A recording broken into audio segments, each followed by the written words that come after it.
afternoon. Happy Sunday. It is indeed your boy Tim, the handsome liberal, depending on who you ask. We're going to be talking about placing President Trump in proper context. Kind of a mouthful, but we're going to be saying this because it's not uncommon for folks to often suggest that folks, particularly those on the left, particularly liberals and left-wingers, would quote-unquote Trump derangement syndrome is taking President Trump out of context. So what we want to do today is see if we can put him in context. Hopefully we can get some MAGA viewers on here as usual, some folks that lean right to help explain some of this. Thank you, Cedric Haney. Yeehaw! Appreciate the early hat mustache supporting the program. Thank you very much. So we're going to try to put President Trump in context and explain some of the things that often comes from his account, his interviews, and of course, just him in general. In the comments, Denon Taylor says, study the calendar with Tim and Charlene. Everybody we found calendar. Okay, I don't know where that's going. We're not studying calendars. Trump needs to run for governor of California. Why would he do that? You are bewitched. Why would he step all the way down and run for governor of California? He'd probably win. Well, not with the gerrymander, and I take that back. Not that they've gerrymandered the hell out of California. He wouldn't win as governor of California anyway, but he would have a hell of a lot of support because there's a lot of MAGA in California. So he would get a lot of support, but I don't think Trump would win governor of California. Not in this environment. Not in this environment. So we're talking about putting Trump in proper context because the liberals are often said to be referring to President Trump out of context. So I want to give you a few things that came from Trump. One just a few hours ago today I want to talk about in particular. And by the way, let's do it right. Handsome Conservative says, ladies and gentlemen and children of all ages, I am proud to introduce the man with a plan, the host with the most. Ladies and gentlemen, the handsome liberal. Appreciate that support, that opening, very complimentary, handsome conservative. Nobody does it better. Thank you very much, sir. Hey, Tim, you see Iran targeted a UAE, United Arab Emirates nuclear plant. Yes, I did see that. Here's what I don't get before we get into the meat and potatoes of the show. Iran is targeting neighboring states, neighboring countries that are in cahoots with their primary enemy right now, the United States and Israel, of course. I don't favor targeting a nuclear base for the simple environmental damage it can do. But I'm not going to pretend like I don't understand why Iran is doing it. I mean, fact is, these countries are working with the United States and allowing America to launch attacks from their sovereign borders. America has tried to make it sound like Iran is wrong for doing this, and it shows they are a murderous regime.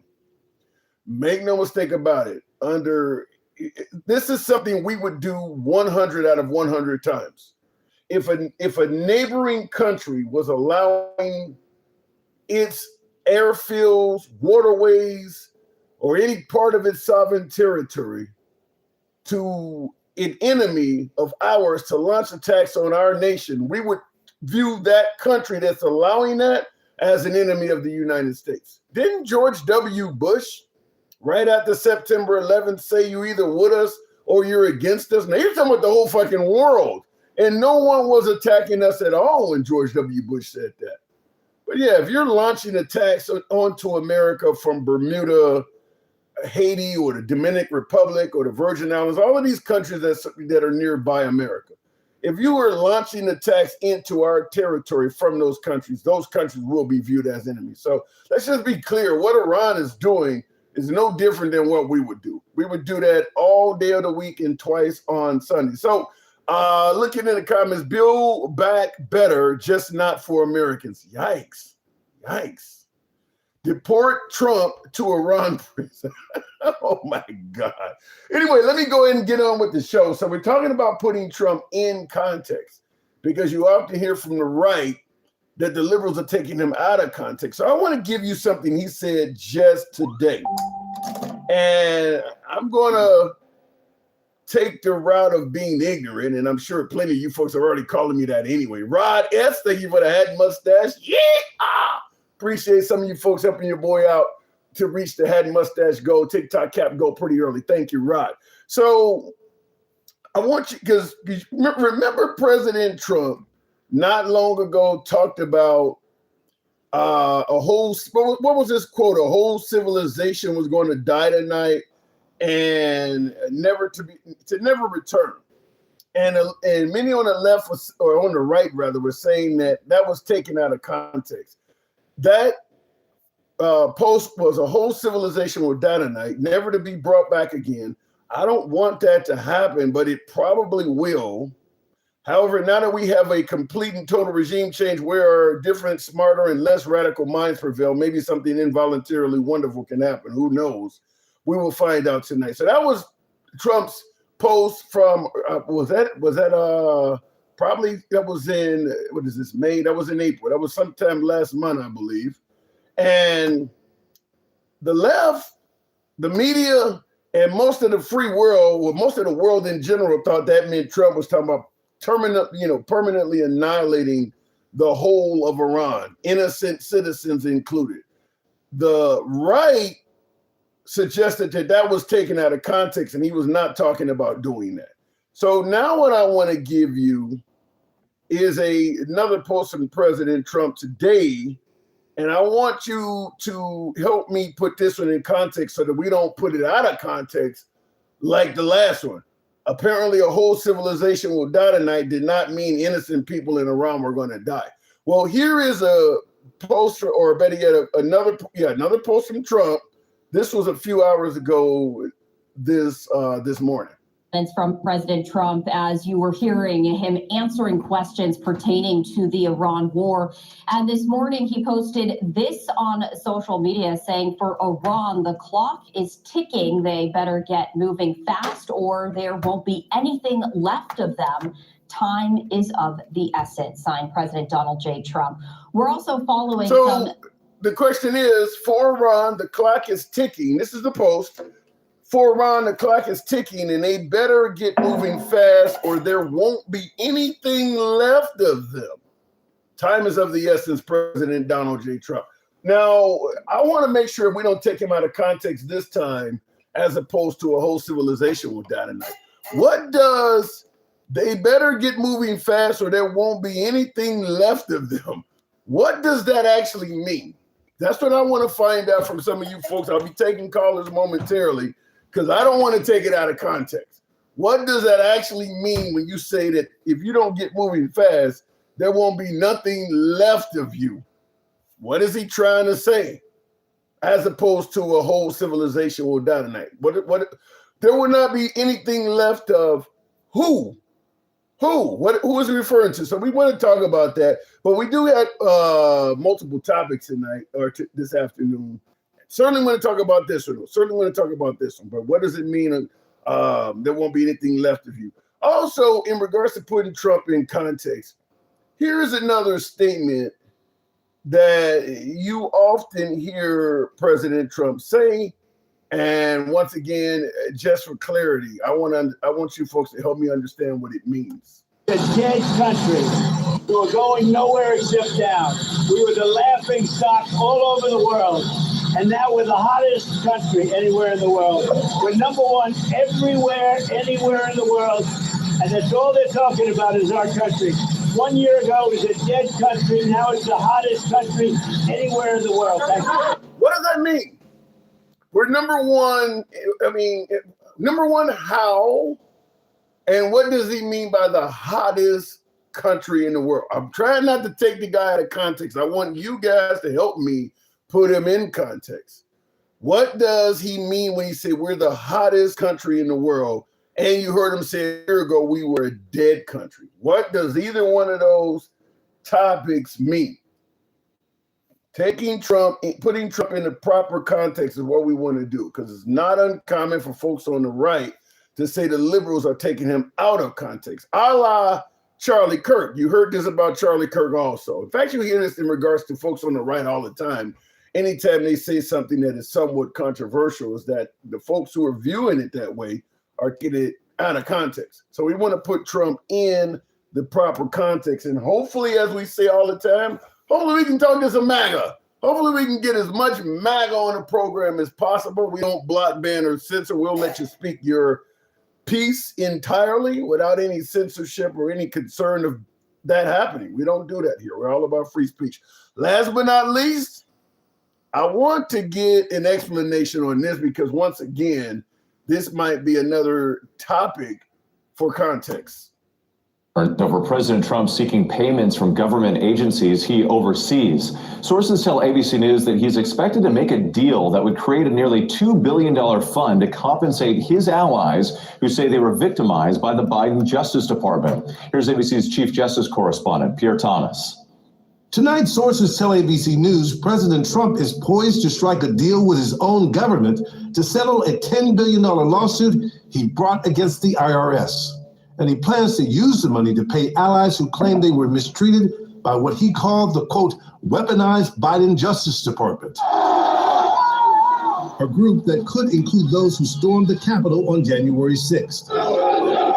Trump filed a lawsuit with the IRS in the early days. And I'm sure you guys have heard about this IRS lawsuit. Now, Trump is in control of the IRS and he's in control of the DOJ. So he's essentially filing lawsuits against his own government and his own people. So that's like having your mom own a company and you file a lawsuit against the company. I mean, just want to make sure you understand how that goes. And then, of course, he's going to give the money. You see him saying he's going to be kind and give the money to folks who were mistreated by the Biden government, including possibly those from January 6th. First question is, how are the folks on January 6th mistreated by the Biden government? I'm really curious to know. What did the Biden government do that was wrong to the January 6th folks? Because, look, if you try to break it, let's say Trump is on Mar-a-Lago he's in Mar-a-Lago on the property playing golf, and you try to break into that property, the fence, try to run around the Secret Service, whatever the case may be. He's there, the president of the United States, a highly secured target, and you try to break in to get access to him. Folks are going to kind of say you're deserving of whatever the hell happens to you. So I don't know how you could break into the Capitol building and somehow, some way you're treated wrong. Like what are you kind of expecting when you're trying to get into a highly secured environment where all of the Senate, the vice president, and Congress are all located in the same place? I mean, like, what do you expect them to do? Remember, we're talking about the party that's tough on crime. So somebody help me explain that, help me put it in context. That is going to be our show today. We're going to be discussing these topics and, of course, whatever direction you guys take us in. Just for the monologue purposes, we don't block, ban, or censor anyone. Our program is and always shall be MAGA friendly. Liberals are welcome on the program as well. Our comments go left of Bernie Sanders to I'm having dinner with Q. We don't block, ban, or censor anyone. You can be critical of anybody on the program, including yours truly. So looking at the comments right off the bat, Mr. G says, context, Trump said he ain't shit and doesn't care. I don't think Trump would ever say he ain't shit, but let's move it on. The more shit you let him get away with, the more shit he'll pull. Motherfuckers are stupid, says CC. Yikes. With some countries it may be true, but not with all, the way I see it. And also, real quick, I don't know how much we're going to get into this topic, but I do want to briefly discuss this because it's once again something that Trump is currently saying right now. This is something he's also saying. Number one, we're going to have a long talk about it. I think he's been relatively good, to be honest with you. You look at the blockade, no problem. They get a lot of their oil from that area. We've had no problem. And he's been a friend of mine. He's been somebody that we get along with. And I think you're going to see that good things are going to happen. This is going to be a very exciting trip. A lot of good things are going to happen. Do you think he needs to intervene at all with the Iranians? I don't think he he does. can help in any way? No, I don't think we need any help with Iran. We'll win it one way or the other. We'll win it peacefully or otherwise. That was the question. The first part of that I didn't need to play, but this is before he went to meet with Xi Jinping in China, and you hear him saying we don't need any help with Iran. You hear him saying that we don't need any help with Iran, which obvious question going to be, what was the purpose of meeting with China? He came back and said he did not discuss the tariffs. He came back and tried to indicate they really didn't make much of a discussion on Taiwan, even though apparently China said, don't get in our way. So what was the whole purpose of going over there? If we're at war with Iran, the Strait of Hormuz is closed, preventing Iran from receiving a lot of the oil they're used to getting. And of course, causing our oil prices, not to mention the rest of the world's oil prices to go up. What was the purpose of going to China if you didn't discuss Iran? I don't get that. So let me go to the box, or better yet, to the comment section. To sell them products, he bought stocks in. And that's crazy that they've come out and released how much stock trades Trump has been involved in. That is insane. That if he does not win the midterms, he's gonna have some problems out of some Democrats. I'm certain of that. I don't know how you could be president involved in the stock market, directly interacting with the legislation and things you're passing. Talking about a conflict of interest. Wow. We went there for looking in the comments. Yeah, somebody said a photo op. Well, yeah, that of course. The sad part is MAGA still believes old demented 47. Not all of them. Some people are changing their tune. Let me go to the box. Tap the screen, get the lights on up to 10,000, if you will. Help the program out. We'll start it out with Marty Marr. Good evening, Marty Marr. Welcome to the program. If it brings them up, we always had trouble for some reason with some of our callers. Really, is that right? Remember when Obama a gyrocopter flew on the White House lawn?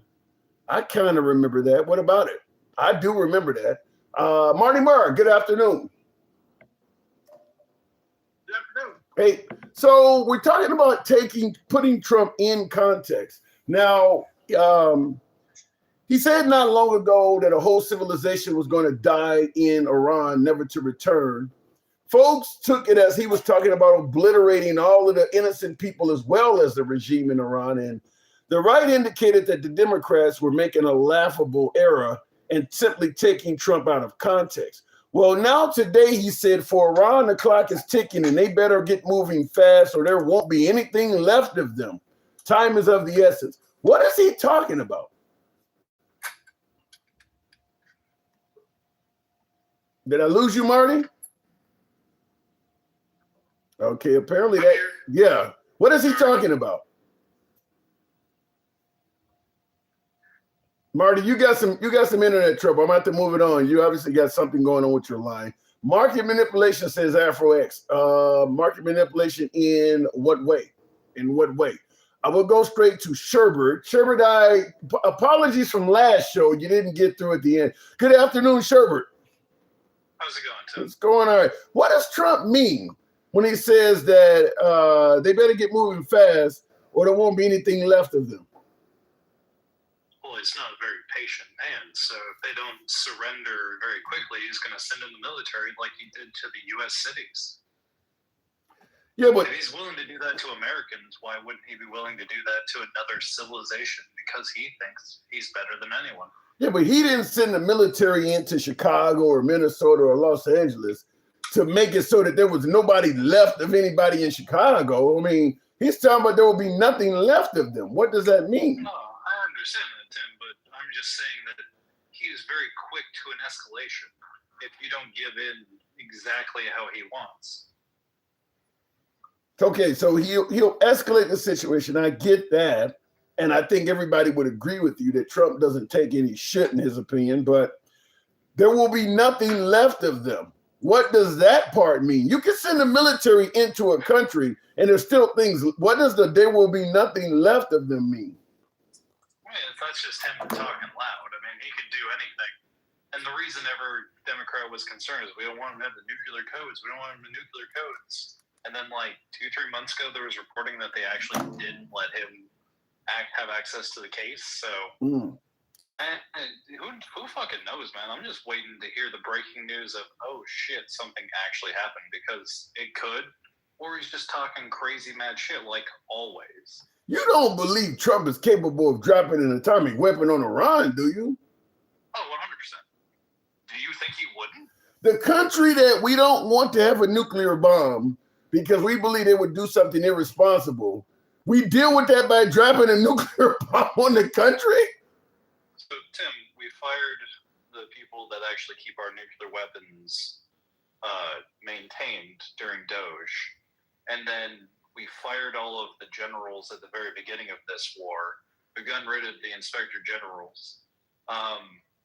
Yeah, I believe it, Tim. There are no checks and balances. You think that, okay, let's be clear. I get your point that most of the administration and even the top brass in the military at this point are loyalists to Trump. But you believe they would stand idly by and let him use a nuclear bomb on Iran? Oh, yeah, 100%. Because fundamentalists do not care. They only care about themselves. I mean, we would have to realize the shakeup that would cause just globally. Tim, we tariffed the Penguin Island. What the fuck are you talking about? That was a mistake. Think about the effects. Yeah, we tariffed the entire goddamn world. We do not care. And MAGA doesn't care because they just go, yeah, we're bringing jobs back. Go America. Fuck you guys. Consider the effects. Are you fucking fluffing them? I mean, I don't see the man. I don't see the man dropping a fucking nuclear bomb, man. I don't see that.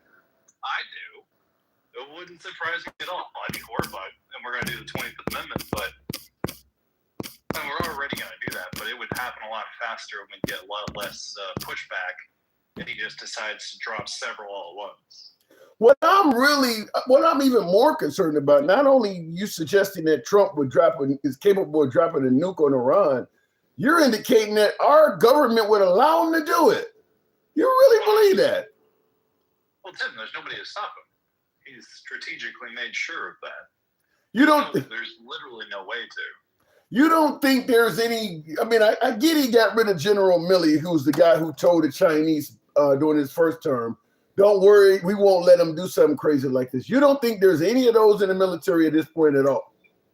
No, except to strategically kick them all out. And we saw that at the beginning of this war, like 2.5 months ago, Tim. There was major reporting on this, that he fired like 6 or 7 top generals, even after we got rid of all the other generals like a year ago. You remember his whole speech in front of the entire... Yeah, him and Hegseth talking about they were overweight.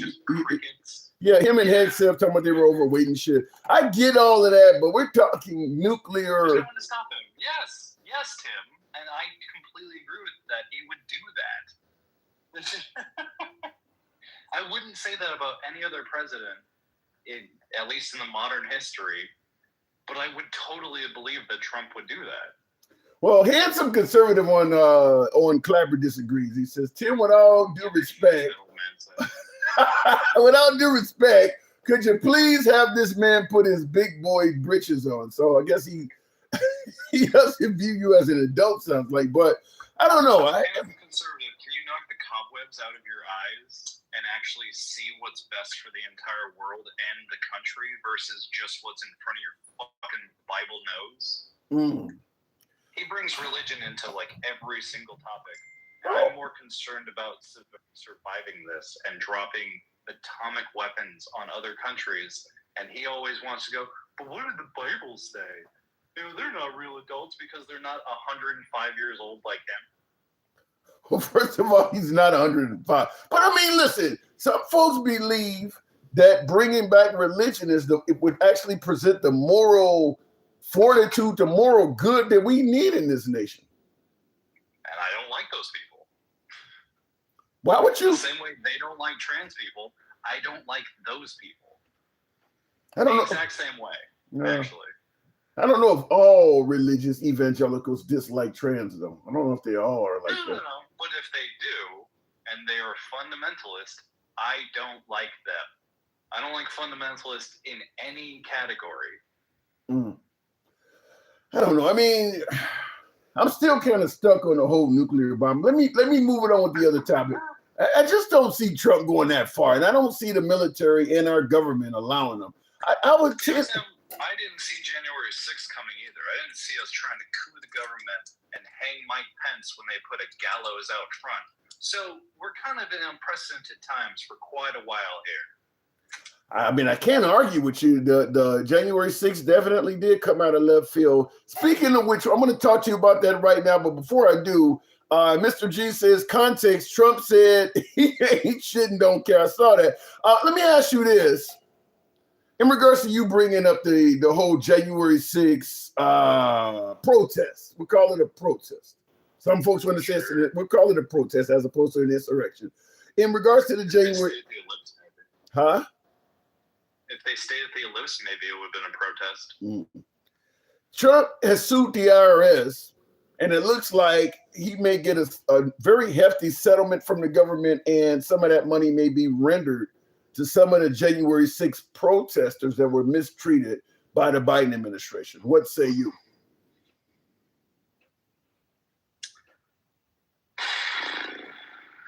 I very, very much don't like this. They got to do some of the most ridiculous and violent shit. They tore down the American flag and put up Trump 2020 on the Capitol grounds. And we're going to give them money for doing that. I don't think they're mistreated. I think they got due process. And they did a terroristic event on the Capitol during the peaceful transfer of power.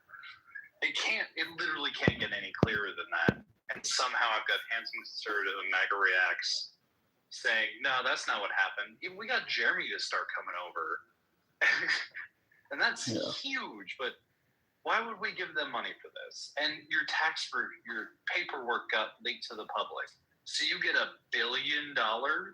We had Doge tap into the IRS and leak all sorts of shit. Where's our money for this? He had way less. That's a good point to start out before we even get into this discussion. Why would leaking out the paperwork of President Trump be worth $1 billion in damages? I don't fucking know. That's insane. Because leaking out his paperwork didn't do any damage to him of any significance. Why would he get $1 billion in damages for that? I don't know. But I mean, I'd be much happier with like the Ashley Babbitt of like $5 million. Which I still wouldn't be happy with, but I'm a lot happier than $1.776 billion. And by the way, to be a meme joke. What the fuck? And by the way, the Babbitt family, I believe they received $30 million. Looking in the comments, MAGA React says, though, how did you not see January 6th coming after an entire year of Black Lives Matter riots? So he's making a comparison. Now, by the way, nobody's trying to give anything to... Huh?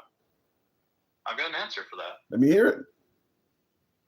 We've seen the systematic oppression of police officers go after Black people across this country for the last 5, 6, 10 years, specifically as videos or cameras on phones have gotten much better in streaming. Yeah, it's been a lot longer than 5 or 6 years, though.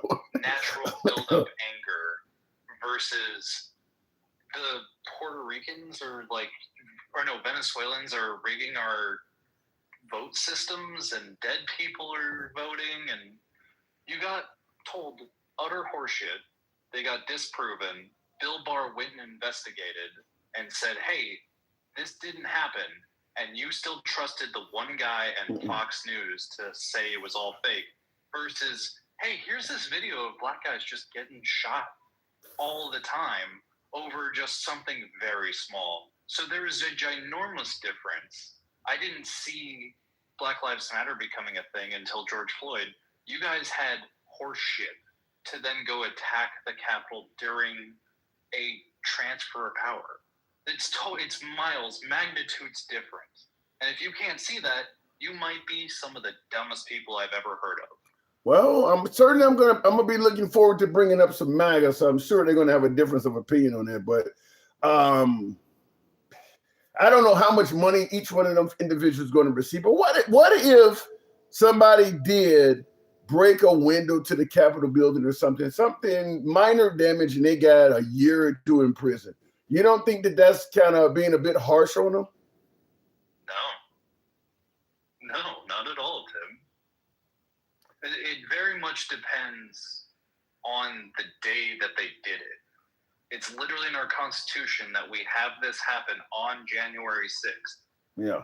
If you did that on, December 5th, yeah, 6 months, I don't give a shit. You're stupid as hell. But then you go and actually try and stop the transfer of power, you deserve a heavy sentence. I don't see where the confusion comes into this. It was the most filmed event we've ever had. It's very clinical in that these people did these things. That's why they were charged. The ones that just walked around got like 2 months or 6 months. But the ones that got 3 years are the ones that actually, stole Nancy Pelosi's podium or whatever. If you did something, you got to have your sentence. There was no mistreatment. They did something. They got arrested. They all got individual trials. They didn't just get RICO'd out and everyone got 20 years. People got 6 months. People got 10 years, like Enrique Tarrio. What's the difference? Well, according to Gen X, Enrico Tarrio, the guy that they deemed the head of the Proud Boys, he claimed Gen X said that. Well, Gen X is a Proud Boy, so Gen X says the guy wasn't even there. Gen X says the guy wasn't even there that day. Yes, but he also created the plans for these guys with zip ties and masks to be the front runners into it. You can't start the conspiracy and then when it didn't go your way, say, all I did was meet up with them, and it's my group that had a strategic plan set up. But if you're saying, okay, because you're right, January 6th is known for the day. It's very clear, Tim. If you set the plan to harm someone, then you get charged. Yeah. Well, but they didn't. Did they really put in a? Did Enrique Torres, did he really intend for people to get harmed? Tim, we have the logs. We know what the Proud Boys are. We know what their cries, their chants are. We know what they stand for. Specifically, Gen X. Thank you, Kelby. When Melissa Hortman got taken down. And he said, another reason to have a parade. Yeah, he did say that. I don't care. You don't get to do that. Set up a plan, and we have the messages from his court case, Tim. Yeah, he didn't explicitly say take a knife, but when they're all set up with zip ties and the front runners into the Capitol, I don't trust your organization. And another reason not to trust Gen X. Well, cult boy. Fortunately for Trump, Enrique Torres is a free man and likely to receive a hefty pay sum soon. He's likely. He's an ICE agent. He's a government employee now. So he's making a good living off of taxpayer money. Sounds like. Maybe he'll get that $50,000 bonus. Who knows? I think they still have like another 2 years before they start getting. Well, he may expedite it for Enrique. He's done so much for the cause. Last but not least, before I move it on from you, hottest country in the world. We were a dead country a year ago. We're not a hottest country in the world. Explain that. What does that mean? I would sure love to understand that, Tim, because when you talk to economic people and actually go over the numbers, it's like we're living in bizarro world when you listen to MAGA talk about it. It's literally the complete opposite of everything. And Trump has said, when the polls say I'm doing bad, I'm going to say it's fake news. And when the polls are saying it's good, everything is obviously true then. It's so incredibly clear by their own words. And then when you have anyone who actually studied this and has a degree in it, it's very clear that it went the complete opposite of what they're saying. Well, he still has 2+ years. Sherwood, I'll go ahead. I'll give you the last one. I got to move it on, but go ahead. What are you about to say? Their ignorance doesn't make dumb shit true. That's a hell of a quote. Their ignorance doesn't make dumb shit true. May hear me say it in the future. Sherbert, thanks for coming through. Have a good night, Tim. You too. Tap the screen, get us on up to 20,000, if you will. Help your boy out with the TikTok cap, hat, and mustache goal. You know how we run the program. looking at the comments, notice the privilege. January 6th was a day of love. With Chud the Builder, they are quietly walking away, but if it was flipped, we would never live it down. I do see some of that. I mean, because the Black Lives Matter protesters, often, you know, anything you bring up, you cannot bring up a January 6th conversation without the right bringing up Black Lives Matter. So let's talk about it. You can bring up Black Lives Matter with the left without them bringing up January 6th a lot. But let's just talk about that from a quick perspective. The BLM people were villainized. Despite what they were protesting about, despite what you're seeing on camera and things like that, that Sherbert, my last caller, brought up, certainly with George Floyd and in many other controversial shootings, they're always viewed from a villainous standpoint. Whereas January 6th folks did not have any solid evidence of what their claim was, and they're viewed from a heroic standpoint. I don't know why. I'll certainly look forward to hearing some of you folks help me make clarity of that. You guys know what this program is. We don't block, ban, or censor. It's uncensored. They worship Trump like they worship Homelander, says John. Really? By the way, I have a poll on YouTube inspired by what we were just discussing with my last caller. The poll title, or the question is Trump capable of dropping a nuke on Iran? Just a few respondents so far, a couple dozen, 27 respondents, 59% saying yeah. 59 of my respondents are saying yes, Trump is capable of dropping a nuke on Iran. I'm not in that camp. I think Trump is a little bit more restrained than that. You really think he would just blow up tens of thousands of innocent people? Wow. That's harsh. Looking in the comments, let me get back to the box. Tap the screen, get us up to 20,000, if you will. We'll take the next caller at 20,000. Looking in the comments, well, when you know what's going on and you know what's going to happen, you don't get upset when it does. Okay, that's coming from a handsome conservative. Well, I want to know what is happening and let me know what's going to. Kelru says breaking a window to get in to kill lawmakers is not worthy of at least 2 years, Tim. Yeah, it is. But they're denying that's what they were there to do. You're saying they were breaking windows to get into the Capitol building with the full intent of taking the life of lawmakers, Congress, Senate, Nancy Pelosi, all of them, Mike Pence and all. They're denying that that's what they were there to do. They're suggesting they just wanted to get inside so that their voices would be heard. So, I mean, I guess we have to see evidence that they were actually there to take the lives of innocent people. Tap the screen, let your thumbs not be lazy, get the likes on up. Why do you think Trump wouldn't? Because I just think he's a human being. Wow. You don't think Melania or his daughter Ivanka, none of them would tell him, Dad, honey, don't nuke the Iranians? I get that he don't sometimes listen to his advisors or even top brass in the military. You think his family would tell him that's wrong? I mean, because once we go atomic with Iran based on what we have now, Giant Robot, thank you for the hat mustache. I appreciate some of you folks showing the program some love. Once we do that, it literally opens up the door for anybody to do it. I mean, because what we have on Iran is pretty flimsy, in my opinion. There's a large portion of the world and this country that suggests why we attacked Iran is not valid, including Tulsi Gabbard. So we have flimsy proof of why we attacked Iran. So once we attack Iran, we open up the door for anybody else to start dropping nukes. Because Trump can't prove that Iran was days away from developing a nuke. And as he says, they would have used it on us by now. You don't have any evidence of that. You're never going to see evidence of that. I do believe it's going to be very similar to Iraq had weapons of mass destruction. You're never going to see any proof that that actually was true. It would just be something you either believe the administration or you don't. If Bibi Netanyahu could push the button himself, he would, says Mr. G. Israel is a different conversation. Now, after seeing what Israel did to Gaza, I do believe Israel can do it. But I will also say this. In regards to Israel versus America, Iran is a far greater enemy to Israel than they are to America. They genuinely do not like Israel.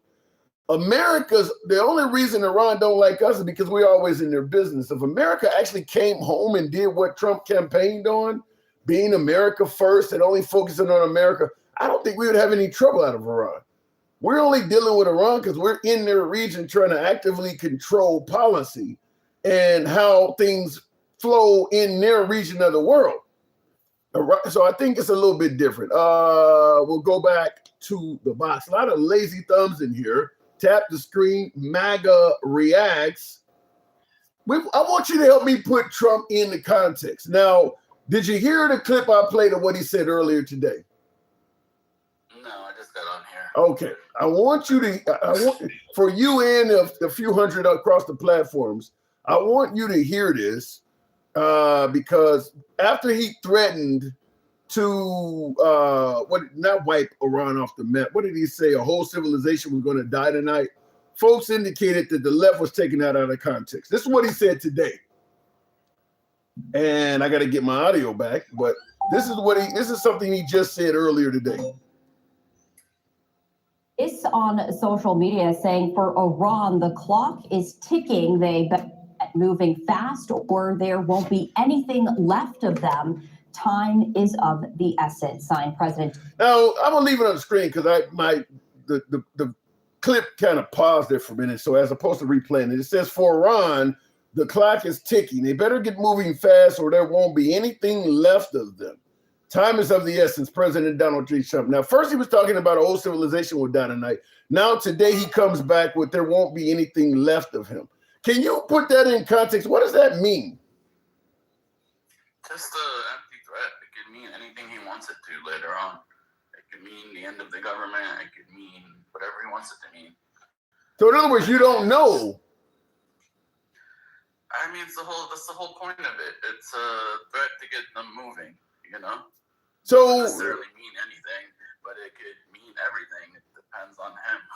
So in other words, depends on what they do. I mean, it's just to get them to fucking right. But if what you're saying is true, then that means the left is not taking them out of context. You say it could mean anything, so it could mean what the left believes it means. Well, that's the whole point. You have to make it where they at least think it's possible. Otherwise, it'd be a shitty negotiation tactic if they don't think it's possible. So then the left is not taking them out of context, correct? I don't know, man. I wait for the fucking results. He hasn't blown any fucking countries. You want to wait until he does this? No, but come on, dude. You guys are making a big deal, and this is like the second time. He's making big statements. Civilization and last time. You say we're making a big deal. You don't think this statement sounds like a big deal? It's supposed to. Hopefully it gets right. Moving, but I really doubt that he's gonna nuke anybody. So what should folks viewing this on the left, international folks, what should they think this means? That Trump wants to really end this conflict in Iran. No, the part about there won't be anything left of them. What are they supposed to think that means? That he's gonna blow up their fucking government. That he's gonna fucking kill their leaders. I don't know. It could mean anything. So then they're not taking. Okay. So you are admitting then that the left is not for certain. You know, for certain you're not for certain they're taking them out of context. As you say, it could mean anything. It could mean that he's going to blow the whole country up. I really doubt he's going to blow the whole country up. He's been so careful not to do except for this stupid thing with the school, which he wasn't aiming for. How do you know? Be careful not to hurt any citizens. Well, he said Iran did that. It serves no purpose. It serves no purpose to him to fucking blow up a school. He said Iran did it. The fact that whoever did it, it serves no purpose for him to do it. Trump didn't do it because it was an accident. There's 3 military buildings next to this school. It's collateral damage. It's the definition of collateral damage. Is it an accident to blame it on Iran?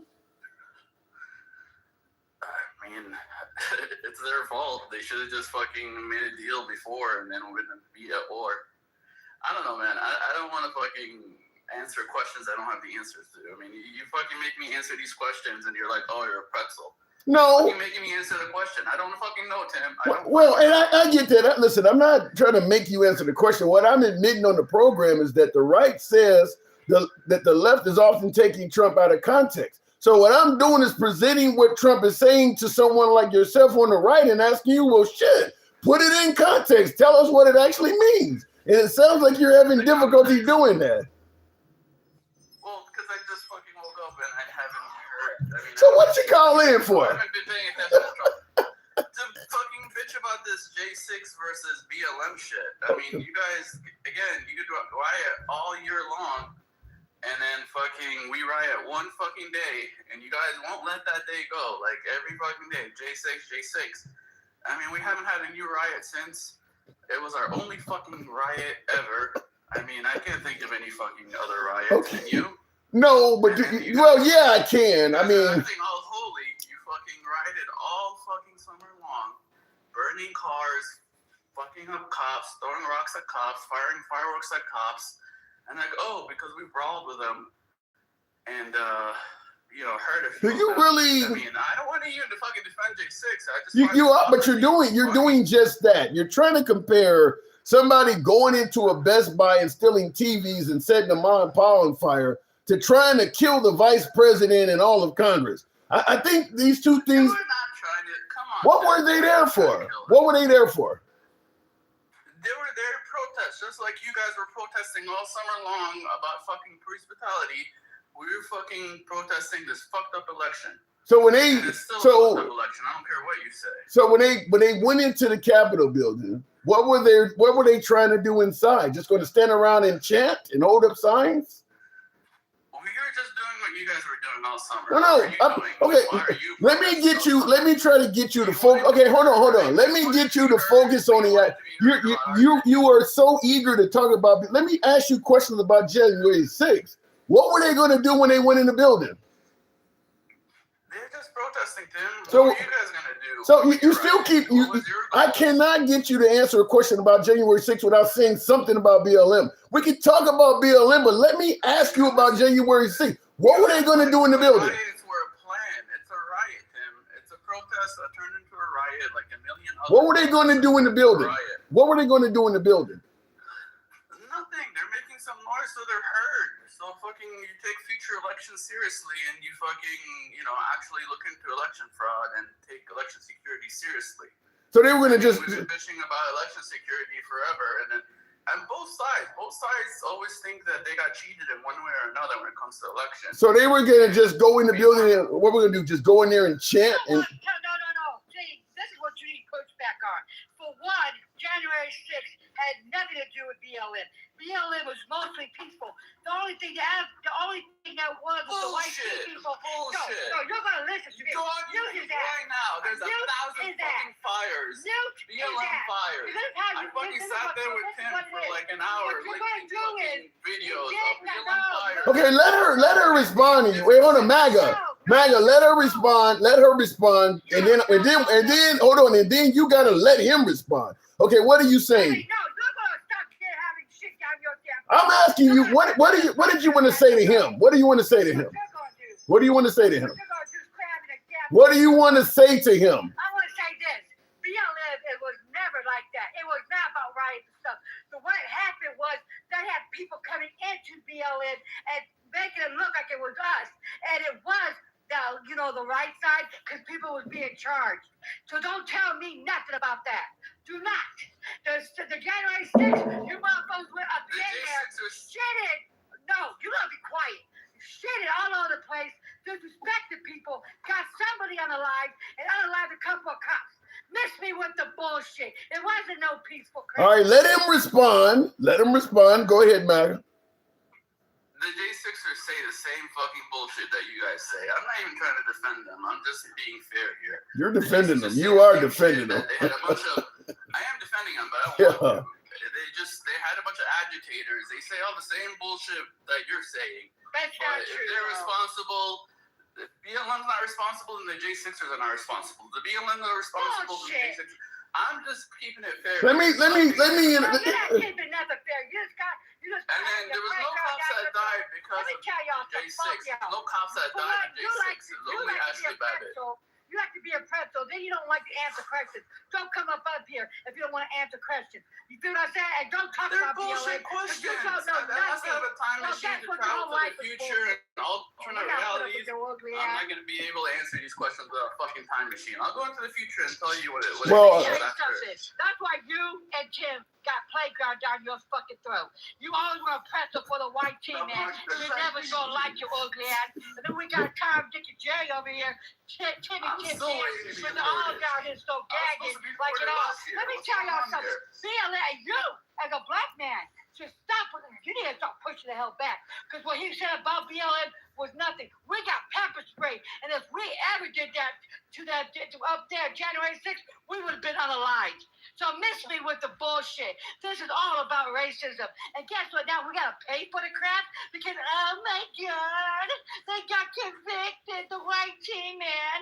Get it over it. Let me- How about BLM? Why can't we sue the shit? Maga, let me ask you that. Because they didn't go after you guys like they went after What are you the talking about? They looked at every fucking video. Now you're gonna and piss me off. Anyone that was anywhere there, I mean, you telling me this? Get the We were at cops this out. for 4 hours and we probably had just as many prosecutors a whole year of fucking Let me video tell money. you something. Why don't we sue BLM sue the United States? Because we're being unalive by the popos and everything else. We are being discriminated. We can't even vote.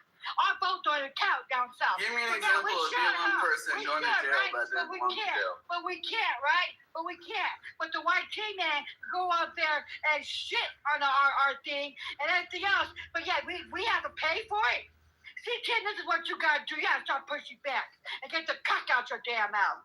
The playground's very deep behind your throat.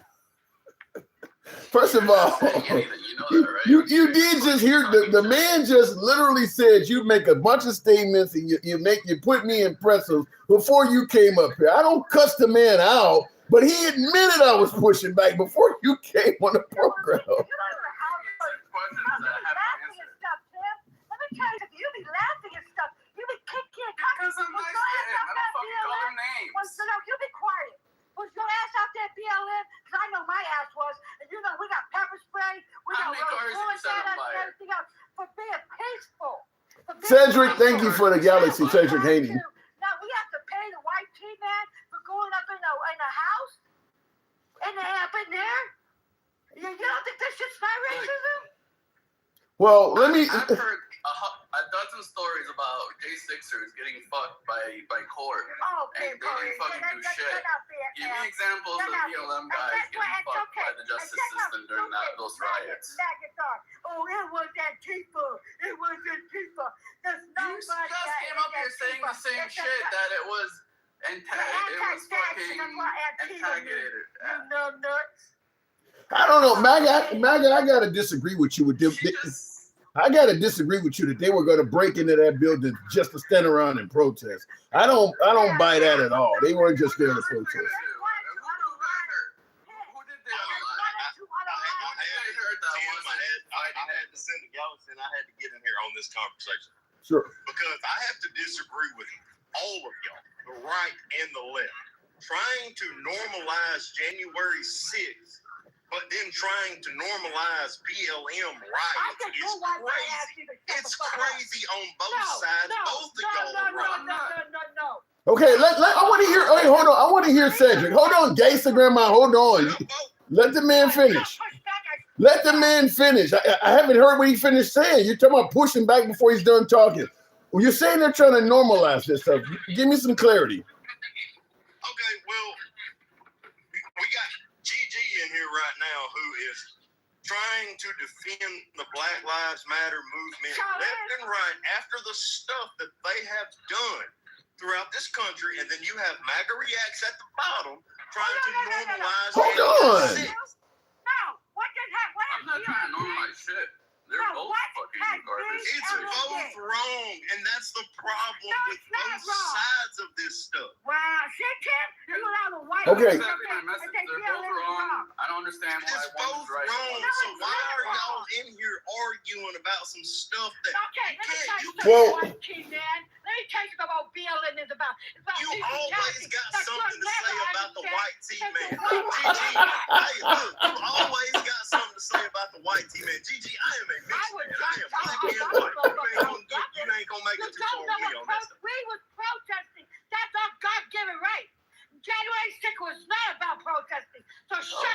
Oh, Gangsta. Well, hold on. Let me interject. Gangsta Grandma. Hold on a second. Gangsta Grandma. All BLM protests were not peaceful. I mean, 90-some% of them were, but. Trying to defend that is crazy. Why wasn't it, Jim?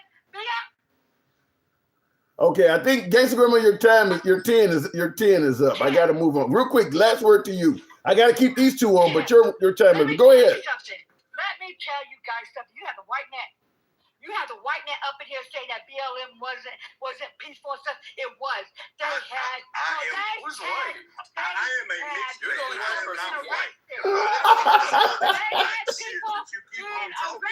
Let her finish. This is her last word. Go ahead. What are you saying? People being arrested. What are you talking about? We wasn't up there trying to unalive VP. It was, and that's our First Amendment. You sorry ass crackers. All right, we'll move on. Let me hold on before you two continue. Let me just say this. I understand because she's asking why do everybody think the BLM protests are violent or whatever. Let me just make it clear. Just like I've been to a couple of Trump rallies, I've been to some BLM protests. In defense of her, despite her rhetoric, she is right. Like 90-some-odd% of BLM protests were peaceful. In fact, just about any city in America that has a population of over 50,000 people has had at least one BLM event. And you know all of those cities have not been set on fire. The problem is, as folks often suggest with Trump, is the media, you're not going to show a peaceful BLM protest. The one I went to, the fucking chief of police was there talking about they were banning chokeholds. He walked down the street with the people taking knee. No media was there. And that's the overwhelming majority of them. But the ones where people are burning shit down, yeah, that's where the media is going to be. But fact is, when you actually think about the percentage of BLM protests were violent, it's minuscule. It just was something you put on the media. Cedric, go. And you're 110% correct about that. But one event, one riot from the right on January 6th, while you try to sit up and justify the ones that was done by BLM's movement, it's crazy to me. It's crazy on both sides. Yeah. So when one party gets up here and tries to defend one side, and then the next party tries to defend the other, it doesn't make any sense to me. Here's my. We're not getting anywhere with this. Okay, here's my pushback on that. I actually agree with a lot of what you're saying. I agree with it too. I agree with it too, but here's the difference. Here's the difference. If you hold on. I agree with you. Here's the difference. If you were saying the protest in Ferguson or the protest in Baltimore got out of hand, I'm fine with that. Saying BLM gets out of hand is not right. Because there's lots of BLM that are not involved in riots. You're just like that would be like saying all MAGA are rioters. Most MAGA were not there on January 6th. Just like most BLM folks have not been involved in a riot. So demonizing the whole organization, I think, is where the problem is. Call it as you see it. Call out the cities where protests got out of hand. Don't demonize the whole movement as a bunch of rioters and looters, which is what Charlie Kirk and many folks have done, because that's woefully inaccurate. I completely agree, and I understand that. But my question is for all my fellow Americans, at what point do we ever put a stop to both sides of doing this stuff and agree that we have got to come together to fix the problem instead of going back and forth about, oh, you're wrong, when both of us are wrong. How are you going to fix what when you look at what BLM is protesting, what are they, I mean, okay, let's go with the main one, the George Floyd thing, where he's on television and George Floyd is dying under his knee, and they're showing it on TV for 4 days straight, and they haven't even charged Derek Chauvin. I mean, you tell BLM, I need you guys to not get riots, not have riots. What are they supposed to do? Yeah, because the city was burning. They were not going to charge him. The city, it took 4 days of that. That I'm talking about. We do not have to burn a city down to address the issue. There's too much bickering back and forth between both sides instead of just being Americans. But I would say the same thing about the election fraud. We waited a whole month with no action as far as looking into election fraud. But that don't make sense, MAGA. The worst part is, like, you guys, we have thousands of examples or hundreds of examples of like BLM riots.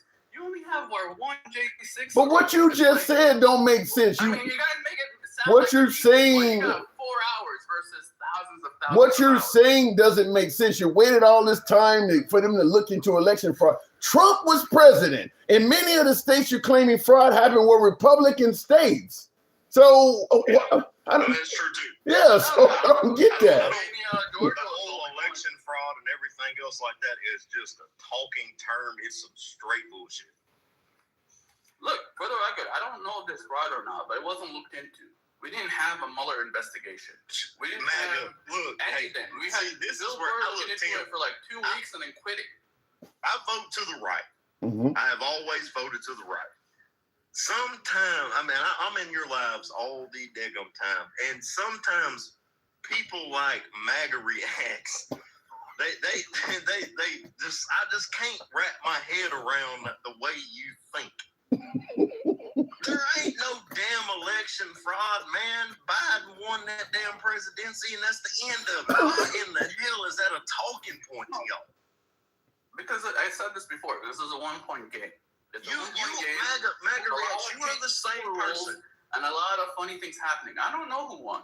I just wanted to be looked into. just like MAGA Russian reacts. collusion was. You are the same person that got on Tim's Live about a week ago and told us that the midterms did not matter. You did say that. You lost your mind. That's not what I said. That's not That is what you said. That's exactly what you said. You did say that because we were all You know shocked. how important Congress is to this country? Yeah, as a whole, but not individual. I do. Most of them we don't saying you still know who they go.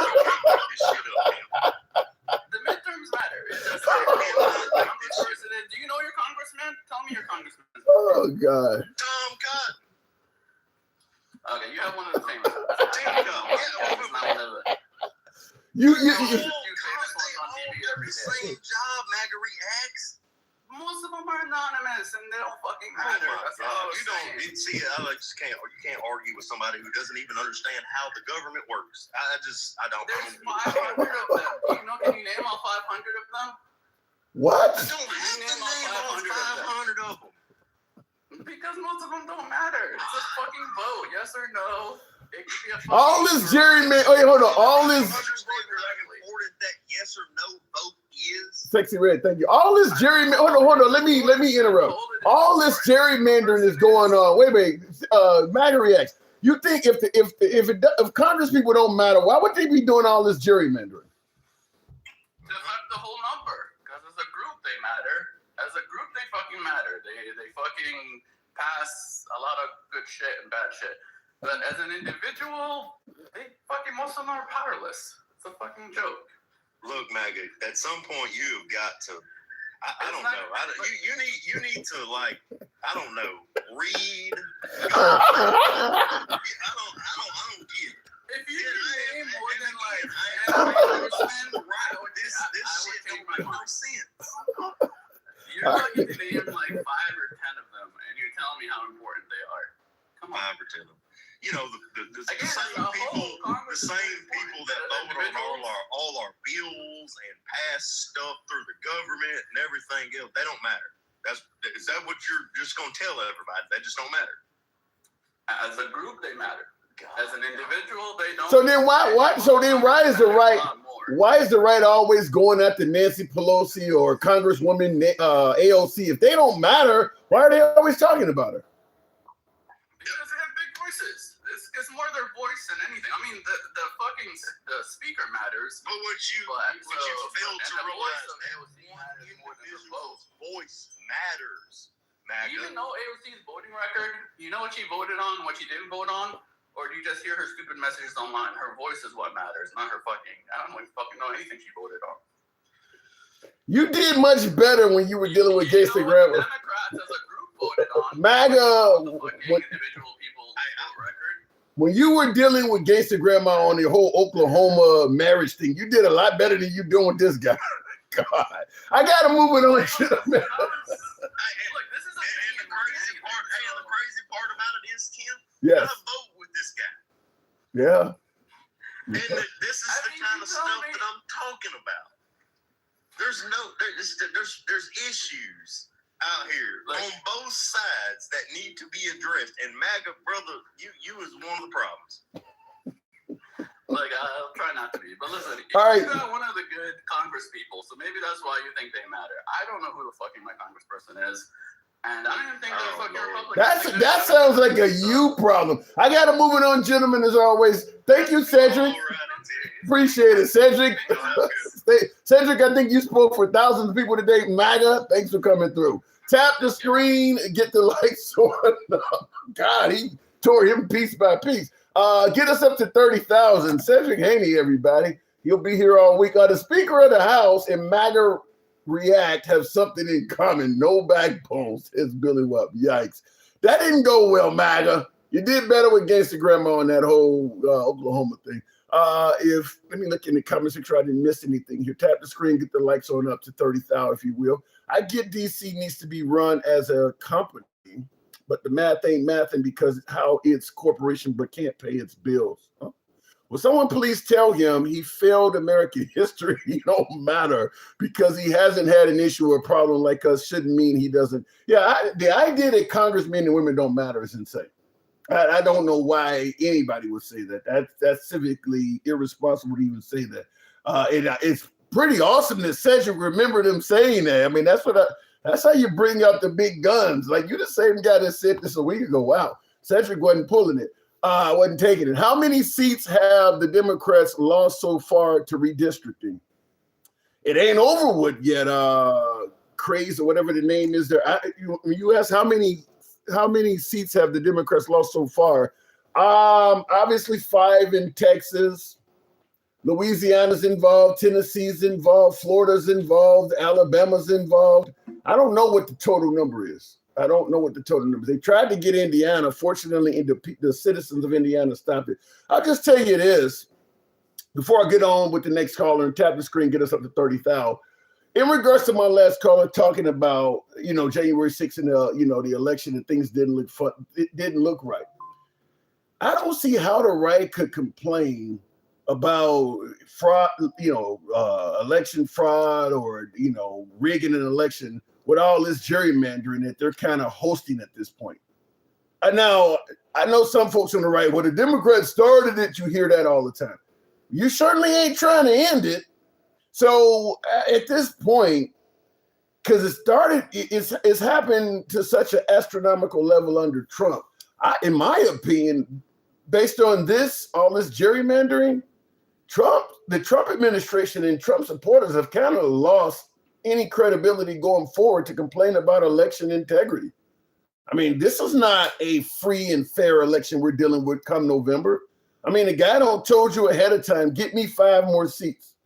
So they know in Texas that he's going to win 5 additional seats before the election is even ran. That's not a free and fair election. The people are not deciding that. He just decided, I want to win 5 more seats. That's about as close to the definition of rigged as you can get, where he's able to tell you the outcome before the election even takes place. I want 5 more seats in your state.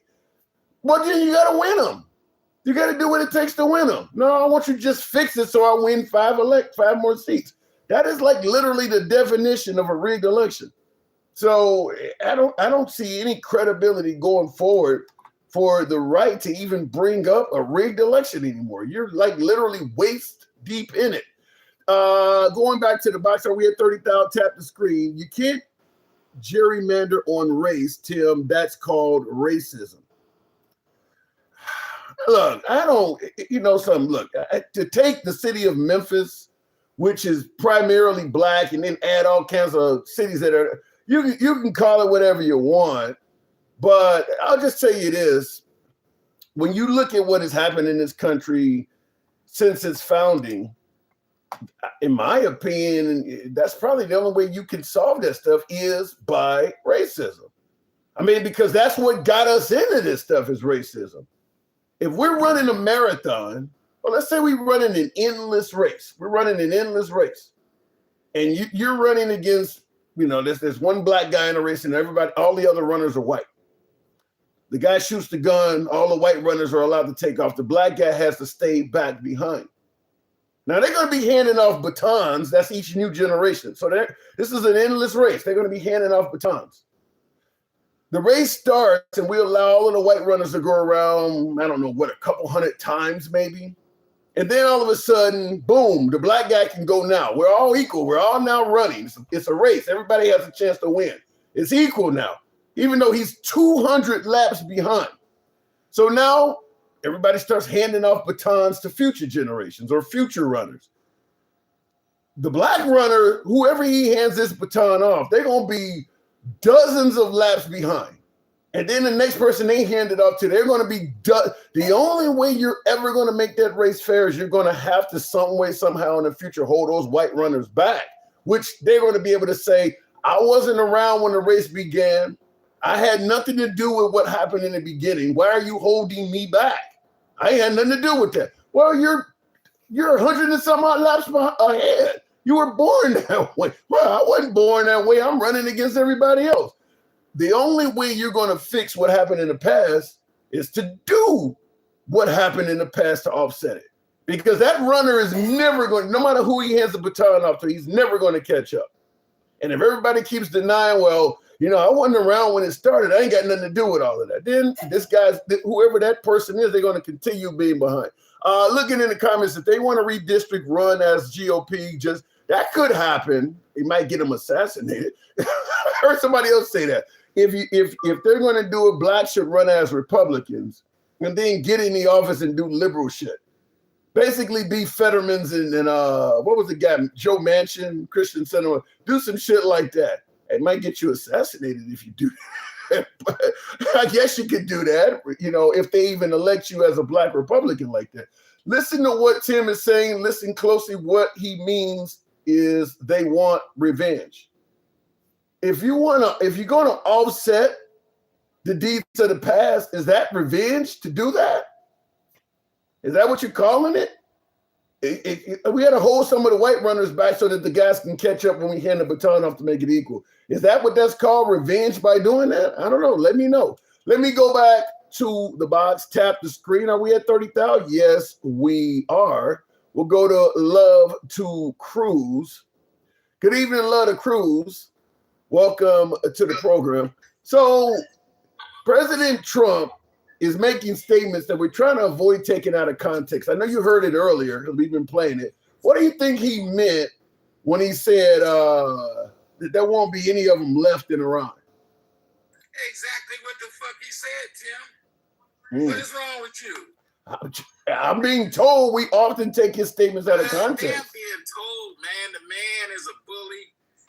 And the way he would think, if he dropped a bomb on Iran, everybody else would bow down except for maybe Russia and China. But then he could just bully his way all the way through because everybody be scared. Man, the man ain't shit. You don't think, let me ask you, because I got a poll question going on. Look like we got 80. Yes, I do. Yes, I do. You believe that Trump is capable of dropping a nuke on Iran? Yes, I do. Yeah. Okay, then let me ask you the follow-up question. What about smarter, cooler heads prevailing? Would anyone in our government stand up and stop that shit? Man, they're all his people. He got rid of anybody that disagrees with him, he gets rid of them. The only one, and this is just because he is a politician, I ain't talking about Rubio, the only one I think that might say something would be J.D. Vance. And even then, he gonna back down. He's the only one. Otherwise, man, they're not, what are they gonna say to Trump? The only thing they can do is give him the wrong codes. That would be fucked up. You get logged out of nuclear football for putting in the code wrong. Yeah, give him the wrong motherfucking codes, man. Oh my God. Failure to authenticate, lockout. I don't know. Oh my God, that's funny. So I don't know. I don't see Trump as being willing to drop a nuclear bomb, man. On a country that really has a dilapidated military, there's nothing left. Why are you dropping a nuke on this country? I don't see that. Tim, the man shot up innocent people in Venezuela. He said they were carrying drugs. The man that lied the whole campaign. No more war on drugs. No more drugs. I mean, no more wars. Yeah. No new wars, rather. Yeah. No, we're gonna stop the drugs. They need pardon the motherfucking drug king. You know, come on, man. Well, I'm gonna get all your bills down by half by the end of the year. Come on, man. The man's alive, man. He will do this. Yes. Man, the man argued with the Pope. I'm not even Catholic. And I ain't gonna argue with the Pope, man. You know. Well, listen, there is a big difference though between being a liar and being a mass murderer, which is what you're trying to indicate. He both. The fuck you talking about? He just killed a million people with COVID. You can't blame COVID deaths on Trump. How do you do that? You knew about it. You knew about it in January, and you didn't say nothing to the American people. Then when you do say, what do you say? It's gonna be gone in April. Yeah. Drink some Clorox. Drink this. He questioned whether wait. First of all, he didn't say drink bleach. He questioned whether disinfectant might help. What do you say, what a cleaning solution? He questioned whether or not using disinfectant might have some effect. That's an idiot talking. Well, That's a pure idiot. I mean, it was. Same way for both sinks do you get electrocuted. You know, he's an idiot talking. Well, let's be honest. I mean, when it came to COVID, we all were idiots. Even the medical professionals didn't know in the beginning. He didn't have to be, man. He knew about it. He's so hell bent on showing that he's better than Barack Obama, where he threw away the play. He called an audible, and it was the wrong damn audible, man. We didn't have to go. I'm sure everybody's family got touched with some kind of COVID. My family got hit kind of hard. It didn't have to be like this. It didn't have to be like this at all. Do you think the country was being ran better under Biden than it is now, though? Look at, and that's another thing. I'm tired of your punk ass always talking about Biden. I gotta ask, he's our last president. This thing is, before the debate, Biden had a State of the Union, and he was strong up there. Can't tell because everybody was talking about getting rid of him, but he showed so much strength and poise at the State of the Union address where it kind of got put on the back burner. Okay. Dude got sick. It was apparent, man. Dude was sick. He probably should have canceled it or delayed it, but instead he went up there. And when you're 80 years old, man, you don't come back from illnesses too easy. Let's say Biden did not have that dismally awful debate performance on June 27 back then. And as you said, let's say he was sick and he got over a cold or whatever the hell he was dealing with. You really think he was capable of doing another 4 years? I'd rather take my chances with his sick ass than what we got going on now. Man, you realize the economy is messed up. We're at war. In the back of all, I never thought about nuclear problems, but in the back of my mind, man, World War III is an issue. This is an issue. Well, and we're not. They talk about, let MAGA tell them we're respected all over the world. Do you see how China treated this dude?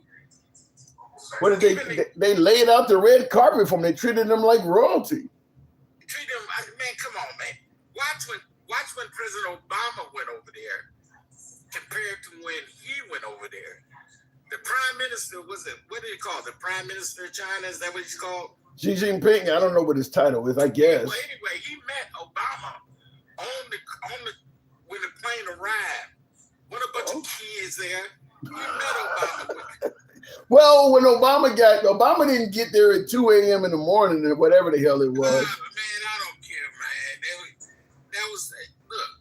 You got the president of another country, supposed to be the #1 country in the world. I don't care if he comes in at 3:30. You there? But he said a bunch. If the kids could be up, how come he couldn't have his ass? Well, he said. Maybe if he's been watching the news in this country, particularly the left-wing news, maybe he's been told Trump really has a thing for kids. So he gave him a... Man, everybody knows that. That's why you let him up there. Pick one. I don't believe Trump is like that. Pick one. Oh, my God. Pick one. Here you go. This is all the ones for you. That's horrible. That is horrible. I don't believe Trump is into it like that. But I mean, I don't know why they had kids waiting on them at the tarmac. I don't understand that. You know, I don't either. Why would you? This is the president of the United States. That just shows a cold disrespect for our country now. But you do know Trump said that meeting with Xi Jinping went extremely well. Yeah, I know. I was there too. I mean, perhaps it did. I mean, maybe it'll strengthen our relationships. What went well about it? Taiwan's not getting any more weapons, any help. Has that been confirmed that we're not helping Taiwan anymore? Why would they confirm that? Well, if it's we're just going to be done. It's just going to be done. It's not going to be confirmed. That's going through the back channels, man. We're not going to hear about that. Yeah, you will. Yeah, you will. If we stop helping Taiwan, that message, because the Democrats are going to be paying close attention to that. If we stop helping Taiwan, the Democrats are going to know about that right away. Just like when we were helping Zelensky, the Republicans were plastering it all over right-wing news. They knew about that. Yeah, well, we'll find out, man. They got to. You see, even when he was over there, man, I think he was taking a shit on there. Dude, the president of the prime minister of China got away from him. Like, ooh, I don't know how you say stinking Chinese, but you really hate the guy, huh? So, man, look here. I really believed with all my heart. I didn't vote for him. I haven't voted for him. Okay. But what can he do to get your vote? What could he do to get my vote? Yeah. Now, nothing. You can't erase what I've seen. You can't erase it. What have you seen that is so disgusting that there's nothing that this man is irredeemable as a politician in your eyes? What have you seen? Man, just a flat out liar, man. You know, I know as American people, we're not privileged to know everything. And to tell you the truth, if it's a president I trust, I don't mind that. Because I got faith in him. And I believe he's doing the right thing for us. This dude, man, he just comes out telling lies that nobody even asked about. What's wrong with you, man? I mean, from his campaign to, all the promises he made. You know, I ain't know nothing about Project 25, but for some reason, everything you're doing coincides with the damn book. You know, I'm going to release the Epstein files. Now, there's no sense in doing it. You know, I mean, just continually lying. Even though I heard, and maybe you can vouch for this, that the Democrats are supposed to go on and read it for 24 hours straight. Yeah, trying to filibuster shit. Yeah, I've heard that. Yeah. In the comments, what did I say? Jay Swipe says he's an independent. Says what Trump could do to get my vote is shut his mouth and just focus on execution. Nah, it ain't gonna work, man. He's not trustworthy, and I really like a president. Excuse me, that I feel is more intelligent than me. I don't want Mega React's daddy up here in the White House, man. You don't think Trump is intelligent? No. That's bullshit. Come on now. You really? That guy, you don't reach the highest level, the highest position on the planet without being intelligent. I totally disagree. The guy is smart. He may not use his powers for good, as some suggest, but he is smart. He is very smart. You know what, Tim? I'm starting to wonder if you even from Chicago. You don't know the okie doke when you see the motherfucking okie doke. You got to be smart to implement the okie doke. As R. Kelly from Chicago, the Pied Piper, you got to be smart. Look, you don't have to have an education to put the okie doke down. Yeah, you do. You have to have street education. Yeah, that's the difference than going to Yale. Okay, I don't disagree with that. I don't disagree with that. You don't have that type. Walton. Only thing that's the college he went to, right? Yeah. The Wharton School of Finance. Okay. Well, that motherfucker Horton, the only Horton that motherfucker went to is Horton Dr. Seuss. Horton hears of who. That's the only thing that motherfucker Horton hears of who. Well, let me just say it like this. The reason I believe Trump is a very intelligent guy is because he knows how to use the gift of gab. I mean, you don't have to be a genius educational wise, book smart wise, to be a good salesman. I think he is an excellent salesman. He knows how to go in and tell people what they want to hear to get them to do what he wants to do. I mean, I'm sure that's gotten him very good success in business deals, business acquisitions, and certainly votes. He knows how to tell people. Like I said, I went to a couple of Trump rallies. I know what it's like to get wooed by him. He is good at what he does. Tim, there's a difference between being a salesman and being a motherfucking liar. Really? Is there really? Yeah, there is. There is. A salesman will deliver on something. You know what I mean? He'll deliver on something. This dude just outright lying, man. I don't think all salesmen even deliver. I mean, you know, somebody in the comments put snake oil salesman. You can sell people stuff that has no delivery at all. If you don't deliver as a salesman, guess what? You ain't gonna be a salesman too long. Yeah, but he only has to sell you something twice. You know, there's only 2 elections. The thing about it is, he knows he at the end of the line and he doesn't try to become dictator. So I think at this point he like, fuck it, I'm just gonna go for the money grab. Fuck the United States. Fuck everybody. It's just me and my kids. Well, he's already. I mean, if that's the case, he's already kind of. Him and his kids are already generationally set. I mean, probably at least four generations of Trumps are probably already set. So he don't need any more money. And he lying so much, then he gonna sell motherfuckers phones. Y'all motherfuckers can't even call to tell nobody.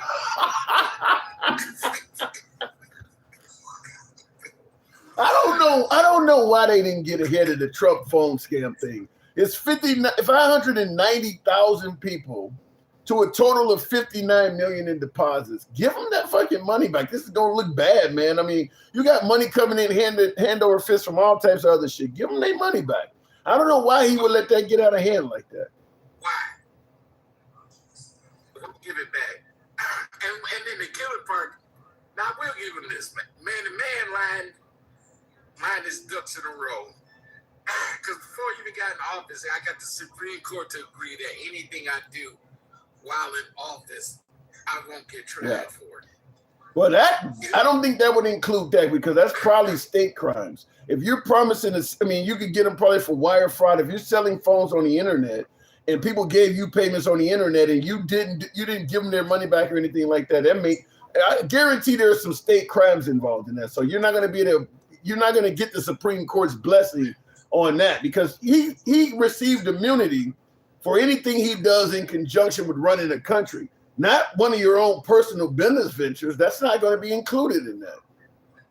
Man, the man is a master at finding loopholes and dragging out court cases.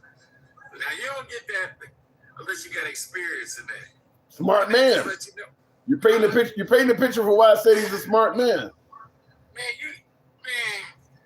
Look at him. Yeah, he may be smart on the gangster type of shit. All right. But that ain't what I'm looking for in my president. Same. I get that part. I'm not looking for that in my president.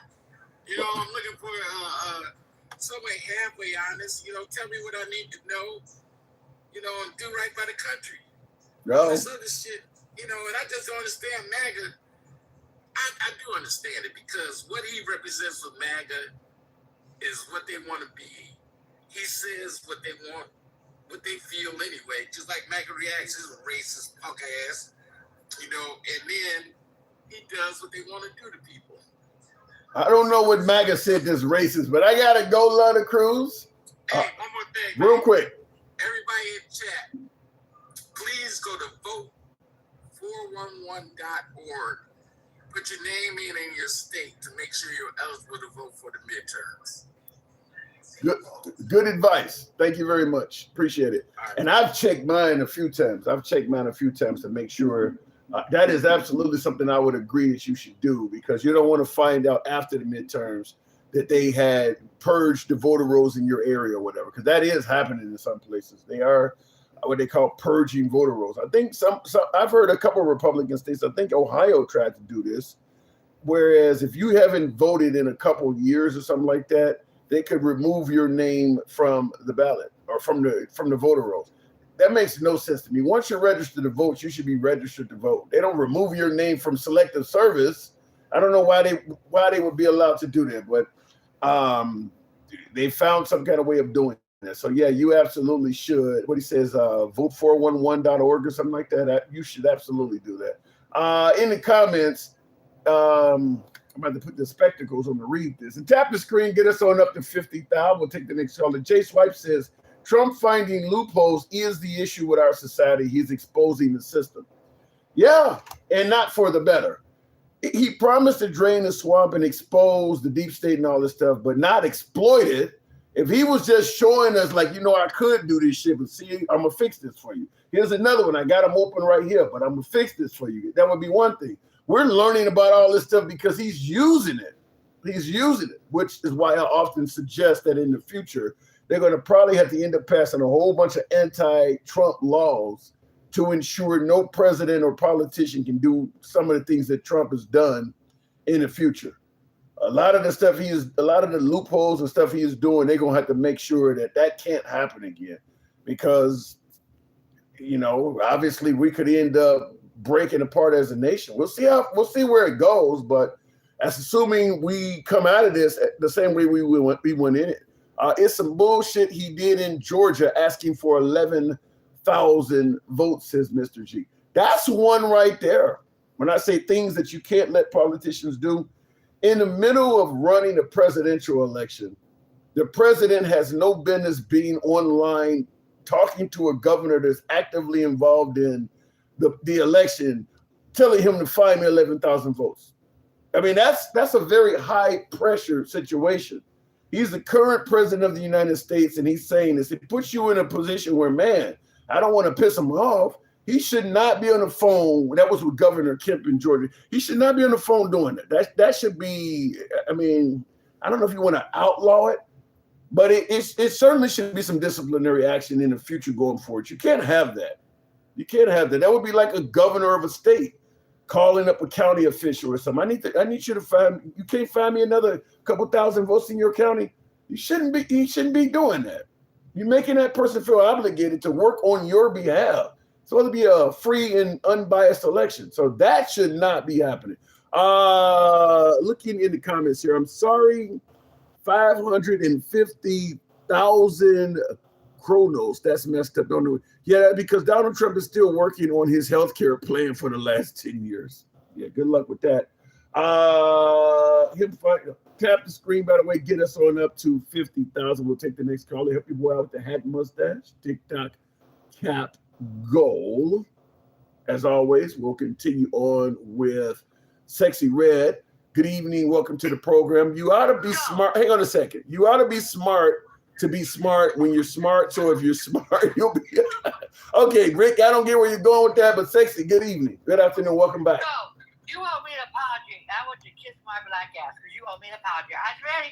My lips ain't big enough. What are you talking about? I know I got a big ass, but anyway, let me tell you. You owe me an apology because I was right about Oklahoma. You know, the consensual age, Mike. yes, it's 16. That's for having sex, not for marriage. There is no marriage law in the United States at all. They can't marry a kid, and that's what they was trying to stop. So in Oklahoma, let me ask you a question. I don't know what you're saying. I'm trying to get clarity. You can talk, but I'm trying to clarify what you're saying before you continue on. Are you saying in Oklahoma, if a grown man wanted to marry a 10-year-old, he could do that? Yep, with the parent consent. Yes, they can. Yes. That's what the Democrats was trying to do. And they only won by one vote. By one fucking vote. And guess what? The red states are trying to make the legal age 14. They're trying to do consensual at 14. So the one that you're sucking to and you're having a playground in the back of your throat, those are the ones. What is that? What is a playground in the back? I've never heard that term before. What is that?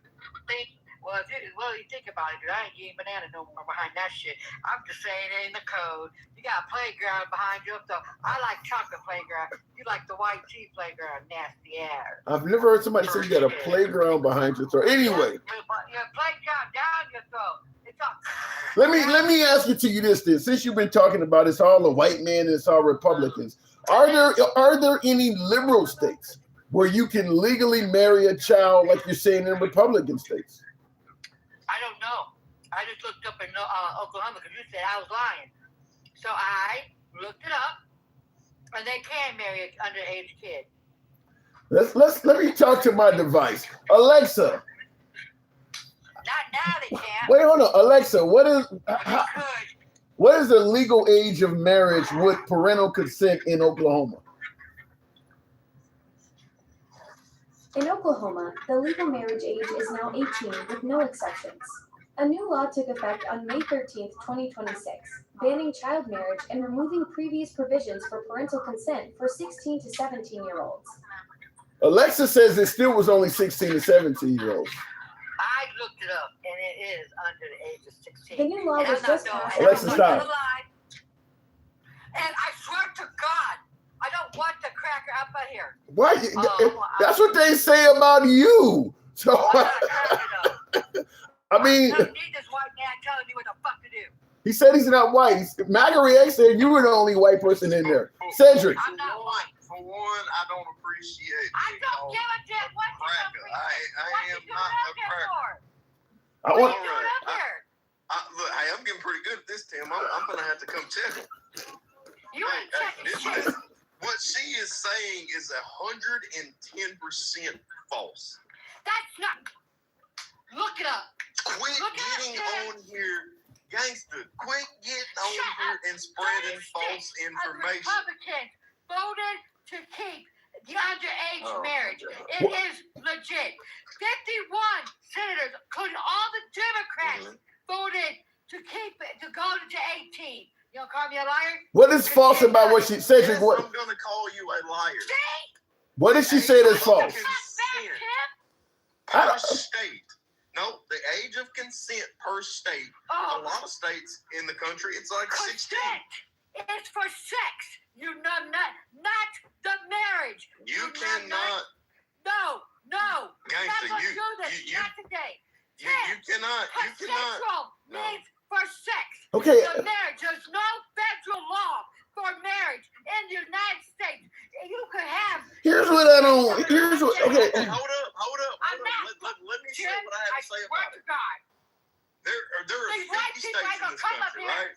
Tim? I'm listening. All right, there's 50 states in this country, and every single one of the 50 states that's in this country, you are not allowed to do anything under age of 18 years old without your parents' consent. That's it. Marriage, you, sex, they are- whatever the hell you want to say, you cannot do anything That's under the not age of 18 true, without your man. parents' There's consent, no and that is a fact. federal minimum age. So, The shit. but what about what she is saying? If with parental consent, a 40-year-old could marry a 14-year-old. Is that? Okay, all right, she's right there. She's right there. And So it's if your disgusting. parents sign off at the age It's of whatever your disgusting. consent is It's in your still state, disgusting. that You is white people disgusting. like I'm to not fuck in. disagreeing with. Why would you? Gangsta Grandma, I am not disagreeing with you. That And is that's your disgusting. party. That's your party. No, that's the entire No. country. No, that's your party. Well, wait a minute. Hold on. If you want to say, hold on. If you want to say it's his party, that's why I asked you. Is this happening in any liberal states? It's happening. It's the entire country. No. We don't It's have been the people law. up there and have Gangsta Grandma, Let it me has tell you been the something. law for Let me tell you years. something. In Oklahoma, they came out and they said this. The reason why they voted against it, because they want the parents to say yes or no.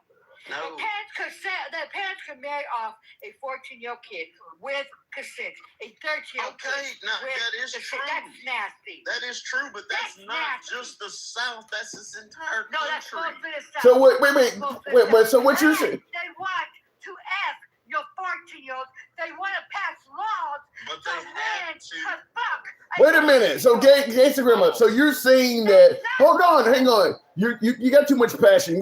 So you're telling me that in there is no liberal. I want to protect kids. Okay, that's fine, but we want to have a conversation though too. We want to have a conversation without just you talking. What I'm asking you is, are you saying that there is no liberal state where with parental consent you could marry a 14-year-old? It's not happening in any liberal state, only in Republican states. Is that right? The Republicans are fighting it right now, Tim. Is it happening in any liberal states? No. We are protecting our kids. I looked this up. They are protecting the kids. In the red states, they're not. And you know what? You want to bring your facts? Go bring me the receipts, bitch. Because I'm sick of over here. Oh, you over here saying shit. I got receipts. I got receipts. Gangster Grandma. That is 110% false. Okay, Tim. You know what, Tim? I'm done with you. I'm done with this shit. I'm done. You allowed me to come up here and say it's fake and it's false when I just looked this shit up. In Oklahoma, the Democrats and somebody, if what she is saying is wrong, somebody give me. Right. Somebody give me a liberal state where with parental consent you can still marry a person under 15.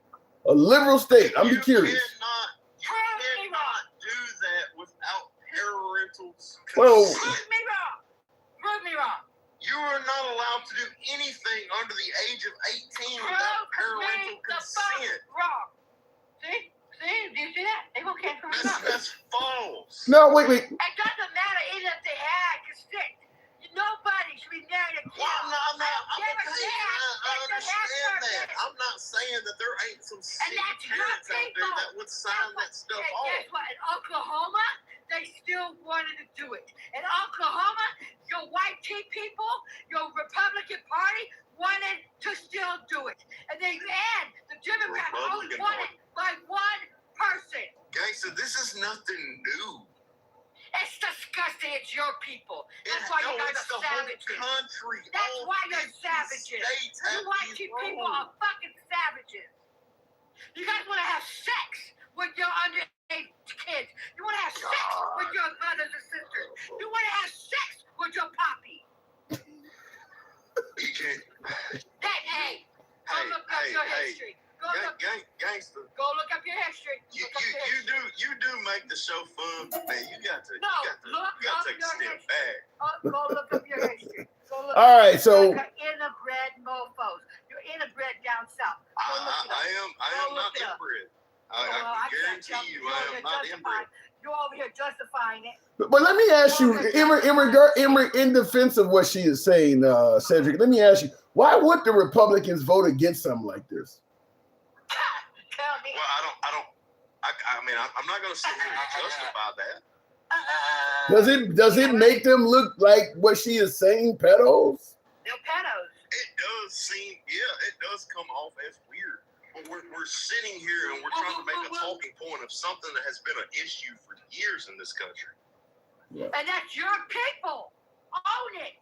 It's not just my people. It is. You don't see the black people going up there saying, I want to marry off kids. You don't see the Mexicans doing that.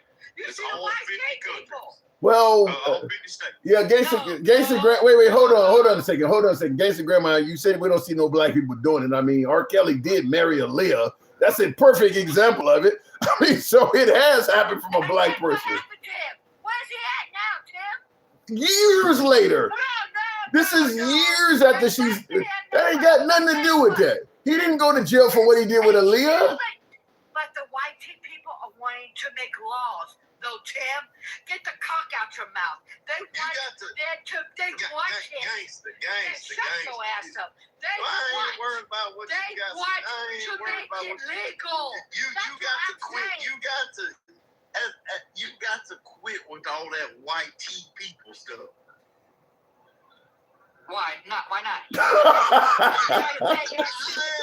talking about? I am not white, gangster. Look what you gotta do it down south. Taking the black votes away. What are you talking about? Oh no! We're never gonna be buddy. You're not gonna my barbecue. You might unalive our asses. If the show 2 minutes. 2 minutes. It's the shook bitch way. It's the shook bitch way. And let me tell you something. And this is why we tell you, you guys are savages. You try to make up every damn excuse why the white teen man wants to marry your kids off. That is disgusting. I don't give a damn if it's with parental guidance or whatever. It's disgusting. And it's going down in the red damn states. And now they're trying to push about in Tennessee something that and has in been Georgia. long They're trying to push for the hundreds of consensual years. age to go to 14. Instead of 16, they're trying to push it to 14. What you gonna say about that? Well, no, I'm it's not not. saying that it ain't wrong. That's your gangster. people. I'm That's not your saying people. that it ain't wrong. I'm It's your saying people. you are sitting here and complaining about something that has been law in this It country is your for people hundreds of that years. wants to make it legal. It's already what he is saying. Wait, hold on, Gates. What he is saying is it's already been legal since the country was founded. It's already been legal. It's been a thing. They are trying to make it over age of 18, and they're fighting us over it. Why are they trying to fight us, Tim? Why? Why, Tim? He admitted. That they're not talking about fucking kids and trying to be pedos. Why are they trying to fight it then? You cannot do anything in this country under the age of 18 in all 50 states Oh my without God, parental Tim. consent. Doesn't he? They are trying to make it without that. That's what it is, Tim. That's different. Hold on. How you don't push back? I haven't heard that. Push it back. That is false. Okay, you're telling me they tried to pass a law to make a juvenile be able to marry without parental consent? That is false. That is a lie. Is what they're trying to do, Tim. Where are you seeing it? Where are you getting this information from? Where are you getting this information? Where are you getting the information from? Oklahoma. They came out and said it. There's 36 people that voted, said it. And then you know the biggest justification? Oh, they're trying to take the parents' rights away. The parents should be able to marry off the 14-year-old. That's what they said, Tim. That is false. He's saying it's false. I haven't seen any evidence of it. I gotta move it on, folks. I gotta move it on. I haven't seen any evidence that they're trying to allow a kid to marry without the parental consent. Okay. There is not a state in this country that's going to allow kids to do anything without parents. All right, we'll look it up. Gangsta, appreciate it. Thank you. Thank you. Cedric, I haven't heard it, so I can't. She wants me to push back on you. I don't have enough evidence to suggest you're wrong. So that's crazy talk, man. That is a talking point that you're trying to make something out of nothing. Mallory X kind of set her straight on it, which is why she was telling me I should apologize because the point she's making, but I haven't seen any evidence. If I see it, she has a hell of a point if I see it, but I haven't seen it. Cedric, last word. If I get laid down some evidence on this, then maybe we can have a different talking point about this. But I just don't see any state in this country. The laws have been in place for hundreds of years about this age of consent stuff. Yeah, I haven't seen it. There is not a state in this country that parental consent does not play a part. You have to be 18 years old or older before you make decisions on your own. And I have not seen a state in this country that has said otherwise. That's my final word. I'll leave it at that, Cedric. Appreciate you coming through again. All right, moving on. Tap the screen. I haven't seen anything to disprove him. I think I get that she was quite upset about it, but I haven't seen anything to disprove that. In the comments, my grandmother married my grandfather married my grandmother, and she was 14, and he was 30 in Alabama. That's what he was talking about. It's been around for a long time, but you are talking about your grandparents, though. We're talking about in this day and age, what she was saying was that they're trying to allow underage children to be able to agree to marry without parental consent. That's what she was saying. I haven't heard it. I haven't heard it. So she's telling me to push back on him, and I'm like, I don't have enough information other than what you're saying to do that with. And why would you not change that for 100 years? That's a good question. Why wouldn't you change it? I mean, but I'm sure there's a whole lot of old laws that are on the books like that. Mike, Mr. Receipts himself. Good evening, Mike. What's up, Tim? This sounds like a job for Mike. Have you heard of any of this? I have not heard of any state trying to do it without parental consent. But Okay. I will do some research on it today. I know that 34 states will allow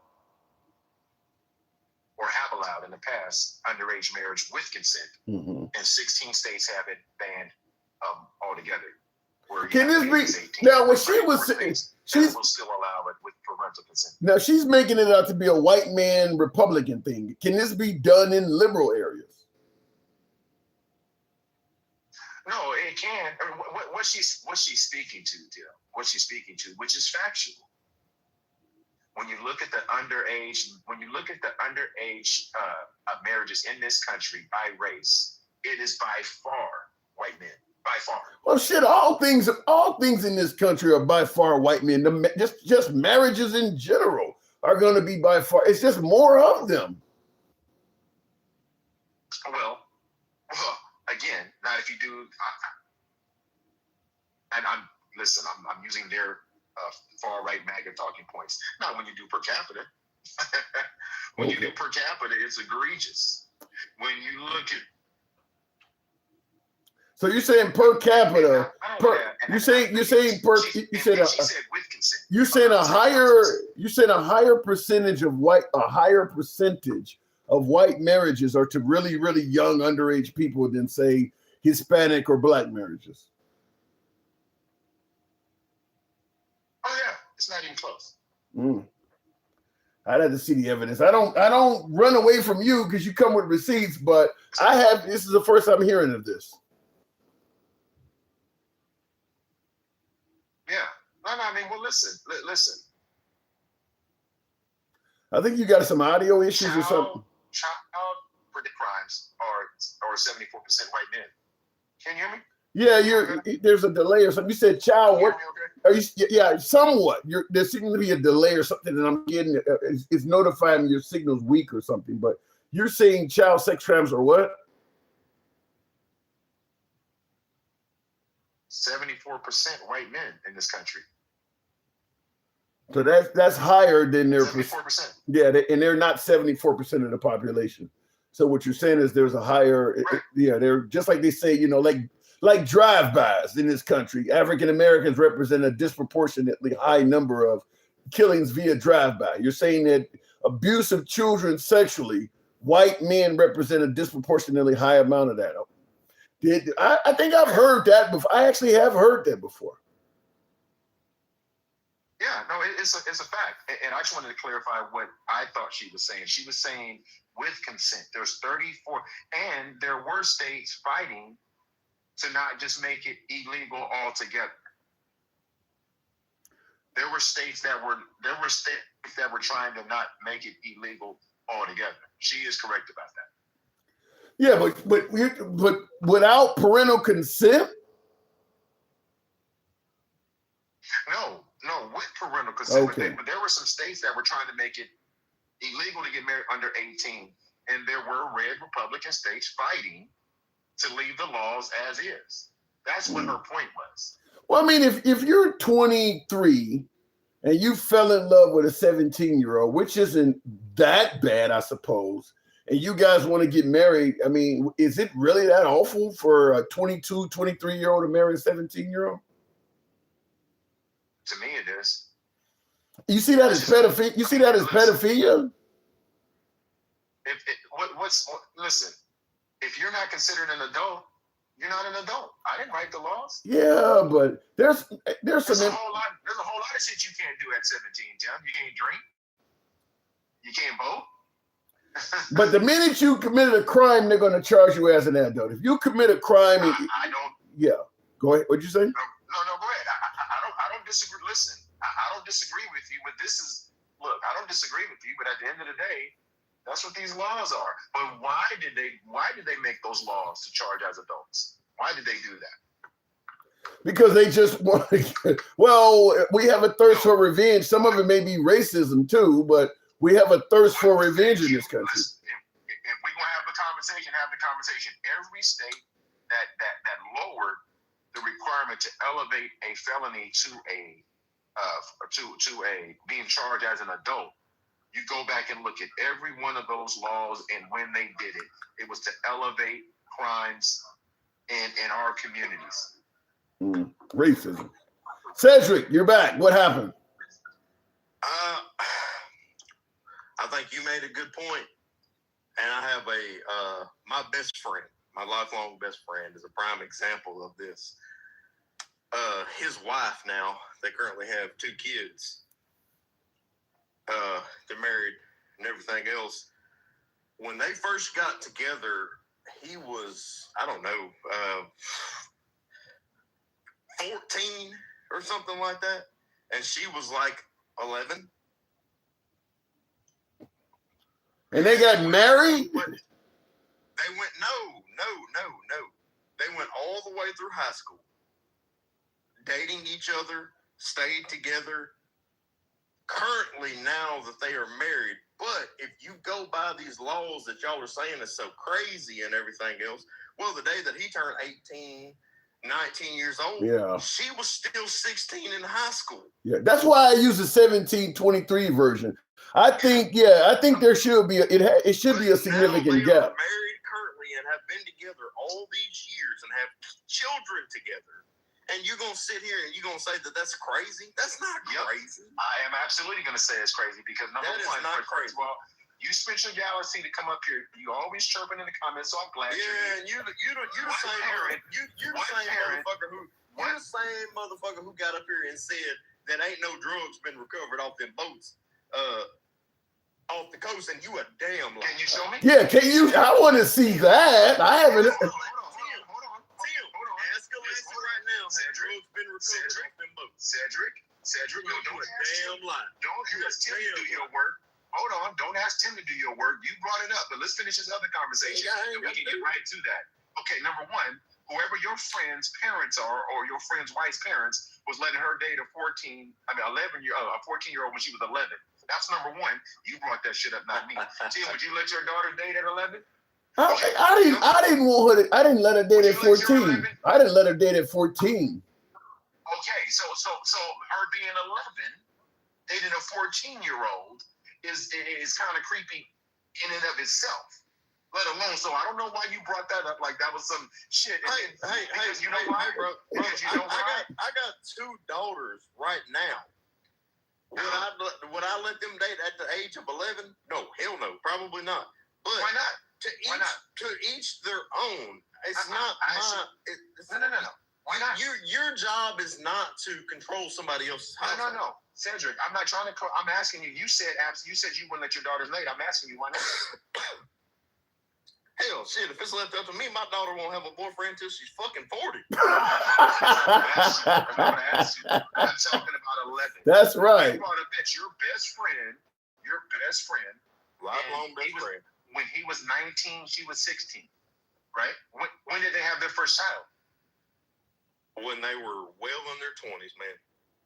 I bet you that wasn't the first time that they had sex. I don't. But see, Mike, this is where you're trying to make something out of nothing. Mike, you brought it up, not me. Well, in regards to what you guys are talking about, Mike, this is why I use the 17 and 23 example. A 19-year-old dating a 16-year-old, I disagree that there should be a law against that. I mean, there's some mature 16-year-olds and some immature 19-year-olds. I don't think that there should be any issue with that. Again, you're gonna have to change all the laws in this country because if they can get married and they can have I know somebody that went to prison for just that because it's called statutory. Yeah, see.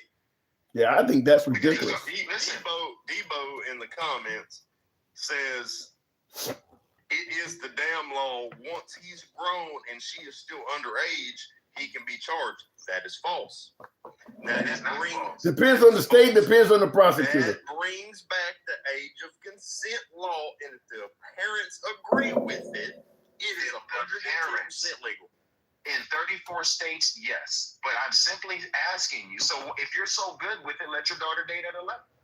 Leave my daughter out of it. Like I said, You brought him into it. Wait a minute. See, I know Tim, I did not Tim, bring do you my notice? daughter. Tim, do you notice? Sir, Tim, I do did you not bring notice? my daughter. Do you notice how they get? Anything. Did you notice how they get squeamish when it touches home? I've been telling you this about these weirdos. I did not bring my daughter into it. Tim, did I bring my daughter into No, you didn't bring your daughter. But no, you didn't bring your daughter into it. You said you had 2 daughters. How would I know you had 2 daughters if you didn't bring them up? You did do that. You said you had 2 daughters. I did bring my daugers up, but I said the only way I brought my daughters up is I said they don't have to until they 40. You did say that. Okay, so let me ask you this last question. So leave my damn daughters out of it. That you need to bring up. Don't ask them to do your homework. You do your homework. You leave mine. I didn't bring your daughters in. You did.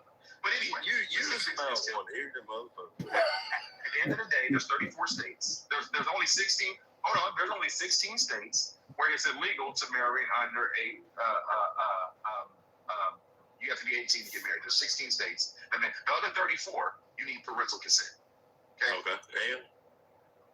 Regardless. why are y'all getting on this live today Hold on. and making Cedric. an argument of something that has been law for years? Cedric, I didn't make this argument. I'm not. Wait a minute. First of all, I didn't make this argument. Tim asked me a question, and then you brought your ass up here. What I'm telling you is the parents cannot consent to their child being allowed to have. Can I finish? You knock yourself out. You doing all that. Let it cruise, thank you. Underage sex. Yeah. The parents can. I know you're just trying to talk over me. I told you you weren't prepared for this. Parents can't consent to allowing their child to have underage sex. They cannot consent to that. You do know that, right? That's false. Cedric? Look it up. That is false. Wait, let me say this. If a parent can hold on, Mike, hold on, Mike, hold on. In regards to what you just said, a parent cannot consent to letting their child have underage sex. If you can consent to letting your 16 or 17-year-old get married, wouldn't it be the assumption that once they're married, they're having sex? That is false. That's not what I'm saying, Tim. You're talking assumptions. I'm talking about law here. You cannot consent to let your daughter have underage sex with the. You can't consent to that. That doesn't make sense. Hold on. That doesn't make sense. Hold on. Let me explain it. That doesn't make sense. If I'm able to consent and let my 16-year-old get married, I can't consent to the person having sex. But once the courts allow them to get married, you think they're going to charge her husband with being a pedo? They're married at that time. Right. I'm talking about the law. But I'm talking about what I'm saying is without the marriage. Take the marriage off the table. Okay, there we go. Take the marriage off the table. That's the way around it, though. That's what Gangsta Grandma was arguing. That's the way around it. I understand, but what I'm telling you, listen to what I'm telling you, Tim, very carefully. His friend that was 19 and that girl was 16, if they were having sex and they were not married, he could get charged with rape. Correct, by the parents. Yeah. That's correct. By anybody. You gotta find out. Your parents cannot sign consent for you to have sex. That's what I'm saying. When you're 40 years old, nobody can sign for you to have consent of sex. That doesn't matter. There's no law that stipulates what age there is to have sex. That's just false. That's bro. You're not listening. But anyway, can we move on? Oh, I'm listening. No, you're not paying attention at all. Clearly. So anyway, go get the evidence. Go get the load of bullshit. No, it's not. It's actually factual. No, it's not. If your friend was 2 minutes, Cedric. You stated that parents cannot consent for their underage child to have sex. Nobody can sign for consent for you to have sex. That doesn't matter what age you are. So Cedric, here's the part where you have a problem, my guy. That's what I've been telling you. So if your 19-year-old friend was having sex with his 16-year-old daughter, legally, that's rape. No. It is. It would be statutory. It would be statutory. But I will say this. Hold on. I will say this. Even though it's officially statutory rape, there are plenty of judges that would not come down on a 19-year-old with a 16. I would be one of those, for instance. The reality of this is, I'm not trying to make an argument about this shit, but like I'm 19 years old and 16 years Right. old, and you're trying to sit here and make this like it's some huge fucking deal when they have been together I'm not for trying to make it like it's anything. I'm just 6 speaking damn about the years law. at this point. Listen, That's just I'm crazy. speaking about the law. So you're trying to say I'm doing that. I'm just speaking to the law. But let's move on to the lack of evidence. Where's your evidence that they collected narcotics off any of those? I want to see that. I'll give you, because your time is up, Cedric, but I'll give you a couple more minutes for that. Okay. Well, all right. So Tim asked Alexa, were drugs ever recovered off of the boats that was No. You asked No. I want to do this. Mike, I actually want to do this. Cedric, Alexa, were there drugs ever recovered off of Venezuelan boats that President Trump was blowing up? The Trump administration claimed the boats were carrying drugs, but no public evidence of drug seizures has been provided. Independent fact checkers report the U.S. government hasn't released verifiable physical evidence like cargo manifests or lab tests. Alexa, stop.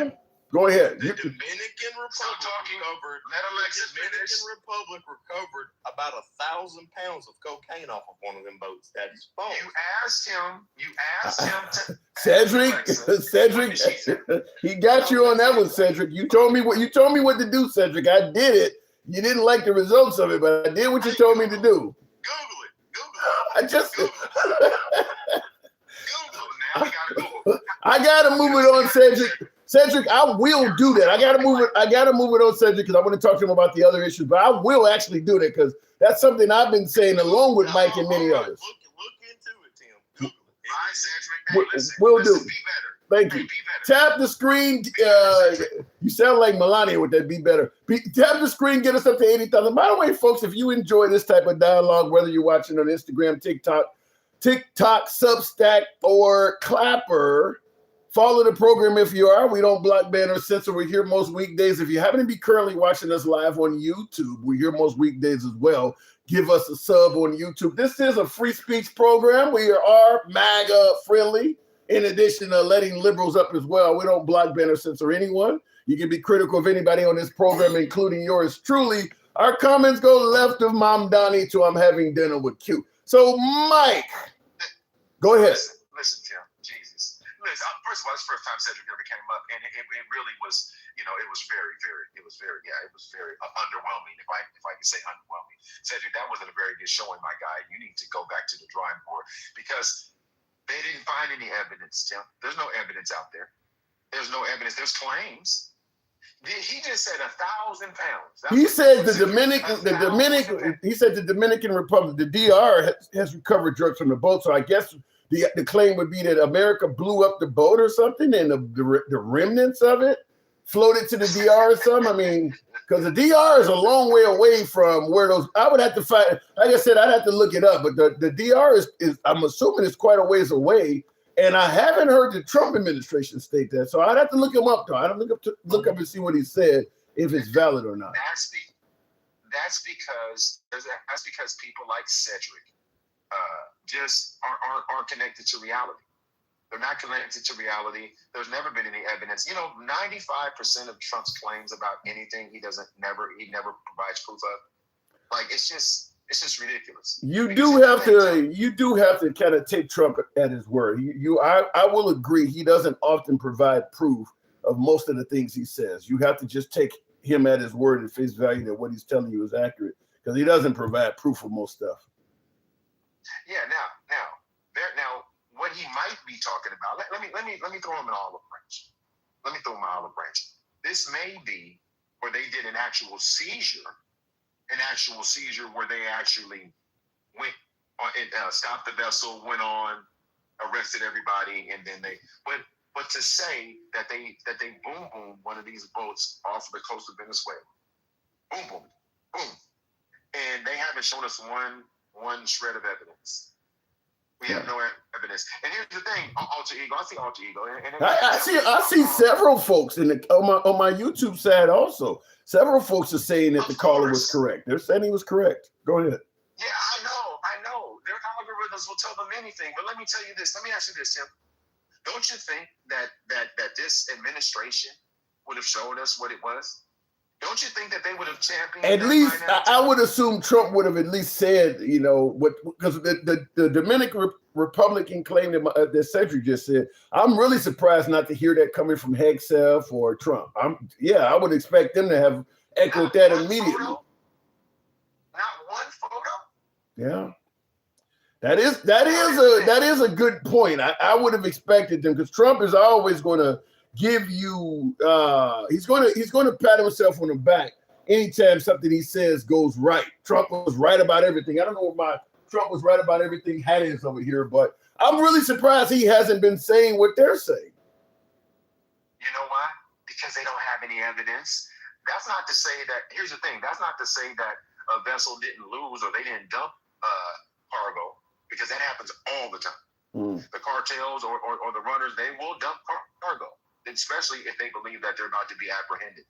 They will dump it to lighten their loads and use that's what they will do. But to say that they actually hit this vessel, blew it up in the water, and then all of a sudden they just let again, and not say anything about it, it's ridiculous. It's unbecoming of the Trump we've expected. Mike, I do got to move it on for time, unfortunately, but it doesn't sound like the Trump we've come to know and love or know and hate, because Trump does take credit for anything he says that come to fruition. So if they seized a bunch of drugs, I'm super shocked that I haven't heard it from the Trump administration.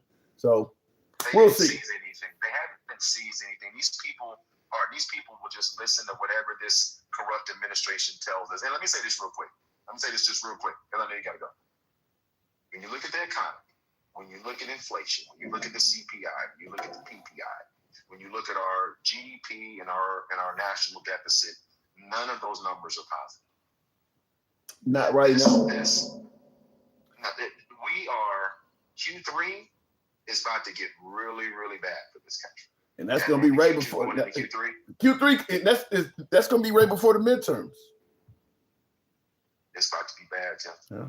I'll get into it on the next call. I'll pull up some numbers and show you. We look forward to seeing it. Mike, as always, a pleasure. Thanks for coming through. Tap the screen, get us up to 80,000. We'll take the next caller. Real quick, I want to say something in regards to this drug boat thing that they were just discussing. And like I said, my shows can go in many different directions, because I get a lot of knowledgeable callers, left and right. MAGA comes on the program and sets me straight on things, and so does the left. And I appreciate that. That's why we bring in callers from all sides of the voting aisles. But in regards to this drug boat thing, let's say it is accurate that Dominican Republic seized drugs off of a boat coming from Venezuela. I got a bunch of questions in regards to that. First of all, is that one of the boats that Trump bombed? Because Venezuela does have a drug trafficking issue. I'm assuming there's cartel members in Venezuela. Every country south of the border just about is affected by the cartel. So I'm assuming, hell, even America ships drugs internationally. You ever heard of Locked Up Abroad? Banged Up Abroad. If you live overseas, the same program. It comes on Nat Geo, Discovery Channel, called Locked Up Abroad. Every country has people that exports illegal narcotics. So I'm certain Venezuela does as well. However, the claim that the Dominican Republic seized drugs off a boat is that one of the ones that Trump bombed, because that's different. Because now you're indicating that Trump bombed the drug boat with some of the most sophisticated weapons on earth, and somehow it still made it all the way to the Dominican Republic. We heard that he's double tapped the boat. So they blew up a boat and they were able to keep an eye on it and see stragglers, and they hit it a second time. How did this boat make it all the way to the DR? Because if it was already in the, you get 12 miles outside of your coast, all of that's still considered your territory. So if this boat was close enough to the DR, their own coastal force would have grabbed it if it was that close to so this boat would have been nowhere near the DR, and we hit it, and the remnants of it floated there. How does that work? So there's a whole lot more questions to be asked if we're going to say that the DR sees boats, because we were operating nowhere near the DR. So that part I don't understand. And I see in the comments, Travelman says maybe it washed up ashore. Well, if it washed up ashore, how are we 100% certain it came from one of the boats that the Trump administration blew up? As my last caller, Mike, accurately stated, smugglers dump cargo all the time. There's cargo that is washed up on the shores of LA and on the shores of Miami. Folks dump illegal cargo all the time.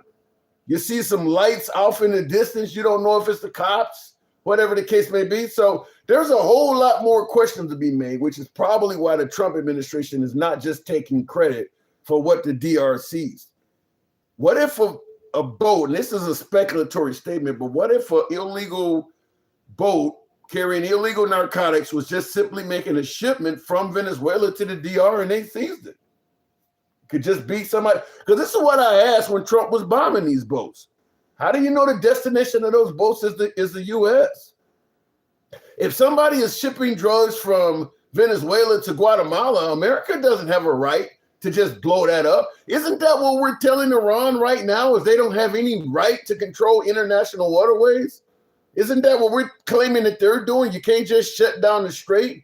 You can't just control traffic in international waterways. Why are we off the coast of Venezuela shooting boats, stopping oil vessels like the ones that were going to Cuba? This is exactly what we're chastising Iran for doing. You can't just stop international traffic, but yet we have no problem doing it when we want to. But it's wrong for Iran to do it. I don't know how that works, but there's a whole lot of questions to be asked. If the story is true that the DR sees drug boats, there's a lot more questions to be asked. Were they struck by the United States? Were they en route to the United States? Because if they're not en route to the United States, we really have no jurisdiction over them. It's not our job worldwide alone to unilaterally tell you what you can and cannot travel with on a vessel at sea. If you're not near the United States has no business telling you what you can and cannot carry on a ship. They don't even understand the internet. I don't know what that means. The real drug traffickers are Junior. Wow. They were fishermen. Some of the survivors have even spoken out. If they were drug runners, they would not have spoken out. I have heard that, but then I've heard some folks suggest that the type of vessels they were on are not traditional fishing boats. So it can go a million different ways on that. But it doesn't matter what they were. If they were not headed to the United States and they were not near our country, we have no jurisdiction over them. It's as simple as that. We have no jurisdiction over them. By the way, before I go to the next caller, get us up to 80,000, tap the screen. I had a poll running on YouTube. We're going to change it, but I did ask the question. We've had over 200 and some participants. Is Trump capable of dropping a nuke on the nation of Iran? Out of 220 votes, 63% said yeah. Wow.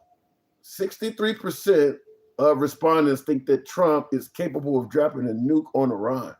Yikes. 37% says no. That's frightening. I hope you 63% are wrong, because he's clearly making major threats like that. We'll go to tap the screen, get us up to 80,000. Until then, Dencal, we'll go to Dencal on Instagram. I don't know if it's going. Dencal, are you there? Yes, can you hear me? Loud and clear. What say you in regards to that poll? What would your take be on that? I kind of understand the logic, but I don't think he would do it. I don't either. Think he would do it. Well, you're still on the record saying he's not even going to put boots on the ground. Have you changed your opinion on that? Dencal, you got a signal issue, I believe. Yeah, I got a bad echo. All right. Go ahead and drop, and I'll try to bring you up in a minute. We'll move it on to Travelman. Good evening, Travelman. This host is so far up Trump's cornhole. You sound like Gangsta Grandma. In the comments, Cato says, this host, referring to yours truly, We don't block, ban, or censor insults. We're fine with that. He says that I'm so far up Trump's cornhole that I will never see daylight ever again. Is it that deep up in there? Wow. Travelman, good evening. Hey, Tim, how you doing? I'm doing good. In regards to the poll, what say you? He may want to, but he can't. Why can he not do it? Because it takes more than just the president to say launch a nuke. Okay. There's protocol that has to go through. And everybody within that chain of command has to agree with that protocol. Not only and legally also. So is it Congress? Who would stop him if he wanted to do this? Who would tell him? Congress not in the chain of command. I was with somebody. You got a couple of things, couple of procedures that you have to go through in order to do it. And first of all, the first one I would imagine, I'm just speaking that he would first of all have to find out if what he wants to do is legal. You know. So of course they fired all the Jags, but somewhere along the line, you're gonna have somebody that's in that chain of command, an admiral or a general, somebody that's gonna say, "Wait a minute, why are we doing this?" An admiral can stop Trump if Trump orders a nuclear strike on Iran. An admiral can stop that. The admiral can stop the person that's below him. You know, Trump just not gonna turn a key in a nuke takeoff. Yeah, but if the admiral is ordered to, one of his subs or one of his ships in his command, you're ordered to do this. He can't say no to the president, can he? If it's not a lawful order. There goes Arizona Senator. What is the guy in Arizona they tried to punish for saying don't follow unlawful orders? What is that guy? Yeah, you can't have if it's not a lawful order. So which means why the only way I can see us launching a nuke is if they are getting ready to launch one against us. That's where the mutual assured destruction thing comes in. You know, right? Or something that would cause us to do that. But they don't even have nukes, so there is no ground for us to go in and try to drop one on them. You know. Well, I mean, Trump is already talking about obliteration, and what are some of the terms he's using? A whole civilization will die, and I mean, I don't hear where are these military personnel? Because when he said a whole civilization was going to die, nobody stood up and said we're going to. I mean, they were pretty much leaving it up to him to decide. You know what? He can, as president of the United States, you got a lot of power to do some things, but it's also things in place to stop that. So my question to that would be, you have to have 100% cooperation from, I would guess, from the military, because they're the ones that's going to have to carry that out. And somebody within that chain of command, everybody in the military not matter. So somebody within that chain of command is going to say, wait a minute, is this a legal order? I mean, that's not difficult. Is this a legal order? If it's not legal, then our oath is to the Constitution. To the Constitution. What if if you're in the military and you carry out an illegal order, can a pardon from the president save you? That I don't know. Because that's the go around. If you fall under, if you carry that out, I can't speak on that, Tim. I can't speak on that because now we're going way out. We're going way out into the realm of something that's not really going to happen. I guess here's the one thing I would ask: has someone in the military that was charged with a crime ever been pardoned by the president? I'm assuming the president is pardoned. Yeah, I think the SEAL that was convicted and stuff, that even the other SEAL members testified against him. I think that he did get pardoned him or something along those lines. So then Trump could pardon somebody that if Trump orders somebody to nuke something, he could pardon them. What this guy Jay talking about, that's the whole point of loyalists. Well, in the military, you're basically saying that everybody within the flag, within the flag community is all loyal to Trump, and that is not the case. And just because they may be loyal to him doesn't mean that they're going to break the law for him. That doesn't mean they're going to go against the Constitution for him. But you can find somebody who will, though, Travel Man. Like I said, if a pardon will save you, then he'll just find somebody. Okay, if you won't follow this order, just like many folks have resigned. If you won't do it, then we'll just demote you or get or reappoint you somewhere else, and we'll find somebody that will. So what you gonna do? You gonna fire the whole flag staff because it's a whole lot of flag in there. You might, let's be realistic.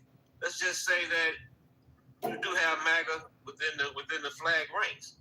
Say you got I don't know 20% that's MAGA within the general and admiral rank, right? You got 20%, but you got 80% that's not. So they're not just gonna let somebody do something. How many people are involved in launching a nuke? It's not that many people involved in that, is it? How you think that's something that's simple? No, it ain't. But it's not. I'm not saying. Hold on. I'm not saying it's simple. What I'm saying is, how many people? Okay, you got the brass, the top brass, the folks who get an order. A few people have to verify the codes and push the button, and they have to be on. What is it? Maybe 10 people? It ain't that many people to fire off a weapon. Yes, exactly. But there's also those people are going to look at it and look at what they're doing.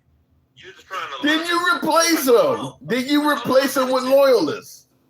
Hold on a minute, Tim. I don't care who you put in there. The bottom line is you're talking about launching a nuke against a non-nuke country. I'm not arguing about that, but I'm arguing with you is who's going to be going and want to do something like that? Well, you're going to wipe out a whole. I'm not going to say wipe out the whole country, but a significant portion of that country. What is that based on? You really believe that if Trump wanted to find 10 service members to wrongfully fire a nuke at Iran and kill thousands of people, you think he really couldn't do that? I think he would have an almost damn near impossible task of trying to find somebody to do that. I really do. I think you got plenty of folks. It doesn't matter how loyal they are to Trump. The guys that's in the military, they have dedicated. Now, if you're in the general ranks, you've been in the military 25, 30 years or more. So you've dedicated your entire life, and now he's asking you to do something that is totally now granted. Religious people and those holy rollers and stuff, they voted for Trump, even though he was the antithesis of everything he believed in. But that's totally different from saying, hey, look here, I need you to go over here and launch this nuke and wipe out 20,000 people. There's repercussions to that. Because number one, they're gonna look at okay, what's gonna be the status of the United States after we do that? We become a pariah. I mean, even though we're not dropping nukes, they're following his orders on a bunch of other shit that's altering the status of the United States. I mean, I think it can be done, Travelman. I really do. I think no, man. No, because if they had nukes and they had them pointed at us and they were getting ready to launch, yes, but no, they don't have any of that. They don't have that. So not only are they open up to criminal charges, the president is also. I want to ask folks in the comments. I mean, maybe I'm looking like a grand idiot here, but I want to ask folks in the comments by way of yes or no in the comments. Do you think Trump? Because I'm saying yes. How many of you think that if Trump wanted to find somebody in the military and he made him a promise, I'm going to take care of you, I'll go in and give you whatever promotion. I mean, just talk to folks in Trump's way. That really makes you think he's going to look out for you. And, of course, he's going to pardon you if it goes wrong. How many of you folks believe that Trump could find 5 or 10 people that's required to get together and fire off a nuke and kill thousands of people, innocent people in Iran? How many of you folks that believe he can do that? I think he could do it. Now, you're military and I'm not, Travelman, but how many of you folks believe he couldn't do that? And the reason also is that if somebody think that they're going to find somebody in the military that would do that to me, you have a very low opinion of the military. that the military is just going to. I got a low opinion of mankind, Travel, man. I mean, you got to keep in mind Hitler found people to do it. You think nobody like that exists here? Let's come back to reality, okay? That is reality. The reality of the situation is that the United States would not launch a nuke against a non-nuke country. We've done it before. That was World War II, Tim. That's totally different. That you're talking about a wartime situation of World War. You can't use that. You can't use that. I'm talking about today. The only countries with nukes. Iran is not one of them. So first of all, you got to come up with a justification. I'm giving you okay. Why you want to drop a nuke? Okay. The justification is if we don't do this, they're talking about enriching their uranium. They've been yelling.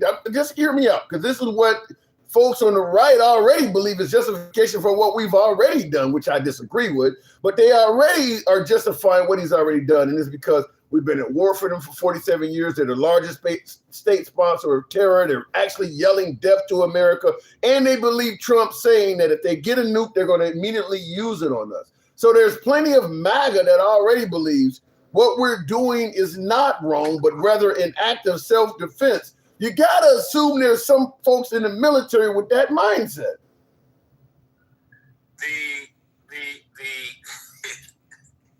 Those people are freaking snowflakes. That's all they are. They're snowflakes and chicken hawks. I can't argue with that. You know how many countries, you think Iran is the only country that said death to the United States? No. Come on. I'm agreeing with you there, but I'm just simply saying. That's why where we at right now was based on a lie.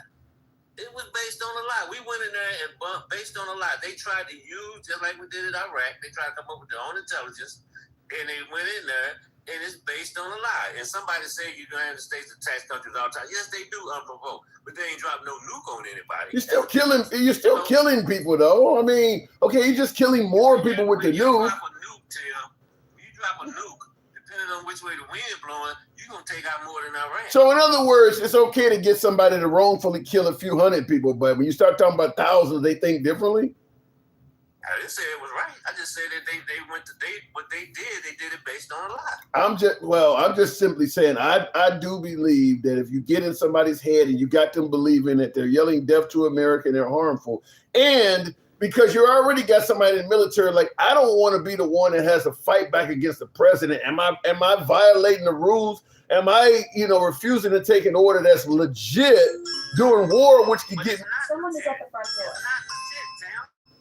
How can launching a nuke weapon against a non-nuke country be legit? That's not a legitimate order. Sir, I'm in a meeting I'm on the phone right now with Hegseth and the president himself. They say this is a legitimate order, sir. They're telling me I can go to jail. It's up to the UCMJ. It's up to the JAG officer. They don't know the law. It's not up to them.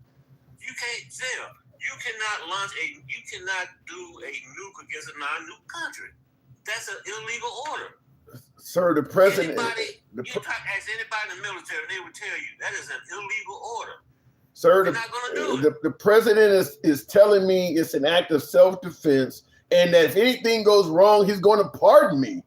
I mean, he's telling me this is my duty to the country. What's the self-defense? That they're going to because they are enriching their uranium right now, and if we don't act, we're in trouble. They enrich Trump. Come on, man. People in the military read. You got intel guys in the military. They know exactly what's going on. When I was my last command, I was at an intel unit. We had TSSCI.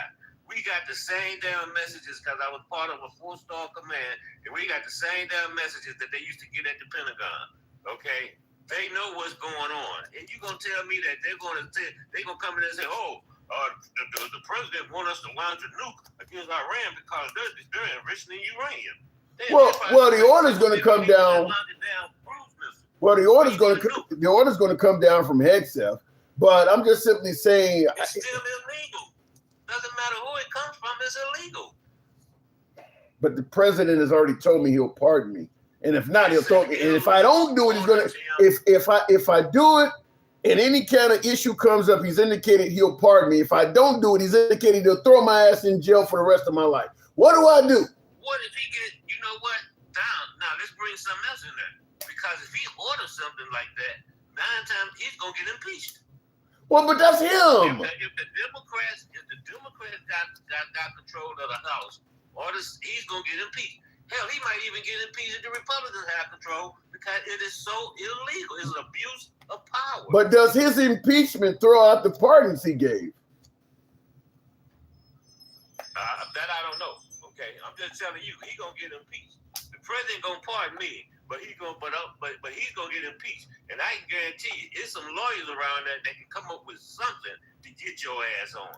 But the problem, Travelman, the problem is if I do not follow what Hegseth is telling me to do, they're going to plaster all over the media that I didn't follow orders. I'm not a patriot to this country, and that the uranium in Iran is only continuing to be enriched because I didn't follow orders. You realize what that will do to me? Not to mention that someone locking me up. And you're assuming that everybody's in agreement with Trump. But if you come out there and say, well, first of all, people that's following this stuff, they know Trump is full of shit. They already know that. And that once again, Trim, you're talking about something that is illegal. Yeah, you guys give Trump all of this power like he's this, that, and other. You know what? Yeah, you got some people in there that do some things, but you also got probably more people that would say, no, we're not doing this. Well, I'm going to go with what David in the comments just said on YouTube. Legality depends on who is in charge. If Trump's people are in charge, this is 100% legal. Can they change the law? What the hell have you been seeing Yes, that's what you've been seeing this whole time. They've been changing the law. Can they go in if the UCMJ? If you come back and say I am following the UCMJ, and based on the UCMJ, that is an illegal order. You can't change it, Tim. Let me just say this. This conversation you and I are having back and forth, if there's one thing that this to me promotes, it's a resignation. If I'm in this position right now where I got you telling me this and Hegseth, I'm just gonna quit. Fuck it. I'm just gonna resign. I'm not gonna fight against this. But once again, you're talking about 4-star generals and stuff, man. These guys are not just gonna, unless they 100%. Hasn't that happened where we've had some top level brass resign? But even they have their limits on the ones that are MAGA. But not only that, they also they're talking with other 4-star generals. No. I mean, it's not a enclosed thing that just happened in a vacuum. It doesn't work like that. I'm just saying, I'm not about to. This guy's telling me they're gonna lock me up. They're calling me treasonous and traitors and plaster my name all in the internet and shit like that. Just simply saying no, it's an illegal order is not as easy as you're making it sound. They're gonna rent, and this guy's gonna be in office for 2.5 more years. This guy's gonna railroad you. Okay, but then trying to charge somebody with treason and all this other stuff, that takes things too. So once he gets a lawyer, which in this case would probably be one of the best lawyers in the country, but it wouldn't be a military lawyer, it would probably be one of the best lawyers in the country, and they would come back and beat all of that shit, Tim, because it's illegal. I don't want to be the president you might think he could do what he wanted to do, but the president cannot change the law. Can't change the law. That got to be done by Congress. Congress make the laws, right? I don't. Right now, is that what they're doing? Hey, what you talking about? You talking about Mikey and those boys? Trump is doing all kinds. I mean, right now he's talking about giving January 6ers over what is it? 1776. $1,776 million of our tax money is about to go to January 6 protesters and folks that are. Congress ain't doing shit. I'm gonna be sitting in the brig hoping Congress saves me. I agree with you on. Right. I agree with you on. But the bottom line is, this is the bottom line, Tim. Everybody can say what they want to say, but the bottom line is, y'all can think Trump crazy as hell. You can think he off the chain, do whatever he want to do. If you launch a nuke against a non-nuke country, that is nothing but pure trouble, and it's going to, I won't say destroy the United States, but it will do significant damage to the United States. It'll hurt our reputation. I don't disagree with that. One of our Iran allies might launch one towards our country. Yeah, I mean, anything's possible, but I think we've already put ourselves in we haven't went nuclear yet, but Trump taking over so many countries, he's already opened up the door to stuff like that. So, I mean, well, he only took over Venezuela.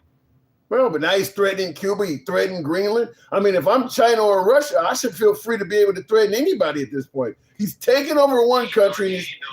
Doesn't matter. Doesn't matter. You saber rattled his ass off at this point. So if you're China or Russia, you should be able to do it. Since you brought up Cuba, look at what they're doing over there in Cuba now. Basically, by us cutting everything off, isn't that kind of bordering on a war crime? Yeah, you're killing people. You know, and as far as Iran is concerned, we're still at war. They can call it what they want to, Tim, but an embargo is an act of war. Yeah. But I got to move it on, but I'll just say this. In regards to you suggesting that he wouldn't be able to get anybody in the military to use nukes, if you're threatening their desalination, their fresh water supply, and you're putting Cuba in the dark and shit, he's using the military to do all of that stuff. He's not killing millions at a time, but he's having no problems finding military personnel to kill thousands of innocent people at a time. He's doing that now. You're just saying he can't find anybody to use a nuke. Then what about them MOABs, the mother of all bombs? I mean, I think that he would have no problem finding murderous military if he really wanted to. Last word to you. Those were used for specific purposes. The mother of all bombs, that was supposed to be to get down deep enough into those tunnels to be able to access where the uranium was at. That's what that was for. Now, as far as other stuff goes, all that other stuff, desalinization and all of that, that is totally different from launching a nuke. Totally different. Okay. I got to move it on. I just say this. I don't ever want to disrespect anybody in our armed forces, but I do believe there are people in our armed forces that would do this stuff. If you found Hegseth, there are more Hegseths out there. If you can he would have no problem getting Hegseth to give that order. You think there's nobody in a sub or on a destroyer that has Hegseth's mentality? You found him. I gotta go. Appreciate it. Yeah, I do. Okay, yeah. All right.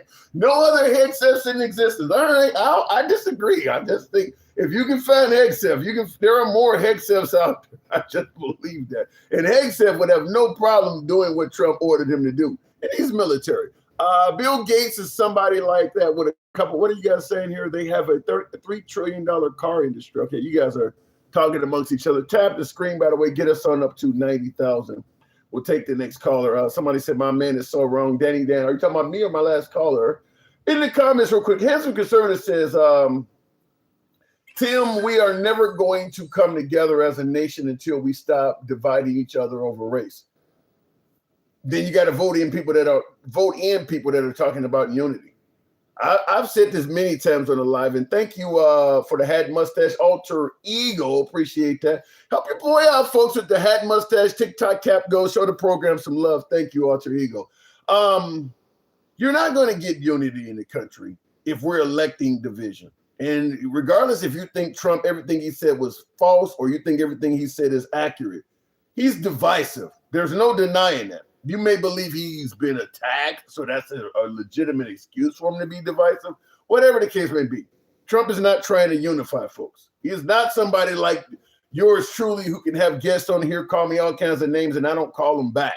He fights back. He fight, and some would say 10 times as hard. So Trump runs on being divisive. Danny Dan, thank you for the hat and mustache. He fights back. Not to mention, he also launches offensive attacks, such as the ones you see on my screen. There's no reason to be posting this shit.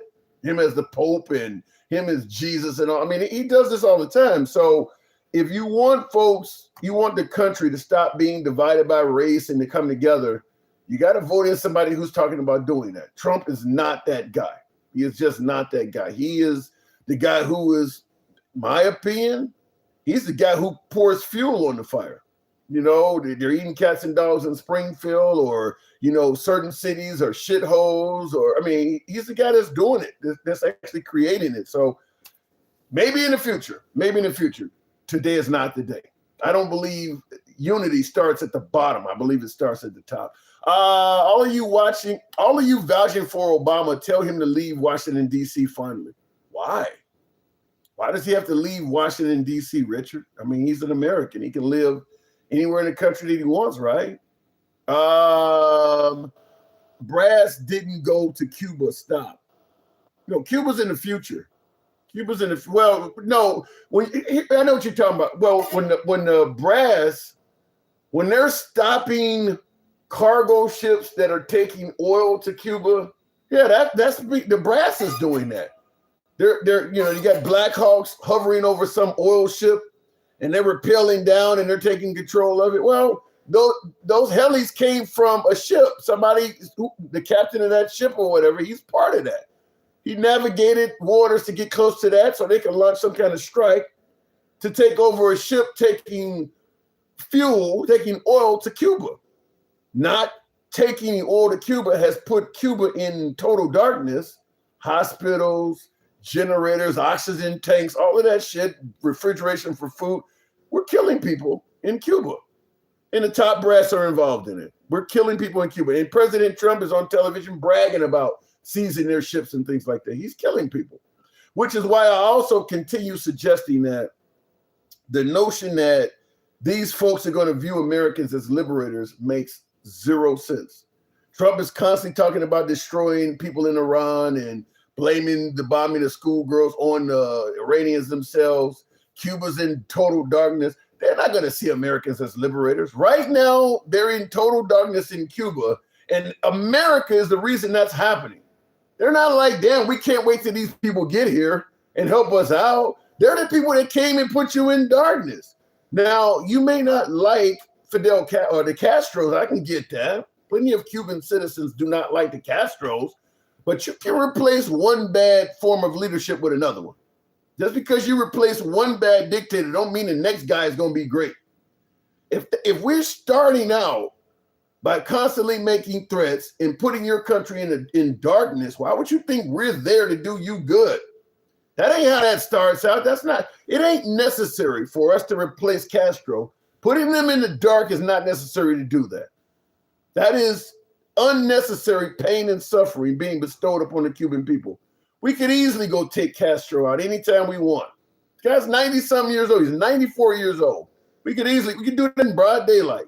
There is zero reason to shut down all the energy in Cuba for what, it's been a month or more now. So I don't see how they're going to view us as liberators coming there.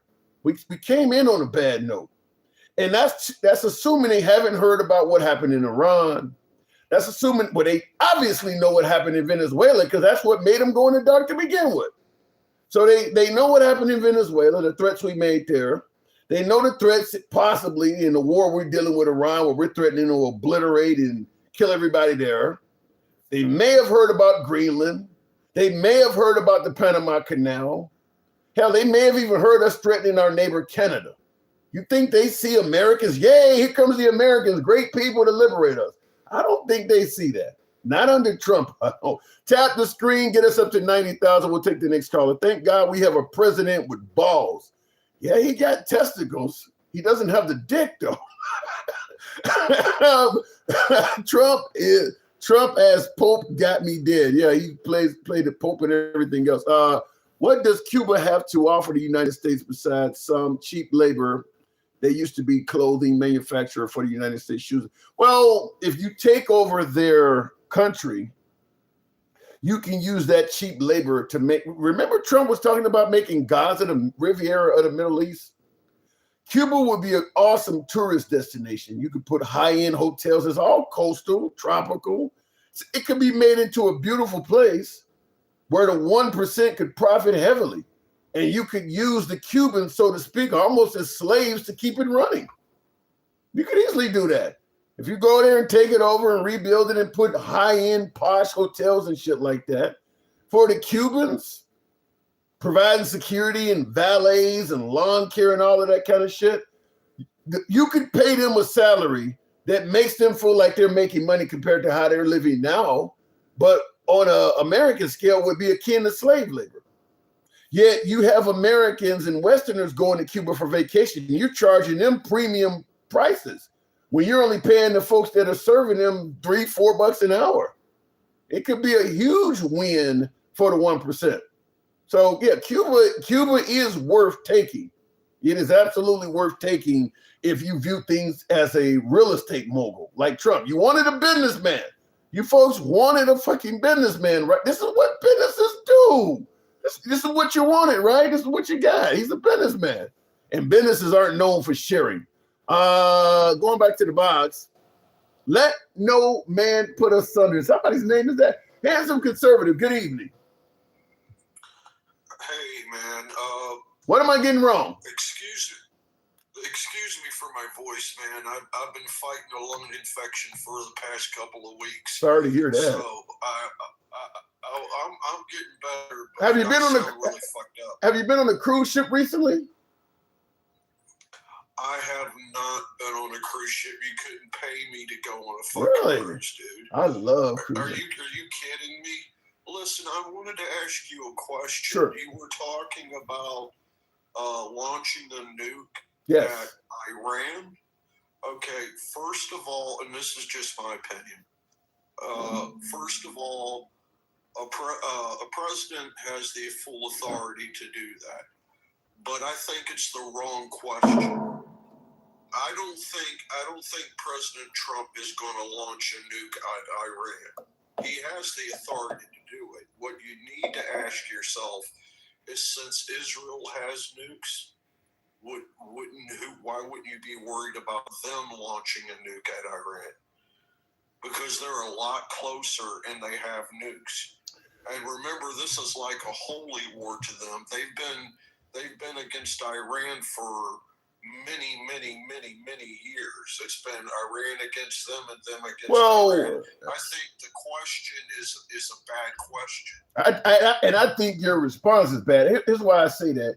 We're currently at war with Iran right now, not Israel. So what? But Israel's going to jump in the middle and launch a nuke at our enemy right now. Israel really, the time that Iran was attacking Israel has kind of passed. They're really going after their closer neighbors right now. So it makes no sense for Israel right now to jump in the middle of this and just bomb Iran with a nuclear weapon. They're not even messing with it.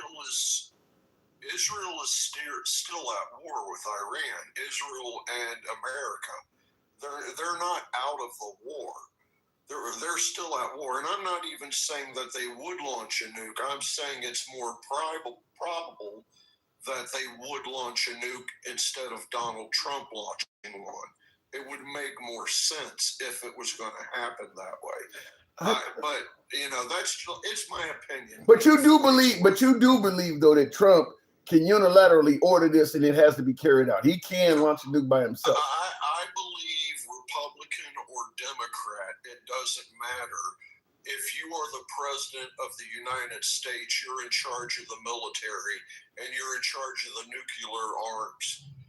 That's at your desk and your request. So I don't care what party you're in, you absolutely have the power to do that. Regardless, and the military has to follow his orders. He's the chief over the military. So yes, he could, but I don't think he would. I'll tell you it is. If Israel, let's go with your deferment. If Israel launched a nuke into Iran, my guess is nations like Turkey and some of the other Middle Eastern nations would probably then, because Turkey's nuclear and so is Pakistan. I doubt if India would be on the side of it. Pakistan and Turkey, who are nuclear nations, it may open them up for going after Israel. And then, of course, the only thing they can save Israel is to drag us into it. So I don't know if Israel would go that far, because without the support of the United States, they're going to lose that. Oh, well, you may be right. You may be right. But I'm just saying, I think the better question is, would Israel do it, not would America do it? Because, like I said, this is more than a war. For Israel, this is a very long, drawn out, religious kind of, I want to say holy war. I mean, they've been going at it for so long. I think it's a better chance that they would do it than we would do it. I honestly think. And I hope I'm right about that. I hope that we don't launch a nuke, but the president does have the right. Well, when you say holy war, I honestly think we're in a holy war too. When I played those clips of Tucker. Well, when I played those clips of Tucker Carlson interviewing Ted Cruz, who's a sitting senator, and Lindsey Graham, Lindsey Graham's another sitting senator, when they're saying that the Bible commands us to defend Israel, otherwise we'll be cursed, I got to assume they're not the only ones that believe that in the Republican Party. There's a lot of folks that believe that we should defend Israel because it's biblically prophesized. Tim, there's a difference between being religious and being a fanatic, and some people are just repeating the things they were told as children. Standing up for Israel is one thing, but defending Israel by launching a nuke or something, that's not in the Bible, dude. That's just crazy talk. I saw that interview, and yeah, Tucker tore him apart on that one. Well, I get what you're saying about being fanatical or even potentially misinterpreting the Bible, but let's be clear, that's kind of the MO for everybody that gets involved in religious wars, is they misinterpret the Quran or misinterpret their books. I'm just simply saying we are involved in a religious war in the eyes of many Americans. I mean, there's a lot of folks who believe that it is anti-Semitic to even criticize Israel. Just like you got a lot of folks who believe if you criticize black people, you're racist. That's fucked up. There's a lot of legitimate reasons to criticize blacks and Jews. But there are some folks who believe just simply criticizing the Jewish community makes you an anti-Semite. Just like some folks believe criticizing Trump makes you have Trump derangement syndrome. Anytime somebody's like that, to me, that's being a radical person there. Right. Well, look, I just wanted to come up and give my 2 cents on the bomb thing. Like, I do agree that he has the right to. I don't see him doing that. We haven't even put troops on the ground yet. Well, I want to ask you something before you run out, because this was the theme of the show. Because people always say that the left takes Trump out of context. When he said a whole civilization was going to die tonight a few weeks ago, people said that he didn't mean everybody in the damn country, and the left is taking him out of context. I played this earlier. I want to get your opinion on it. It's a quick clip. He said this earlier today. This on social media saying for Iran, the clock is ticking. They better get moving fast or there won't be anything left of them. Time is of the essence, signed President Donald J. Trump. What does he mean by this? He posted this today, that for Iran, the clock is ticking. I wish I could tell you, man. Honestly, I was discussing it with my brother today. We were talking about the war today. Mm-hmm. And truthfully, man, we haven't even put troops on the ground. This has been a propaganda war at best. I mean, there's been a couple of planes and a couple of things like that. But I'm lost on what he's saying now. I mean, I can't make heads or tails out of it. At one moment, he's saying that we're going to end the war. The next minute, we've won the war. All I can tell you is what I've seen. And what I've seen is we've got troops, we got ships, we've rearmed, and right now we're having a Twitter war. So, I mean, I can't justify it. I don't know what to say about it. But this is one of the easiest wars I've ever seen so far. And really? What makes you say that? Again, just look at what's over there. We've got our ships, our planes, we've got our attack crafts, we've got tons of military, paratroopers. We've got so many people over there and heading over there. And all that's been done is you better get ready, we're coming. You better surrender now, we're coming. At some point, if you cry cry wolf all the time, people are going to stop believing you. And that's what You we know, have. I mean, I voted for Trump the first time. I'm not against Trump. I'm starting to see this in a different light because the longer it takes to do anything, whether it's put troops on the ground or leave, either way, you know, it's making us look bad. That's just my opinion.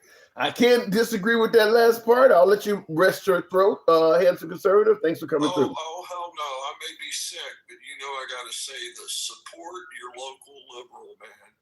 Damn, Have a Skippy. good night. Thank you. Appreciate that. And he is right. Help your boy out with the head mustache TikTok cap goes. Tap the screen. Get us over 90,000. We might be to get over the 6-figure hump if you let your thumbs not be lazy. So certainly tap the screen. Feel free to share the live. You know what we always say. If you're watching us live on Instagram, TikTok, Substack, or Clapper, follow the program. We're here most weekdays. If you're here on YouTube watching us live, give your boy a sub. Once again, we're here most weekdays. By the way, all of our lives are archived on YouTube. So the minute the live ends, if you want to go back and hear somebody says something they're claiming they didn't say, just simply go to the Handsome Liberal on YouTube, and whatever the main graphic is of the show, that's going to be the thumbnail. So you'll be able to find today's live. It'll be posted immediately after the show, and every live is like that. So looking in the comments, I thought you were leaving for good this time. It canceled my subscription. Big Dog, what are you guys? You talking to Sexy Red in the comments? Iran is locked and loaded as well on its neighbors. That's the only option they have. I hate that we're trying to play goody two-shoes and suggest that Iran is wrong for bombing Bahrain and UAE and Saudi Arabia and all this shit. 100 out of 100 times we would do the same damn thing. I mentioned this earlier. If Russia was attacking America and they were doing it because Cuba allowed them to use their airfields, or Bermuda, or the Dominican Republic, or, you know, the Nassau in the Bahamas, any of the countries that surround America. If you're letting our enemy use your airspace, your runways and shit to launch attacks on America, your ports to launch attack on America, then America is going to consider you as an enemy too. Period. We would bomb Cuba, Bermuda, the Dominican Republic, all of those countries I named, they would be at risk for being bombed by America as well. We're not just going to say we're only at war with Russia, but the countries allowing them to launch attacks on us. You can see MiGs, Su-27s taking off from Bermuda and bombing, you know, Charleston, South Carolina, and then turning back and landing in Bermuda, and you're not going to touch Bermuda? Bullshit. Bullshit. That country would be just as much of an enemy as the nation that's using them. So Iran bombing those countries, it's exactly what we would do. But we're trying to use propaganda to somehow suggest that they're wrong for bombing their neighbors that are cooperating with us and letting us launch strikes from them. We would do the same fucking thing. So I really think that's wrong. You can't see a submarine with a nuclear launcher. Yeah, it's underwater. Well, it depends though. There are underwater detection devices. So I don't totally agree that you can't see them. It's far more stealthy, but there are underwater detection devices. Those drones fly over countries would be on the, yeah, I mean, anybody that's helping our enemy attack us would be our enemy. Right after September 11th, President George W. Bush said, you're either with us or you're with the terrorists. He said that. And we weren't even being attacked by anybody else. That was after September 11th, after bin Laden and all of that shit on the World Trade Center. When we started retaliating, he stated, you're either with us or you're with the terrorists. Iran is doing the same thing. So I don't see how Iran looks bad for doing it, because we would do that. In regards to my poll, I'm going to switch polls, but that poll was, is Trump capable of dropping a nuclear bomb on Iran? Yes or no? We've almost had 300 people vote. 63% are still saying yeah. I really hope you guys are wrong. I always watch your YouTube replay, by the way. You have a really good show. Thank you, Handsome Conservator. I appreciate that. And for you folks who do watch the reruns, type in the comments rerun. It helps let me know how many folks watch that are not watching live. Russia's getting their ass kicked, says yeah, they are. Ukraine launched a very large drone attack on them over the last day or so. Really big drone attack. Ukraine has gotten really savvy once Trump stopped helping them. Kind of like, you can teach a man to fish, or you can buy him, you can give a man a fish or teach him how to fish. And once Trump took away the America's aid to the Ukraine, they got really good at providing their own shit. Now, some of the European NATO member nations continued helping them, but they've gotten really good at defending themselves, which means they're going to owe America a lot less of a favor, by the way, too, because Trump stopped helping them. Takesha Boy, good evening, Takesha. I just hope we get a qualified presidential candidate real soon. We are a laughingstock. Will that end that, though, Kim? Will a new president end some of the damage that you're suggesting that Trump has caused? Takesha, good evening. Hey, Tim, how you doing? I'm doing good. Good to have you on. Appreciate you holding. So, I'm taking Trump out of context. Now he's talking about, once again, annihilating Iran. Now, they say the Democrats are always taking him out of context. So what did he mean? He meant exactly what he said, Tim, while he around here making true socials, talking about he aging backwards. I cannot take this presidency. Did he say that? He made 3 posts with a younger picture of him standing next to Xi, talking about Trump aging backwards. It's really getting, I can't take this president serious, Tim. I really can't. But Tim, there's 2 things I want to talk about. Like I said, he meant exactly what he said. He's going to take them out, but he ain't finna do nothing, Tim, because he ain't getting in all this time. When you say that Trump is powerful. Very. I'm trying to see where you get that from, because I'm trying to see what point did he stand up or bully or talk down to anybody that was on the level that he's on. Well, when I say powerful, now when you say he hasn't stood up to Putin, or he hasn't stood up to Xi Jinping, or perhaps maybe he viewed them as allies. He's not standing up to them. Tim, they are not an ally of the U.S. They're an ally of him. Let me say this.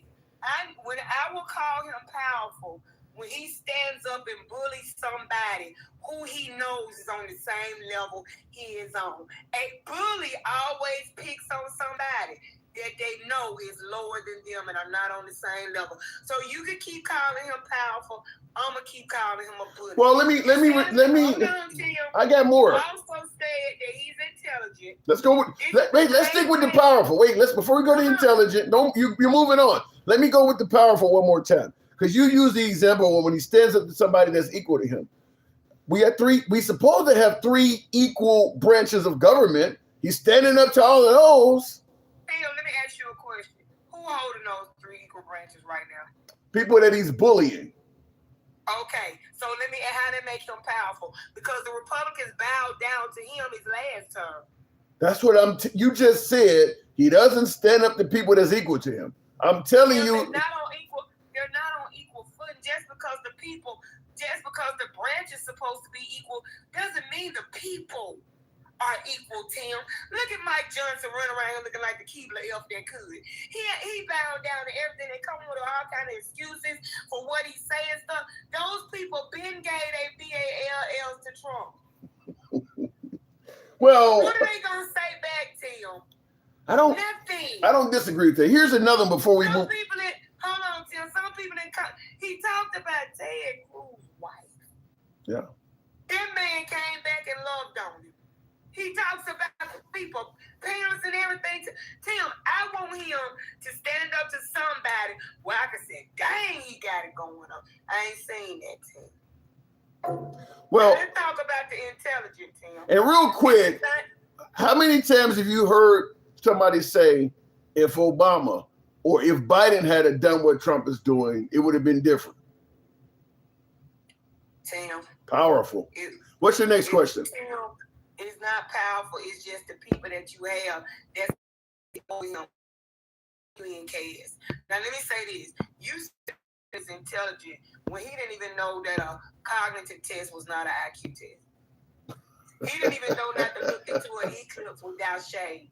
You telling me this man is intelligent, who barely can pronounce medical terms, who barely can pronounce answer? He's not. You want me to think this man is intelligent? Well, he's intelligent in everything. Tim, I'm not even going to discuss that with you. But let me say this, Tim, because you play too much. What? How much you love Trump. It's all in your eyes, Tim. Let What? me say this, Tim. Yeah, you looked at Trump like he looked at she. I would have thought that she had been profiling back and forth with Trump on Thunder Talk. The way he went on there and told that man how he felt about him. But listen, Tim. I'm listening. Because when you said that man was asleep, but the children was awake, Tim.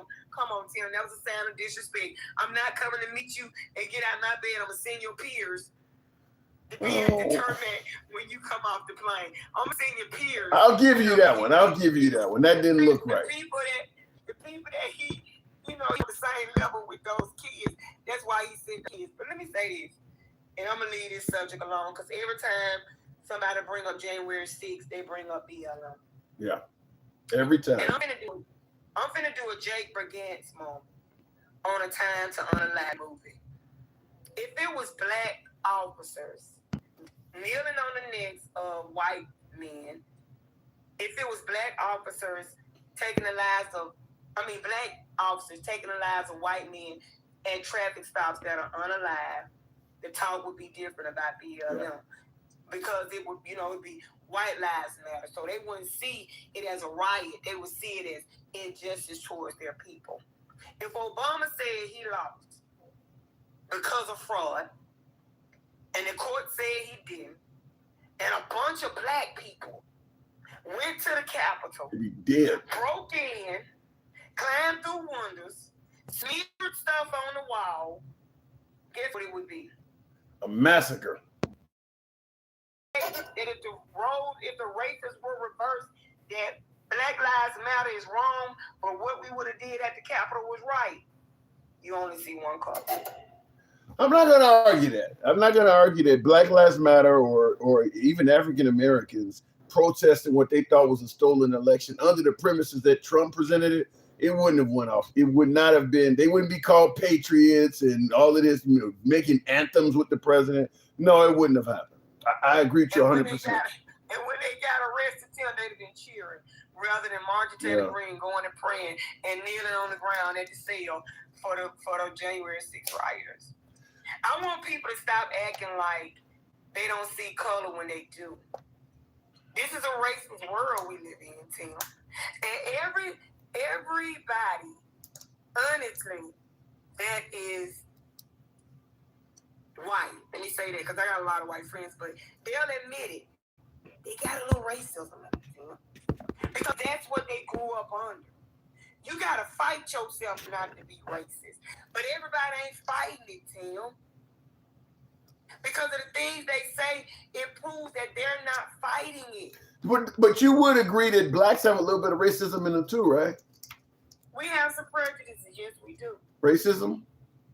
Prejudices. No racism in the black community? Prejudices. I'm asking about racism, not prejudice. Prejudices. So you can't answer. You're making excuses for black people. You're making excuses for black people. I'm not making excuses. Let me say this to you, because I had to go back and do some studying. When they say that black people can't be racist, they're wrong. What they're really talking about is because we've never been ahead socially.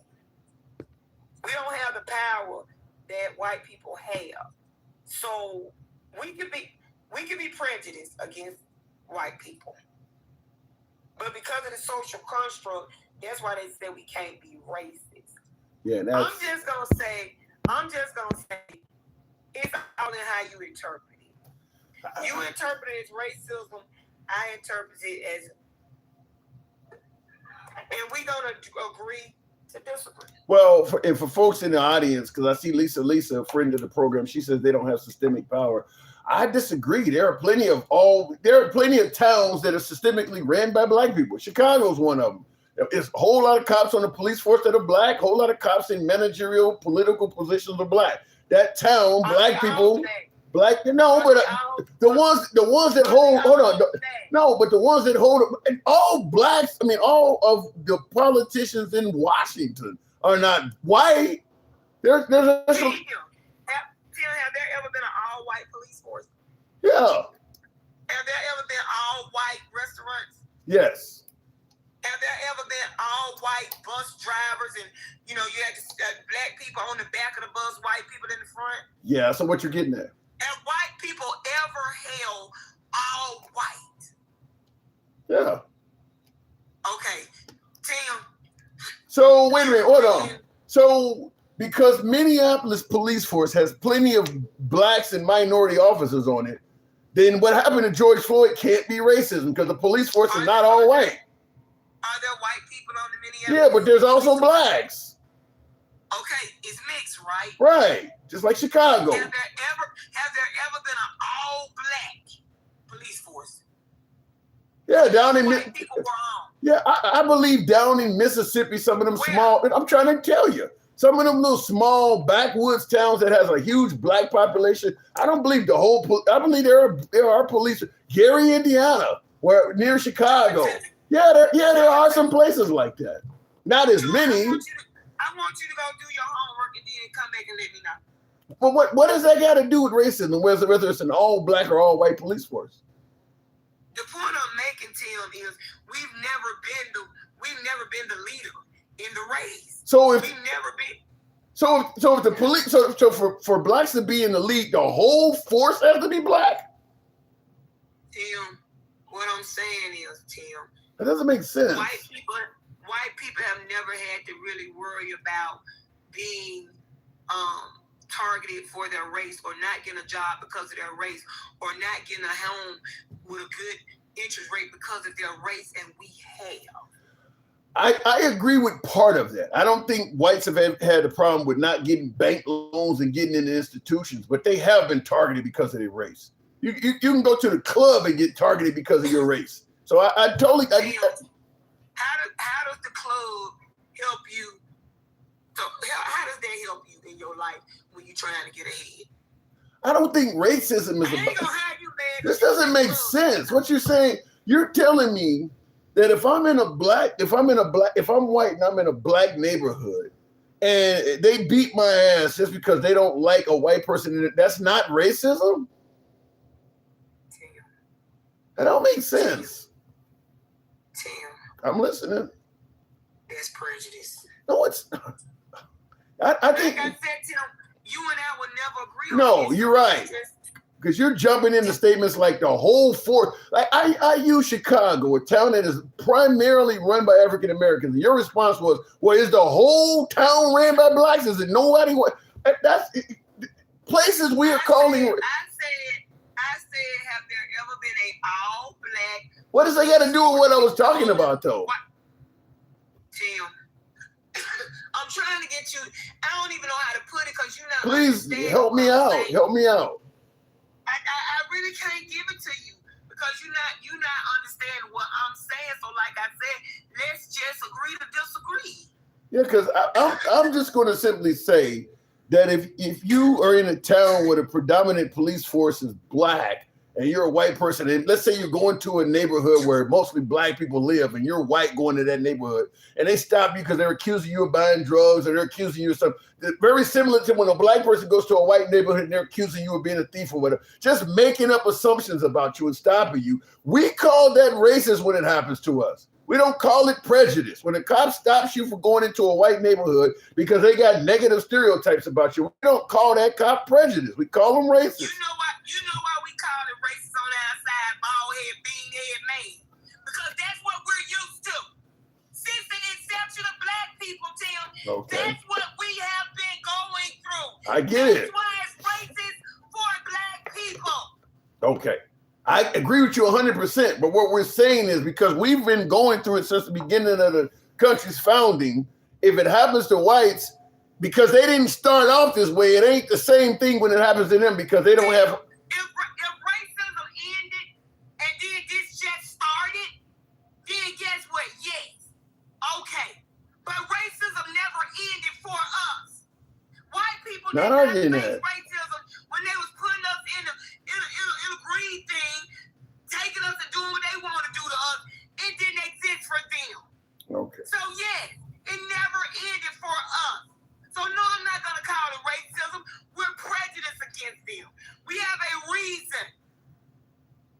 No, we have a reason to be prejudiced against all white people. Not all white people. Jesus Christ. I'm trying to get to the bottom of it. I'm trying to help me understand. We don't have a reason to be prejudiced against all white people. I never said that. I said because of what has been going on the entire time, we have been in existence, Tim. If we are prejudiced, then Tim, guess what? That's just what we used to because of how we've been treated. I never said against all white people because I have white friends that I truly love. I don't even think they have a racist bone in their body. But they told me it took them a minute to get there. That's all I'm saying. Okay. So I never said be prejudiced against all white people. I said because of what we went through, it's hard not to be prejudiced against people that oppress our people since our inception. That's all I'm saying. Okay. I understand that point, but we can agree to disagree on the difference between prejudice and racism. To me, if something happens to me and I call it racism, when it happens to me, if the same thing happens to this guy over here, he should be able to call it racism too. That's what happened throughout history should not exclude him from being able to say that. Let me put it like this, Tim. Is white a race? No, I suppose I don't fucking so how know. we gonna be racist against? I don't. How we gonna be racist against something that's not a race, Tim? I- Tim, how we gonna be racist against something that's not a race? I mean, is black a race? Yes, African American is a race. No, so black is not a race. You can't be racist against black. Where did the term white come from? Because they was European. They made up the white race, Tim. You can't be racist against a race that doesn't exist. Something they made up. There is racism in labeling. I'll agree with you there. I'm not gonna even argue with you, Tim. Like I said, you can't be racist against a made up thing. They were European. They decided they wanted to be racist more, so they changed themselves to white. That is not a race that existed before they made it up. Stop it, Tim. That I agree with. There is racism in labeling. I'll give you. We can agree. We can agree on that last point. There's a ton of more before that we don't agree on. We agree on that. Thank you. I'm not gonna play with you today, Tim, because you got that pink Easter shirt on. No, we're not gonna do this today, Tim. What's wrong with my shirt? You just go have some Easter eggs and get a basket and go find them eggs in the basket. I'm exploring my feminine side. Be nice to me. I might identify something else tomorrow. Feminine side, Tim. You probably be on Grindr. I don't know what's going on with you, Tim. You know what, Tim? When you said that about the 17-year-old and a 23-year-old, that bothered me. Really? Because 17 is still a child. I Regardless of how you look at it, that is still a child. And at 23, you should not be looking at a 17-year-old. You just should. You can't even take her to the bar. Y'all go out to eat. She can't even order a drink. She can't even buy cigarettes. Come on, Tim. That's a child. Hold on. I agree. You can't do nothing you can do. But let me ask you this. I don't disagree with what you're saying there, but would you throw a 23-year-old that's dating a 7? Would you put them on the sex offender registry and call them a pedophile? If my 17-year-old came home and told my boyfriend was 23, I'm gonna run him away from them. But would you? But if they were intimate, do you believe he should go to prison for that? Yeah, that's statutory. Wow. I do. All right. You go in there and finish your homework so you can graduate. Wow, he done graduated 4 years ago and out here working in the steel mill and you still living with me and your dad and we still buying all your graduation stuff. Baby, bye. What's crazy is in a couple years when she's 19 and he's 25, it won't even matter anymore. It's just you're gonna throw this guy in prison in a couple years. To me, I just don't think prison is the answer for that. What I want is these grown men to stop looking at these young girls and let these young guys get these young girls and they take their old butts and go get with the women they age. Because after a while, their Viagra ain't gonna work, Tim, and they ain't gonna be able to get it up and she gonna get gone. Stay with your own age group. How about that? Well, sometimes you want something a little bit more feisty. I'm a mid-50s man almost now. So You know what, Tim? Oh, Jesus, help me. Well, I ain't saying Carolyn live it, but something a little younger. I don't know, Tim. You might be looking for a 21-year-old. That's legal, ain't it?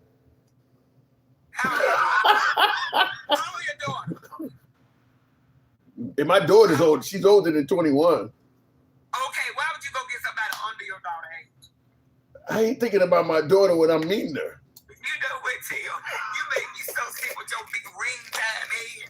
I'm so I'm tired. not in the club thinking about my daughter. But just say it, Tim. Because let me tell you something. My son is 31.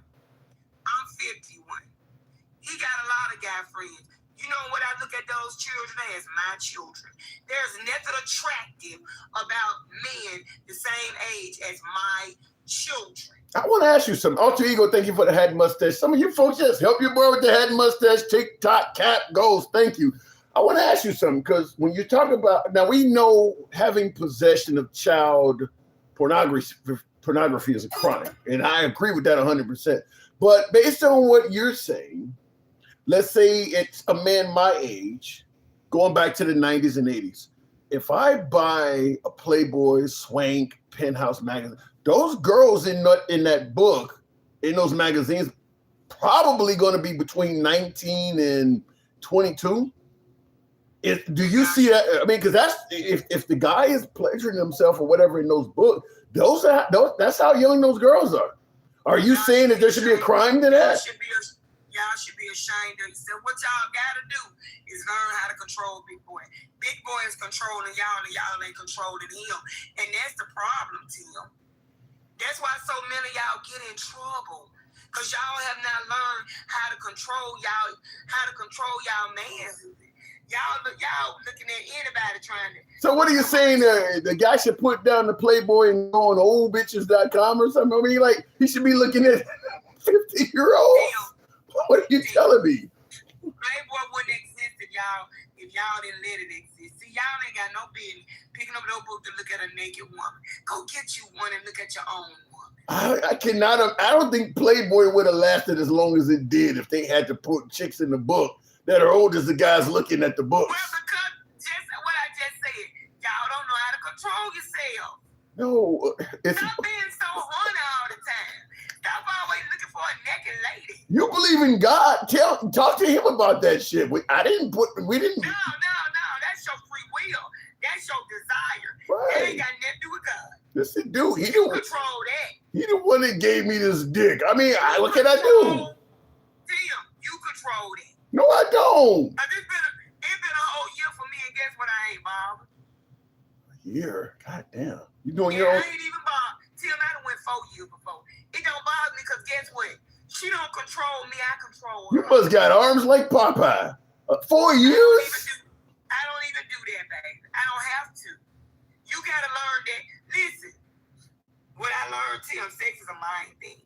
And until you learn how to control your mind, you'll never be able to control your sex. You actually are an explosion risk. No, I'm not. 4 years? You ever seen them little triangle hazard signs that be on the side of trucks? You need to. Guess what I know in them 4 years? 4 years? Guess what I know in them 4 years? What? I ain't got to run to the STD clinic. But I ain't been with a soul. I mean, but you do invest in Energizer or Duracell, right? No, I don't like toys. I like when I engage in that act, I like to be held. I like somebody to whisper in my ear. Tell me how good I feel. So toys don't move me. I ain't finna be zapping myself and then saying, ooh, Kiki. No, I don't do no foolishness like that, Tim. I've never been a toy one. You gonna be like Sigourney Weaver in. Let me tell you the difference in men and women. When women sleep with a man, most women, it's because we want to be near that person. Okay. We want to feel a connection to that person. All y'all want is a nut. That's all y'all want. It's a lot of women that we want to feel. Women want to feel affection. It's a lot of women that just want to bust. A lot of women that just want to. It's a lot of women that just want to bust too. That ain't just a man thing. It's not a lot. I said it's not a lot. I gotta have intimacy. I gotta like you. I gotta feel something for you before I take one leg out my pants. And if I ain't, guess what? You ain't getting it. My body don't move like that. I don't just say, ooh, I want to sleep with him. That ain't me. 4 years though, you gonna explode. You gonna spontaneously combust. My God. I just touched her. I just the tip of my tongue and bow. What were you about to say? I gotta move on. What were you about to say? Tim, if I want some, I got one number I can call right now, and he gonna come. I ain't with it. What's that? 1-800-Jesus? No, baby, I got somebody to come over here and put me all the way through the mattress. But Tim ain't able. All right. I don't want it right now. I believe you with 4 years. Put me through the mattress. How would you know it 4 years later? What has he been doing for the last 4 years? I said a year. Oh, I thought you said 4 He's years. the last person I was with. Okay. All right. Well, let me the show going in the crazy direction. I'll leave it at that. You're an impressive. You got an impressive amount of patience. You got more patience than a fully loaded hospital. I got to move it on though. Yes, you do. Thank you, Takesha. Appreciate it. Tap the screen. That's amazing. Tap the screen. Get the likes up to 120,000. I ain't freaking shit after 4 years. Says in motion. Wow. But think about what we were talking about, though. We're talking about with her, kind of off the topic, but the age gap. You know, you heard what she said about 17 and 23. And like I mentioned, most of those models that are in those magazines that, you know, most of that stuff's kind of fading away because you can get everything online and stuff like that. But, you know, back in the day, you get a Playboy subscription, Penthouse, Swank. I can't even think of all of them, but you rarely seen anybody in those magazines that was over 25. Most of those girls were pretty young, 18, 19 to about 23. According to her, if you're a guy my age looking at that stuff and pleasuring yourself to that stuff, it's akin to being a pedo. Wow. Guilty as charged. Anyway, tap the screen, get the likes up to 120. I definitely agree with her here, says Tanya. I think most of the people that agree with her are going to be women. I don't think you're going to find a whole lot of men that are going to agree with that. I think it's going to be mostly women that say that. With all due respect, listening to her, I'm glad I'm a man. Handsome conservative. Wow. Oh, my God. Who cares what you agree with, says bottom line. Oh, yeah. Trump played us all, says Puff. All right, lots and lots of women judge men by money, and enough is never enough. That does happen. Women judge men by acquisitions. Women judge men by acquisitions, power, and what you have generally. That's what's been, you know, now that women are having their own shit, not as much so, but generally, women have judged men by what we have, and men judge women by how they look. That's kind of why powerful men like young women, because they're going by looks. And very attractive women generally go for guys who have a lot, because they're going based on wealth and acquisitions. That's generally what it's been like. Hell, for that matter, what did Joe Biden and Harris do for you? Let me just say, in regards to Joe, anytime you question, has Trump done anything for America? America first, what's the economy like under Trump? The common deflection is to go back to, well, what did Biden do? What did Obama do? Understand, when the economy sucked under Biden, he was taking all sorts of backlash for it. The price of eggs, the price of gas. They had these little stickers that said, I did that. They were putting on the gas pumps for Biden. He took his lumps and he ended up not getting reelected. He paid a price for that. Now that Trump is in office and things are not going well, when you question the right, you want to go back to talking about Biden? No, Biden got punished for it. Deflecting of Biden is not a defense for Trump. Why are we talking about Biden's economy in 2026? Biden is over with. He took his lumps for what he did. Now that it's Trump's turn to be held accountable for the economy under him, we want to continue talking about Biden? That's anything but holding him accountable. Biden's term is over with. He's not a defense for Trump.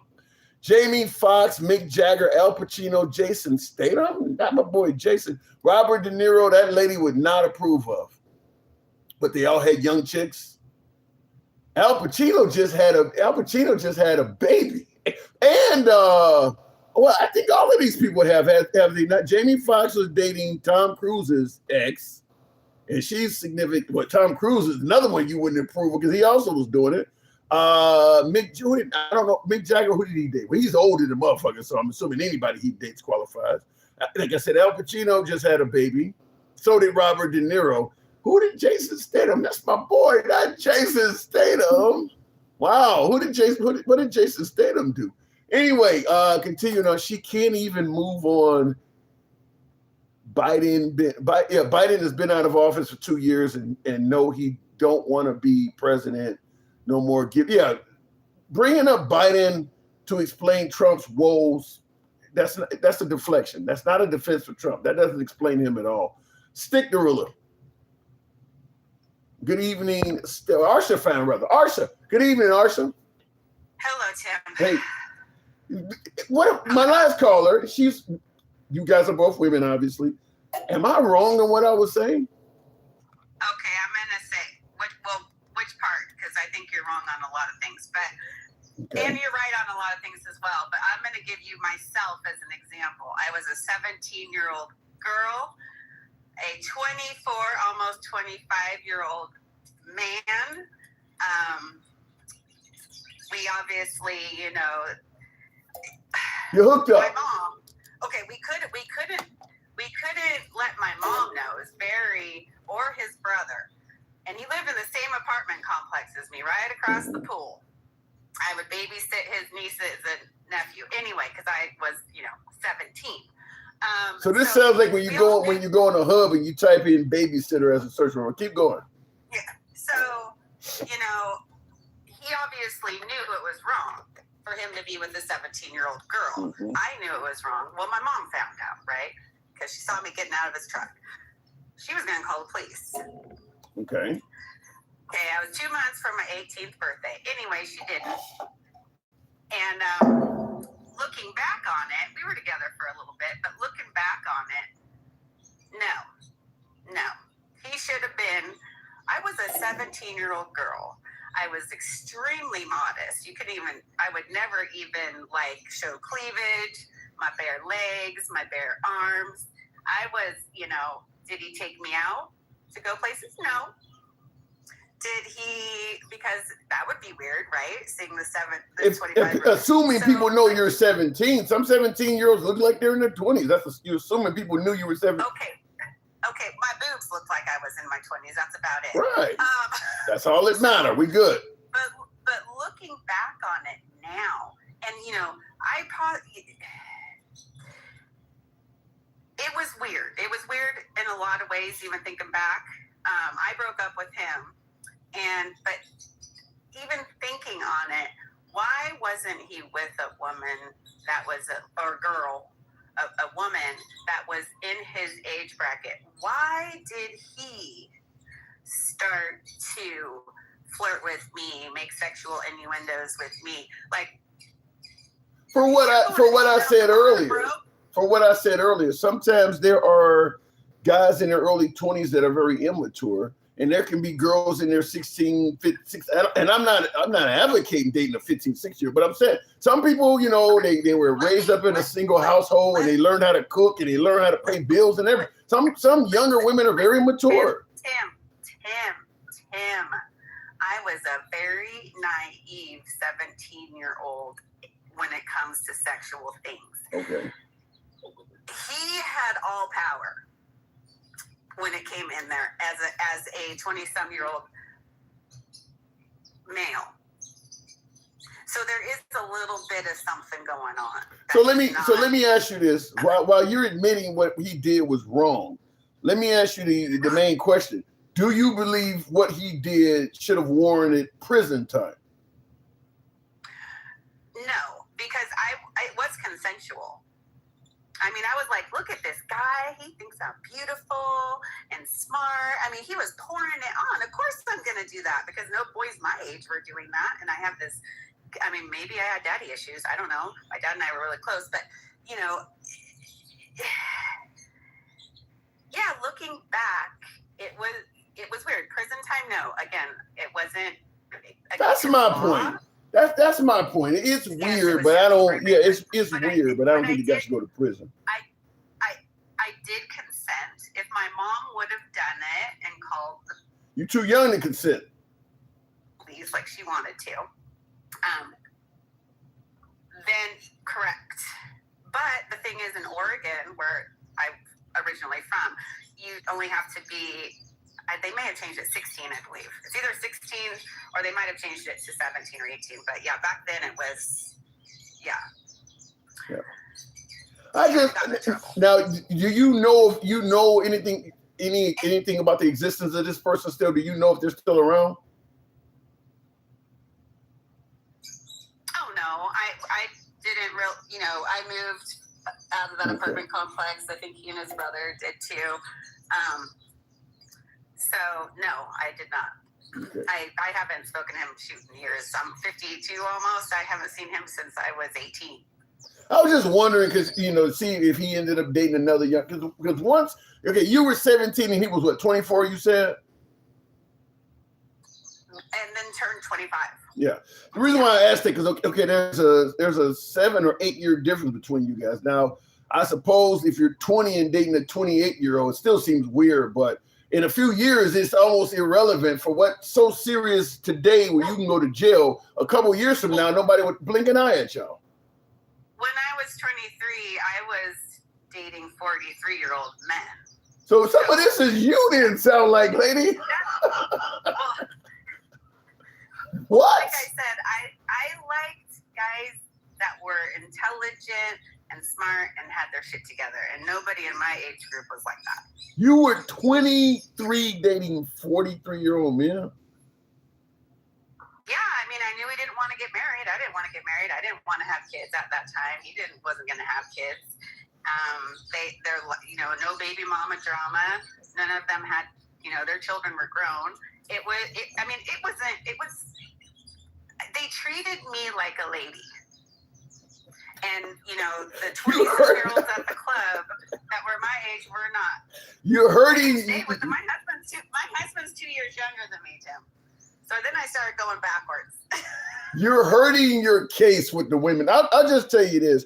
I think that's part of why they. No, I'm saying if in your number is teen, if you're 17 with a 25-year-old, I'm laughing because in the comments, In Motion says she was getting sliced in half. Damn. Oh my God. I'll just say this though. I think what you being 23 and viewing and wanting a more mature man because of people your age, I think that's why they do have a law that says 16 and 17-year-olds are not legally allowed to consent. Because if they were, a lot of them would probably choose dudes that are much older. Because it ain't always the dude that is going after them. Sometimes it's them going after the guy. So you got to pass a law to stop that from being allowed. And I mean, these guys, when I was dating these older gentlemen when I was in my 20s, one flew planes, he was a pilot, so we went on dates, we flew around, he cut my hair, he was my hairstylist too. The other guy was, one of the best guitar players. And another guy, he has a Formula One team. Like, I didn't just, and they approached me, so, and they were smart and they thought I was smart and we had the similar values. And, to be honest, you had similar values as somebody 20 years older than you? Yeah. When I was 23, I didn't have shit in common with a 40-year-old. We called them vets. Might have wanted to hit one or two of them, but I never thought we had anything in common. Wow. That's different. That's different. Well, I am a little, You're exactly what I just said. Some younger women can be a lot more mature than what their birth certificate says. Correct. Yeah. And then I'm going to disagree with you on Takesha, I think, was on prior. She's 100% true. Black people are not racist. That is not. I didn't say black people are racist. I'm saying black people can be racist. You believe it's impossible for blacks to be racist? Okay. Your definition of racism is disliking or thinking another group based on their race is inferior or lesser than, right? Or disliking them for the color of their skin. We don't have any power in the system to create ourselves as a powerful group of people in That's this right. country to rule over the white man as a superior, creating an inferior race of it's impossible. So I always use this example, like Tyler Perry or Oprah Winfrey. Oh, shut up. I gotta use it. That's the stupidest thing. You don't even know what I'm about to say. I've heard you say it before, and I've been. If some real estate mogul like Jay-Z or some black person that has a lot of property, if they refuse to do business with you solely because you're white, that ain't racist. First off, you can't not deal with somebody based on race. Yeah, they can. You got to prove it, but they can do it. So now you're going to tell me that the channel BET having a black entertainment channel when there was no entertainment that represented us through most of my lifetime, that's racist? No. But what I'm saying is Tyler Perry doing majority black production films or shows, that's racist because he's giving perhaps overlooked people because they can't get into the Hollywood industry of the, powerful. That's not racist. There's a whole lot of white people that have spent their whole life trying to get into Hollywood, and they're now some struggling waitress. I mean, so there are plenty of white people who can't get into Hollywood as well. So I don't. Yes, that's true. That is very true. I'm not disagreeing with that, but it's just being seen. And it's nice to see ourselves on television, to see like things that we go through. Just having some representation of us instead of, every single teenage movie from Pretty in Pink, 16 Candles, Breakfast Club, my favorite movie of all time. Cooley High. Say Anything, Fast Times at Ridgemont High. Cooley High. Name it. Right? Well, what one? Cooley High. What's that? It's a black movie, teenage movie. Oh, well, I grew up in Oregon, so we didn't have a lot of black stuff. Okay. But anyway, in every single one of those teenage movies, which yes, could I relate to some of them a little bit, but I didn't. There was no representation of anything else other than white teenagers with, I got a B in science and my dad's mad problems, right? There wasn't up until like Boys in the Hood or things like that, but I was already grown by then. I was an adult. So, and my son, Oliver, I never really got into Madea movies. I saw one or two. My 16-year-old son, he started watching Tyler Perry's. He watches every single one, and my son is very vanilla looking, but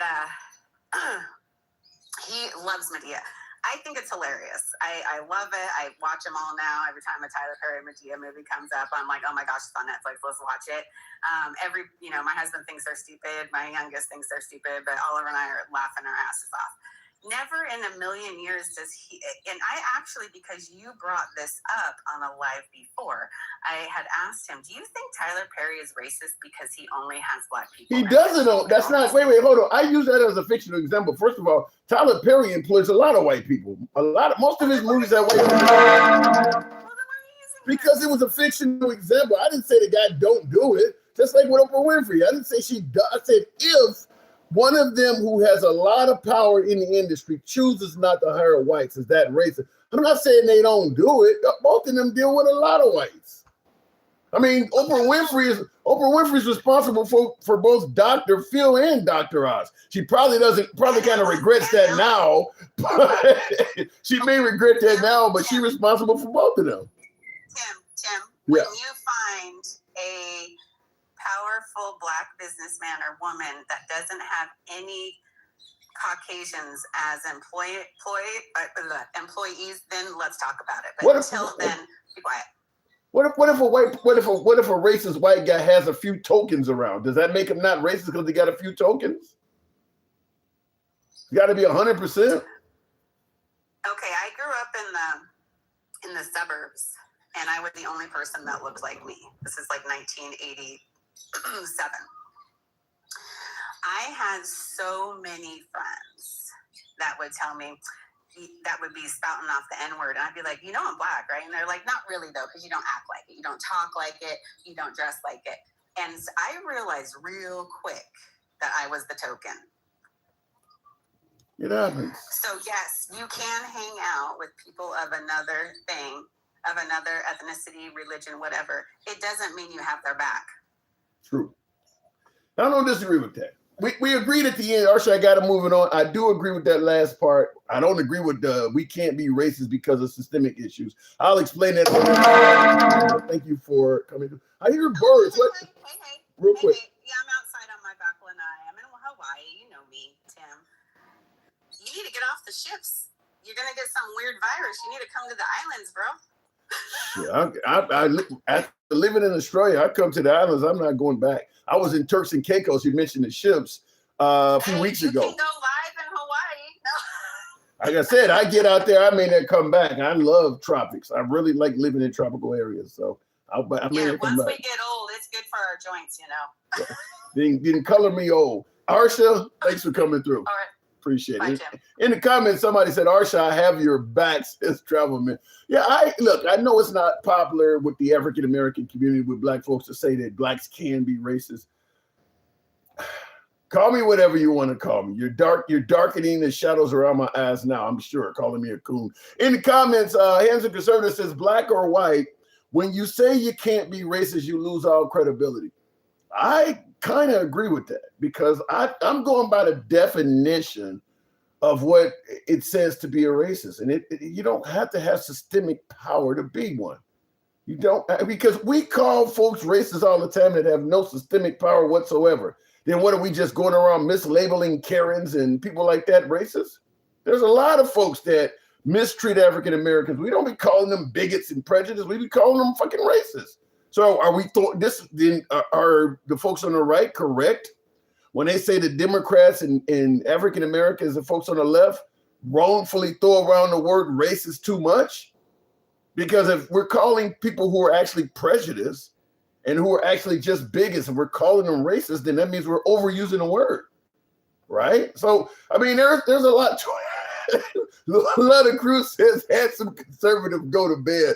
Oh my God. But I'm just simply saying, I personally believe if you look up the definition of what a racist is, anybody can be one. Anybody can be one. I don't think you have to own the power of the whole fucking country before you can qualify somebody to be racist. It could just be 3 or 4 of you guys hanging out together and doing things to limit the outsider. I mean, whether it's, 3 or 4 dudes going through the neighborhood taking somebody's bike because they using his skin color, or not letting him come down a certain block because of his skin color, or, pushing him to the back of the line in the gas station because of his skin. To me, all of that's racist. You don't need to have thousands of people and employ the whole system to do it. It could be 2 or 3. You still got power over the person. Does it have to be hundreds of people before it qualifies? If 4 or 5 of you guys are working in conjunction against somebody, you got power over that person. Ain't nothing they can do about it right now. So I don't know. I disagree with that. Tim, we are a racist country. It's in our Constitution. I don't disagree with that. That's true. But you were missing one point. Why are they feeling that way why are they feeling that way about a certain person? Because they're racist. Because they were raised that way. Because they were brought up in the American educational system. I mean, because they watched TV as a fucking kid.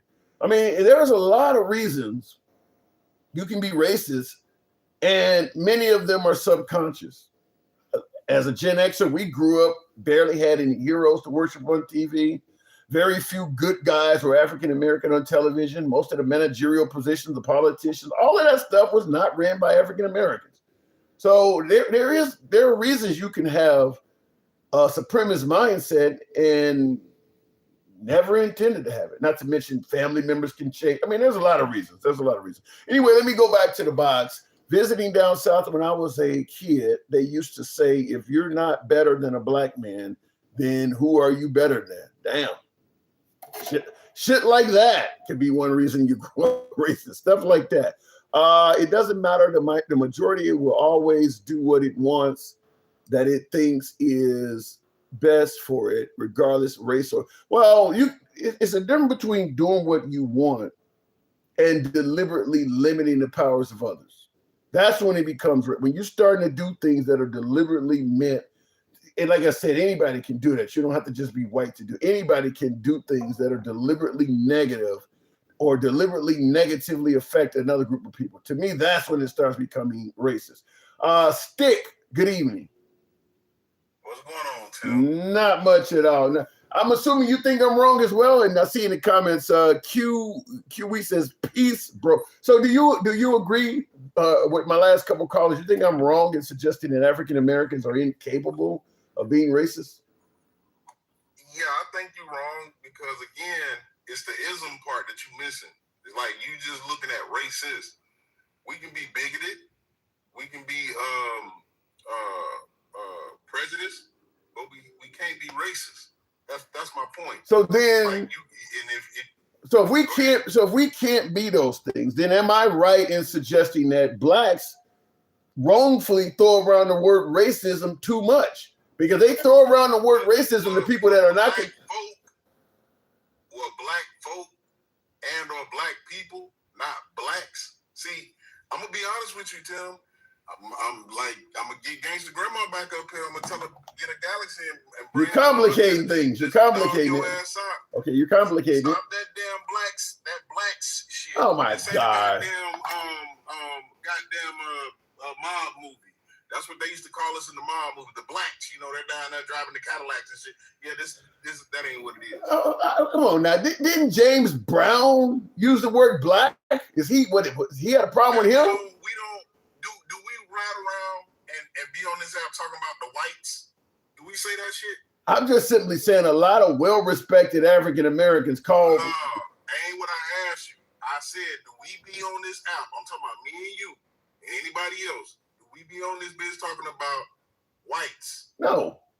Well, yeah. Okay. Gangsta Grandma does it all the damn time. She don't say whites. She say other derogatory shit. What is the point you're making? I don't get it. What's the point you're making here? I'm lost. I'm saying you said blacks. We don't use that term blacks.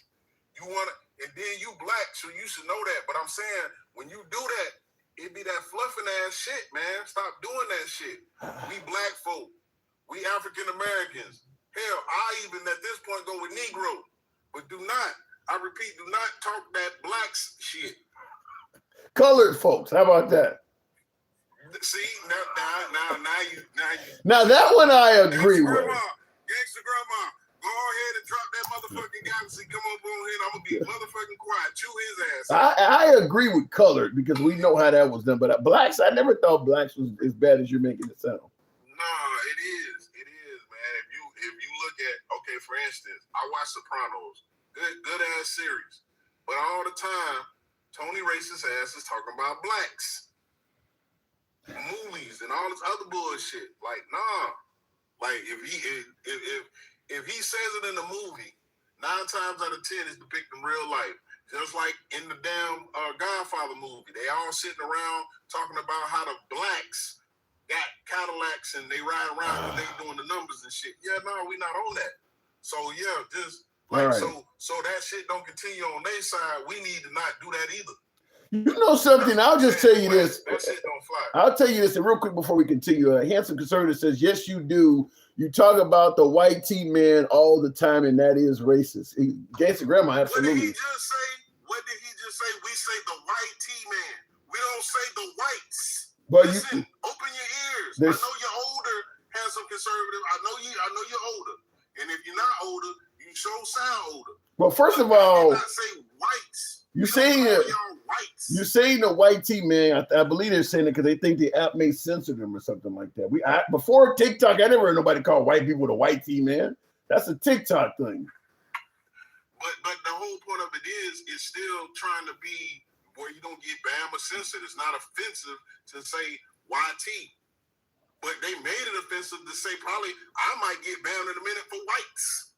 Because that sounds racist. The whites. Come on, man. And I'm not even trying to sound racist. I'm telling I think there are. Let me just say call this. them the whites. Don't call us the blacks. We not the blacks. I'm going to say what I'm going to say really going to have you guys telling me I'm some kind of token Negro or something like that. But I think with so many real horrible acts of racism going on in this country, particularly toward people of color, the stuff you and I are arguing over is ridiculous. Blacks and I think it's ridiculous.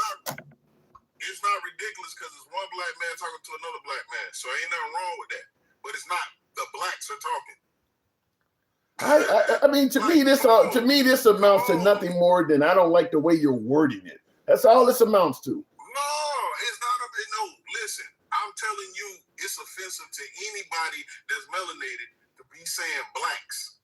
I'm telling everybody that. Not just So what's the proper term? So you said African American is okay, right? Yeah, African American, black folks, black people. So what do you call somebody? Like, come on. So what do you call somebody like Kamala Harris, who has Indian in her blood? She's not from Africa. What do you call her? I'm gonna say it again. Her daddy is Jamaican. I don't know where you from. The two things are this. Yes, if not married, you may get your mother's maiden name or family's maiden name or whatever.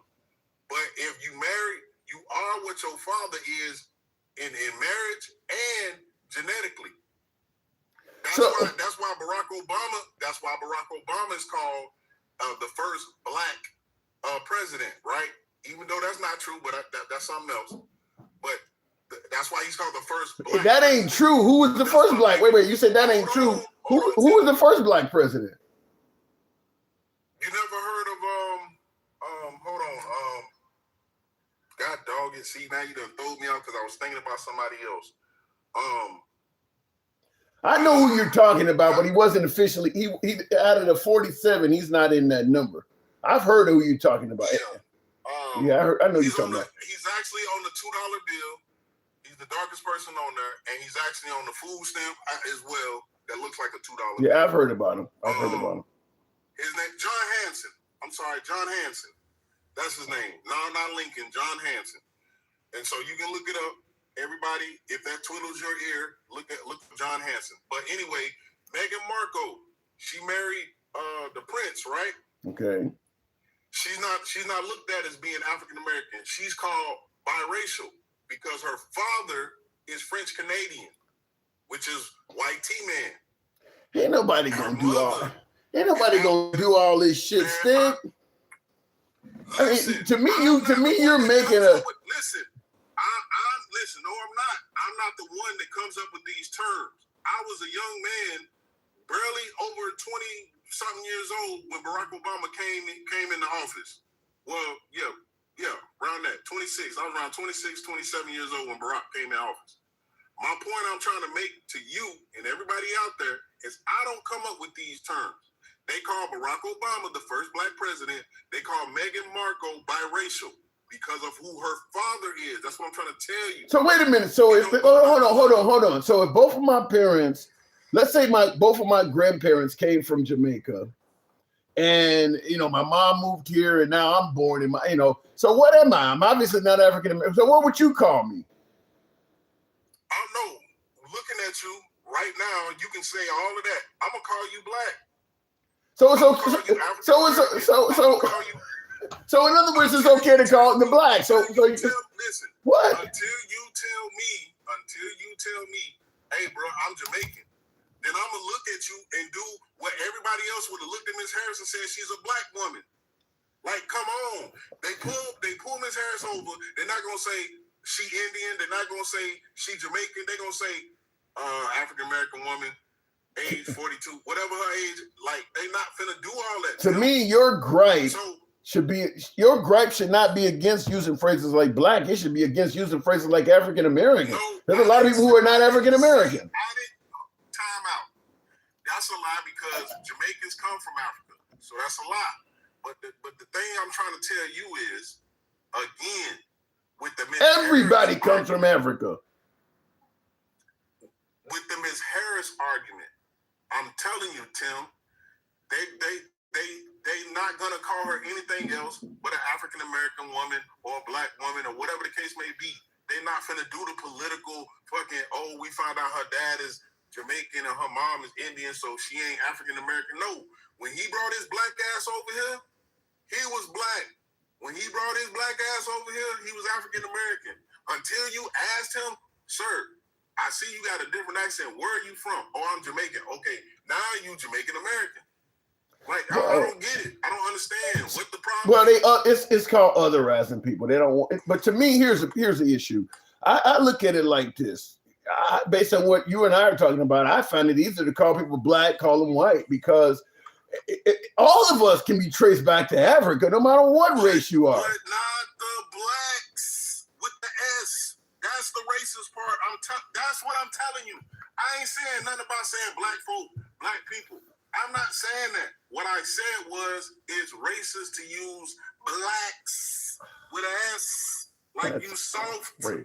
And I go back to my original statement with all of the real detrimental shit that happens to blacks that it really is racist. This whole don't add an S to black thing, I think that's a bullshit. There's too much real shit going on to have an issue with that. Hey, listen, Tim, I ain't really got an issue. I just was letting you know that anybody outside of me is saying the same goddamn thing. There's certain things that you fluff on that we be like, that's some bullshit. Using blacks, that's some bullshit. As a black man, that's some bullshit.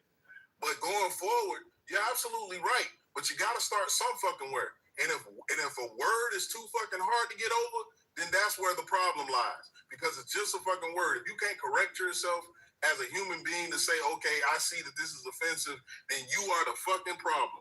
Whether you're black, white, indifferent. Yeah. Fuck you. My point is if African Americans, blacks, or whatever term you want to use, if we want folks to take us seriously on helping us get past the racial issues and get more unity in this country, I say start at the top with real issues, crimes, and violations. This, I don't like you added an S to black stuff. Now think about what you just said. You said you want to start at the top. If I can't even get you to fix your language, what the fuck are we doing? How about this one? Because the language. Everybody think that goddamn. How about this one, Tim? Everybody think that civil rights is for black folks. Let me get y'all right. Let me make y'all understand this. And this is real true shit. Ain't nobody being hurt by calling people black. Civil rights is because white folks was off the chain so bad, they had to come up with fucking laws to make them civil. If you do this, your ass is gonna go to jail because you done got off the goddamn chain. And that is real racism. That's not going by, well, I don't like you added an S to blacks. What you're talking about now is real. I'm okay. That's what I said. Start at the top. Start with actions that really affect you. Calling you the blacks versus calling you, that doesn't affect anybody. You just don't like hearing it. So again, no, it's not that I just don't like hearing it. It's something that needs to fucking change. It's hard. What's going to happen if it changes? Let me ask you. What's going to happen if that's a start? No, but it's a start towards what I'm asking you though is if that is conceded and nobody ever refers to black people or African Americans as the blacks anymore. Tell me how will that benefit anybody? If that one start, tell me how that start will benefit anybody. Because that means you're listening. That means you're actually taking what I'm saying seriously. A word, you heard me say this word right here. It should not be used anymore because we take it to be offensive in the black community. So what I need you to do is remove that S. Yes, you can use black, but don't use the S behind it because it's offensive to us. And being that you said, okay, I understand that we're not going to use that word anymore. The N word, we're not going to use that. I agree. The N word the N word I agree with. Okay, so my whole point of it is, regardless of what word you disagree with, there's other people that disagree with you on this to say, yes, using blacks with an S on it is fucking racial. So again, if you listening, take what I'm saying to heart, and you don't want things of such to happen to you, you will say, you know what, I'm gonna change that. That's a start. If we can start there, that means we can go to the bigger shit. But if we can't start there, if you still got people coming in your live talking about chicken nugget, like, come on, man. Well, if you're going to use black as a noun, referring to a human being, I mean, how do you say the noun in its plural form? If you're against adding the S, then how can you pluralize the word? And that's why I say use black people. That's plural. Or black folks. That's plural. It's not racist. Okay. But just using the blacks, like even that movie, he meant to put it out there like that, so you know, like, motherfuckers is racist. What movie? Like, we gotta say the blacks because this is how black folk do it, and or portrayed to do it, because it was a funny movie. So it was a lot of fucking stereotypes in the movie. But that was the whole point. Okay. Listen, I understand what you're talking about, but it basically what we're saying is at best this amounts to a low-key insult. It ain't affecting anybody's life. It ain't stopping you from getting a home loan. To me, no, just like transgenders ain't affecting nobody. Just like women playing in men's sports or men playing in women's sports ain't affecting nobody. Just like the fucking border shit ain't affecting nobody. All it is a bunch of motherfucking riled up people that was mad at fucking Biden for nothing, right? Because everything that happened under Biden was a cause and effect. The motherfucker who caused it was Trump. The motherfucker who felt the effect was us under Biden. Because that's when everything took place and everything went into fucking effect under fucking Biden. So how do you respond to fucking shit? How do you shit ass economy? He had to turn it around. He was handed a shit ass a pandemic. He had to turn it around. We had to fix shit just for this motherfucker to come back in and rob us again. That's a different argument. I'm not going to disagree with that. But how do you respond to Bake Boss in the comments saying, "Well, you need to stop saying white boy"? They see that as insulting. Would you agree with that? Who said? I didn't ever say white boy. No, you didn't. No, but you do. No, hold on. You do realize there's plenty of people in the black community, African American community, whatever term you want to use, people who call white people white boy, grown men. Okay. Well, cool. You start using the chicken nugget. I'll start using the white boy. If I have, we're getting somewhere. Yep, that's my point. We're getting somewhere. You see how that shit works? You start small and then you work on bigger shit.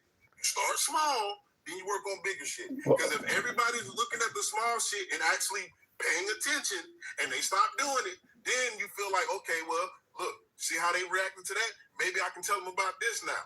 Because maybe they didn't understand about this either. So if I come at them the right way, the same way I did about this one fucking word, then maybe they'll tighten up on this too. And on and on and on and on. But again, civil rights wasn't for us. It was because the white folks was off the chain. Notice I said white folks. The racist white folks, mind you, was off the chain, and they needed to be disciplined, like the 1994. Whoa, rapid repo. Thank you. All right, I'll leave it at that. I'm okay with starting at the small stuff. I just would like to start at least a level or two above that. You and I can agree we starting at the small stuff is okay. I want to start at stuff that's really affecting folks as opposed to just their feelings. But if you want to start at that level, fair, so be it. Stick, I gotta move it on. I'll say this. The white tea community and or countries is the only place where you got hate crimes. Think about that. That ain't true. No other country has. What country has hate crimes? Shit, Saddam Hussein. Saddam Hussein was doing that. What are you talking about? No. Listen what I said. The white tea countries on their books, in their laws, are the only places that have hate crimes in the sense of on the books. It's against the law for you to do a hate crime. That shows. Listen, hold on. That shows progress because hate crimes happen in every country on earth. If we put in laws saying you can't do it anymore, that shows progress. Or does it show characteristics everywhere they go? Every country on earth, every country on earth has hate crimes. Stick. I mean, think in the Congo, you got minority and. What is a hate crime to you? I'm not talking about the act. I'm talking about the law. But that's the point I'm making. The fact that we finally outlawed it, considering a lot of countries have not even put a law against it, shows progress. No, does not show progress. It shows that we had to come up with a fucking law just for y'all to behave. And so what about the countries that don't have the law? They don't have hate crimes in the sense on the books at all. So they just, right, they don't have, that's the point. It's not on the books. It's just, that's the point. It's not on the books. It's actually just allowed to happen. It's allowed to happen because 9 times out of 10, just like in the black community, if you live next to a black person, it's 9 times out of 10, that's who you're going to be accosted by, robbed by, whatever. You live in a white neighborhood, same thing. You're going to get robbed or accosted by a white T-man. So same thing, any neighborhood, Chinese on Chinese crime. It's all the same. Okay. What I'm trying to tell you is those countries that have white T folks in them or Europeans are the only countries that have fucking hate crimes because other people come through those countries, they commit hate crimes, and the government finally said, hey, we need to stop this shit. Y'all asses is getting off the chain. That's what I'm trying to do. All right, I gotta go. Because everybody's Chinese. I disagree with that 100%. I'll explain on the other side. I gotta move it on stick. I disagree with that 100% though. Appreciate it. Right. And here's what I'm talking about. He's saying that white countries are the only countries that have hate crimes on the law books. Let's go with that. I don't know if that's true, but let's go with that. Fact is, hate crimes happen in every country in existence. They just, I mean, you know, whether you're mistreating women simply because they're women, I mean, you can do things to them. By the way, those are laws that marginalize women. There are hate crimes based on religious sex. If we have hate crimes on the books that outlaw it in this country, or white countries have they have laws on the books that outlaw it, to me, that shows progress. Because a lot of countries don't have a law on the books saying you can't do this, which is why it still happens even more in those countries. I see that as progress. He does not, he had a different way of explaining it, but the fact that they did outlaw it shows progress because there's nowhere you're gonna go that hate crimes do not exist. I don't think that Palestinians in Israel have as much protections as African Americans do in this country. Now, I do believe there are hate crimes committed against African Americans. I'm not saying we're 100% post-racial, but I think I would rather be an African American in America fighting against racism to get some type of justice than a Palestinian in Israel fighting to get justice. So go figure. Anyway, looking in the comments here, first of all, it is offensive as a white man to be called white T-man. And second of all, I'm not old, I'm just wise.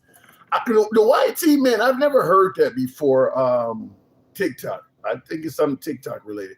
I like this guy, but he can't be the voice of blacks in America. He's an immigrant, baby. He knows nothing. Me? I'm an immigrant, baby. My genealogy go all the way back to the slave trade.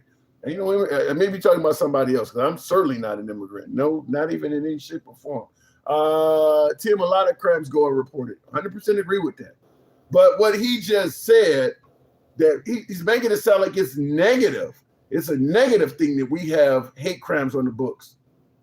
There are, like I said, there are hate crimes in every country in existence. As long as you got a majority group of people and a minority group of people, there's a good chance hate crimes are taking place by the majority against the minority.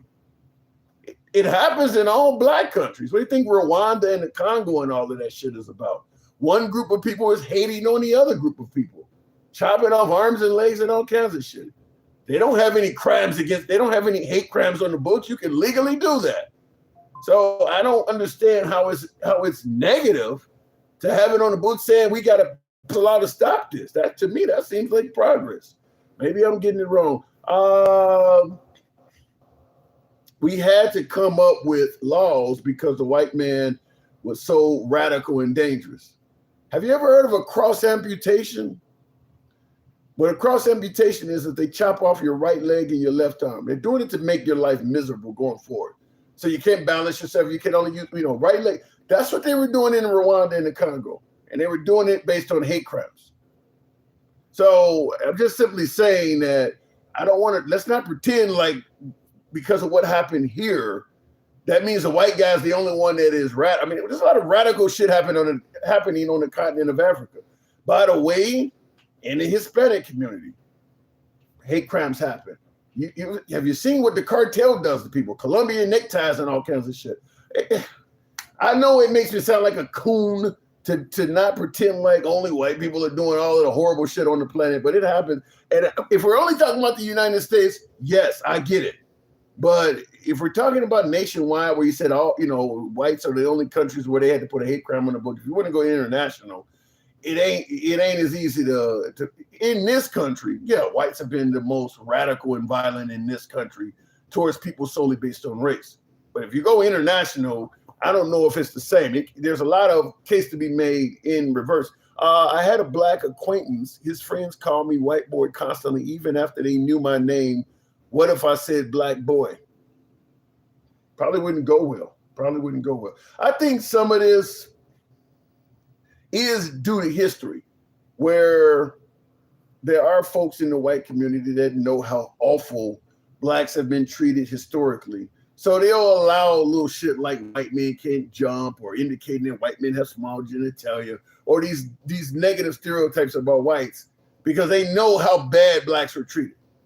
I think, because obviously blacks are not going to let you make those same negative stereotypes about them. They're going to say you're racist if you do it. I think the white community is kind of giving it a pass just out of respect or even sympathy for what blacks have been through. But those are insulting statements to make. They are insulting statements to make.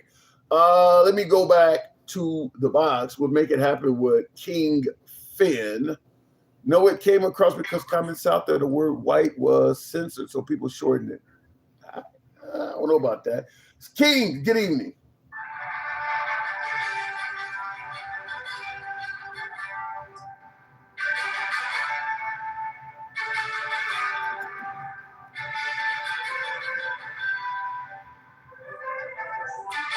Hey man, I heard you fluffing in this motherfucker. There's no fluffing, sir. There's no fluffing. I'm fluffing for the black man. Fluffing for the black man. You told me you in here ace, big dog, fluffing today. Fluffing for the black man. Cheeto Dust Deluxe this afternoon. Cheeto Dust Deluxe choking. That's what they called me and told me. I'm fluffing for my African Americans. You ain't talking about no African Americans. You in here Cheeto Dust. Thank you, Shirt 14. Appreciate that. Some of you guys are still showing the program some love. Thank you, Shirt 14. How am I fluffing? What am I doing this fluffing? Fluffing. How? That bullshit, that shit you just said. Talking like, you know what? I think what happened is you fucked up. You missed Stick's whole point. Stick's whole point was that we had to put laws on the books to stop the massacre and to stop the strange shooting, to stop all of that shit from happening, and we had to call it hate crimes, bro. What's the difference? What's the difference? Let me ask you this. Let's say you got two countries. In both countries, hate crimes are taking place. One country puts laws on the books because they realize hate crimes are horrible to stop it and say it's illegal. The other country does not do that at all. You don't see the country with the laws on the books is making progress? I'm not going to tell you it's not. I agree with you in that. That's all I said. That us putting hate crimes on the books was a step towards progression. But what did it save when those same hate crimes are still happening? Well, first of all, you think putting hate crimes on the books to make it enough? You don't think that affected the quantity of hate crimes at all? Because we still haven't it done. So you think once the Civil Rights Act was passed, which put on the books it's wrong to discriminate and commit all kinds of hate crimes, you're saying the Civil Rights Act did not limit the quantity of hate crimes in America at all? No, is it not still happening? That's crazy. So we still have as many hate crimes in America now as we did in the 1940s and 50s. Is that what you're saying? Is it not still happening? You are saying what you're conflating is the point that we had to put this on the books, but still, almost 60 years, 70 years later, it's still happening. Stick. That's Stick King. Wait, stop. And now, just like Arnita just said, they're removing it. Okay, we can talk. That legislation. We can talk about the removing it part, but hold on. Here's what I don't get. You believe that putting a law on the books means you're going to get 100% compliance. There's not a single law on the books, whether it's murder, pedophilia, robbery, shoplifting. No law they have ever put on the books has had 100% compliance. You make it sound like, well, because there's a law on the books and it's still happening. Of course it's still going to happen. Every crime has been like that. Who is that in the background? That's the queen. The queen back there. The queen back there be listening to you and cracking up. I hear her. She going off. Put a stump up her hole in your ass like extra grandma do. Oh, come on. Tell her I said hi. Tell her I said I appreciate her tuning in. You might not want to do that. I'm gonna leave it alone for a second. I'm gonna tell you this because I'm not gonna keep going back and forth with you, right? 1968 is when the hate crime legislation was put into the Civil Rights Act, right? The Civil Rights Act to this day, 2026, they're starting to repeal all of that shit. They're doing away with all of that shit. So what you're saying is in the last 70 years, even though we put hate crime legislation into the Civil Rights Bill, which was supposed to be a bill to make it easier for black people to be safe, and for white people and for those same atrocities that you're talking about to stop, it is still happening. They're still finding black people in trees. Are they not? Okay, yes, that has happened, but that goes back to my original statement. They've passed laws to stop all sorts of crimes. The point I'm making is no law is going to make people 100% compliant. What you and I disagree on is you're making it sound like as an African American, you're just as much subjected to hate crimes in 2026 as you were in 1926, as if we made zero progress on getting rid of hate crimes. That's ridiculous. Wait, where's the progress? Tim, where's the progress? Where is the progress? I want to know what progress have you seen with that young man being in a tree by his arms and neck by his neck with his arms and legs broke and them calling that a suicide? What part of progression are you saying we're seeing when we got people still running around showing up like that all the time? Suicides. You realize how many kids? Wait a minute. Wait. It's crazy. It's crazy. Found in Houston, unalive. Okay, let me tell you something. You realize how many cops have lost their jobs, have lost their freedom? Derek Chauvin wouldn't have went to jail in 1926. For you to say no progress, all of the cops that have been, I'm not saying it's perfect. I agree with you there. I'm not saying it don't happen. I agree with you there. But to say no progress from 1926? Yeah. If we had made progress, Derek Chauvin wouldn't have happened. Are you kidding me? If we had made progress, Derek Chauvin would not have happened. So you're saying Derek Chauvin got treated in 2026 the same way he would have in 1926? Dylan Roof got treated to a cheeseburger, a Burger King cheeseburger after unaliving 9 people in a Charleston church. I think you're confusing progress with no. You're confusing progress with hold on. When you say if we had made progress, Derek Chauvin wouldn't have happened. You're confusing progress with perfection. You're saying because those laws are on the books, there should be zero hate crimes in a country of nearly 400 million people. That'll never happen. That will never happen. When you break the law, are you not scared? Yeah, but people do it every day. Laws are made for people to be afraid and not to do certain things, correct? Scared people break the law every day, King. Every day. You're right, they do. But that specific law is for someone to stop behaving in a way that they are behaving. Am I wrong or right? Wait, say that again?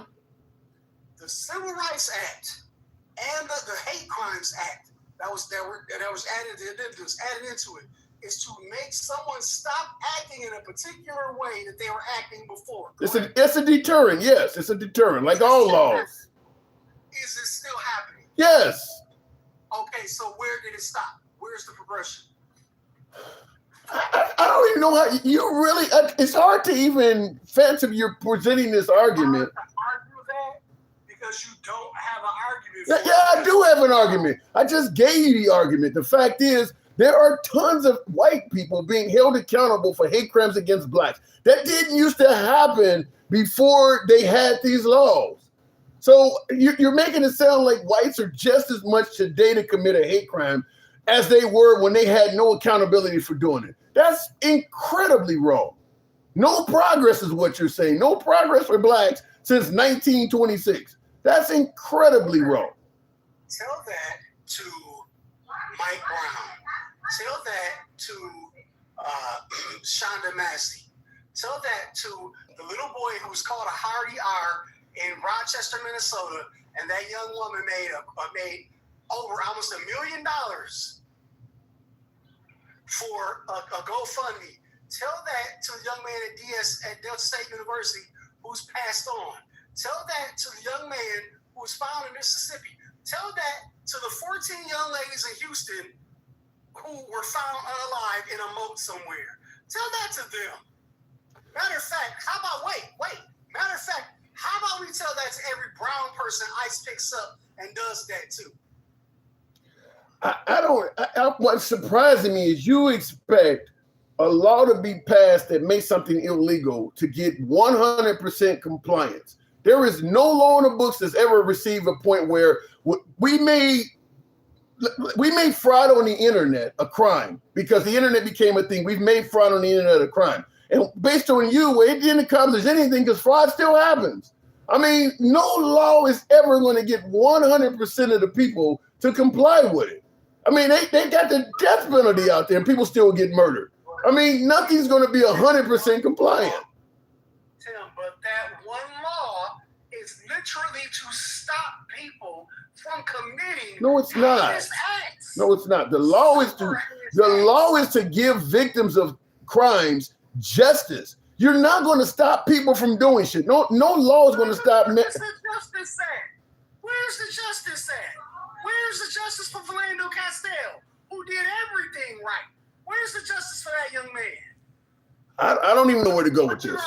You're naming names. You're naming names because you're saying the law should have gave perfection where there shouldn't be a single name to name. And I'm saying there's no law you can ever come up with they pass to stop crime where I can't name a single victim that still got punished by it. Every law you put on the books, there are going to still be victims after that law is put in the works. It ain't just hate crimes. Any law you come up with, there are people who are going to still commit that crime after that law is put into place. Why are you expecting it to be perfect with hate crimes? I'm not asking it to be perfect. Yeah, you are. You know, I'm not asking it to be perfect, but I'm telling you, the hate crime was literally added to stop people from being heinous. It's a deterrent. It's a deterrent. It hasn't deterred anything. That's what I'm telling you. Is this still happening? Yes. Is it still happening? So you're telling me the only way the hate crime law will be successful is as if there is zero hate crimes in a country with 400 million people. What they say, one is too many, right? Oh, Dude, if what you're saying is true, then hold on. If what you're saying, if you're going with the one is too many then that means every single law in the books has been a failure. Every single one of them. When it comes to every single one. Pedophilia, every single right. Just like when MAGA says one is too many when they say transgenders in women's bathroom or boys' sports, one is too many. Well, guess what? One is too many here too. So what about the hate crimes that blacks commit towards whites? Or do you believe that's impossible to do? Wow. I'm asking. Is it possible for a black to commit a hate crime against a white person, in your opinion? I don't know. You don't even know that. You don't know that. How do you classify a black man doing a hate crime with a white person? Show me one. You can't just push a guy off a subway platform. I can show you hundreds of them. Show me one. You said it's hundreds. Show me one. I just can't even believe you're having this argument. You think that there's never been a black person commit a hate crime against somebody white. It's never happened. I'm waiting. Show me one. There's a... I don't look. No show. Okay. Look. As long as you want to sit there, we can sit there. You have Google in front of you, in front of a couple other damn arguments, or a couple more devices, correct? What about the? I can sure. I'm not gonna. I don't want to fuck up the copyright. Hold on. I don't want to fuck up the copyright of the program by showing you a hate crime on screen. I can tell you they pushed the guy off a subway platform because he was white into a train. Nope, because he didn't push him out the subway. He didn't push him out the subway train because he was white. Prove it. So how can you prove it happened because he's black? How can you prove he killed George Floyd because he was black? How can you prove? How can you prove that George Floyd died because he was black? Oh my, Tim. I'm using your reasoning. Well, no, I gotta go, dog. I'm not even gonna play this game with you because now you're about to piss me the fuck off. What you saying is crazy. You already know my involvement with Big Floyd. I'm craving to understand why you would even ask me that, bro. I'm gonna tell you to have a good night, bro. All right, we'll end it here. Then we'll end it here. Look, first of all, I'm not going to pretend like I don't believe what happened to George Floyd was due to racism, but I'm using his excuse that if you do it to a white man, you can't prove it's racist when it happens to a white man. So I'm saying, well, then show me it was proof on this guy. I think that if we see whites victimizing blacks, we make the automatic assumption is racism. But for some reason, if a black victimizes a white, well, it might be something else. I just see the way he's framing it and saying that there's no progress since 1926. What am I supposed to do with that? What am I supposed to do with that? I don't know. Anyway, look, I understand there's some. I'm going to get hammered by the folks on the right, on the left. Certainly black folks or African Americans or people of color or whatever term you want to give it. But I do believe that being a certain skin color does not exclude you from being able to commit certain crimes. Well, I can't commit that crime because I'm black. My opinion on that is different. That makes me a coon, racist, or something like, look, if you do something to me and I can call it racist, but I can do it to you and it's not? I just don't know where to go with that. I don't believe that certain races should get specific crimes toward them. Now, our country's history, the overwhelming majority of hate crimes have been committed by whites against people of color. The overwhelming majority of hate crimes in America have come at the hands of whites against people of color. Totally agree with that. But that is also majority, minority, laws in the favor of the majority, no accountability for the majority, vulnerability for minorities, which is why I told them that happens with every country on earth. That happens with every country on earth. The majority generally has a history of doing bad things to the minority. Every country on earth does that, but we're talking about the United States. I just don't understand how he's following the one is too many, which he's right. MAGA says that all the damn time until it comes to something that they are okay with, and then one is too many is something they don't use. So I get where he was going with it, but the idea that you could pass laws making it illegal to commit a hate crime, and the law has shown no progress because it's still happening, as if you got to get perfection before it's progress. As I told him, there is no law in the books that ever will meet that level. Lord. Okay, how did that happen? Go ahead. Right, I'm sure you were about to though. Go ahead. Let me tell you something, you ratty coon, fucking no good for nothing. Let me tell you this, name me one law that's against black people against the white man for hate crime. Tell me one law. Wait, say that again. Tell me. I didn't hear what you said. Why did you say that again? Tell me a law that's for black people to hate on white people. Tell me the damn law. Okay. Tell me the fucking law. Because I'm trying to answer you. Hold on, there's a law against lynching, and it's not because of the black man lynching the white tea people. Start drinking the bleach, and the back of your throat is it itching yet? Is it itching? With all that shit going down, is it itching? Okay, here's what in regards to the question you asked, tell you about one law. All of the laws governing hate crimes apply to blacks. If you do what the law says don't do, that law is going to catch you up in it as well. Tim, I swear to God. You know what, Tim? I want to break this shit down to you one more damn time. Sure. Because you know what, I'm getting to the point that you were truly your Uncle Ruckus. I don't even know if I don't even know what to believe if you even are the blue, because your show is cupcaking for the white team, man. Oh my God! Well, you see, you can't even name me one law. I just told you. Against the white. I just told you. Let me tell you something, Tim. There's so many laws. When people sit there, she's there. Go ahead. I'm here. Go ahead. We have the most hate crimes in the United States because of who? You're breaking up, Sexy Red. We'll give her a minute to clear it up. She did send a galaxy, so we'll give... Your signal's bad. Sorry, I had a phone call coming in. Okay.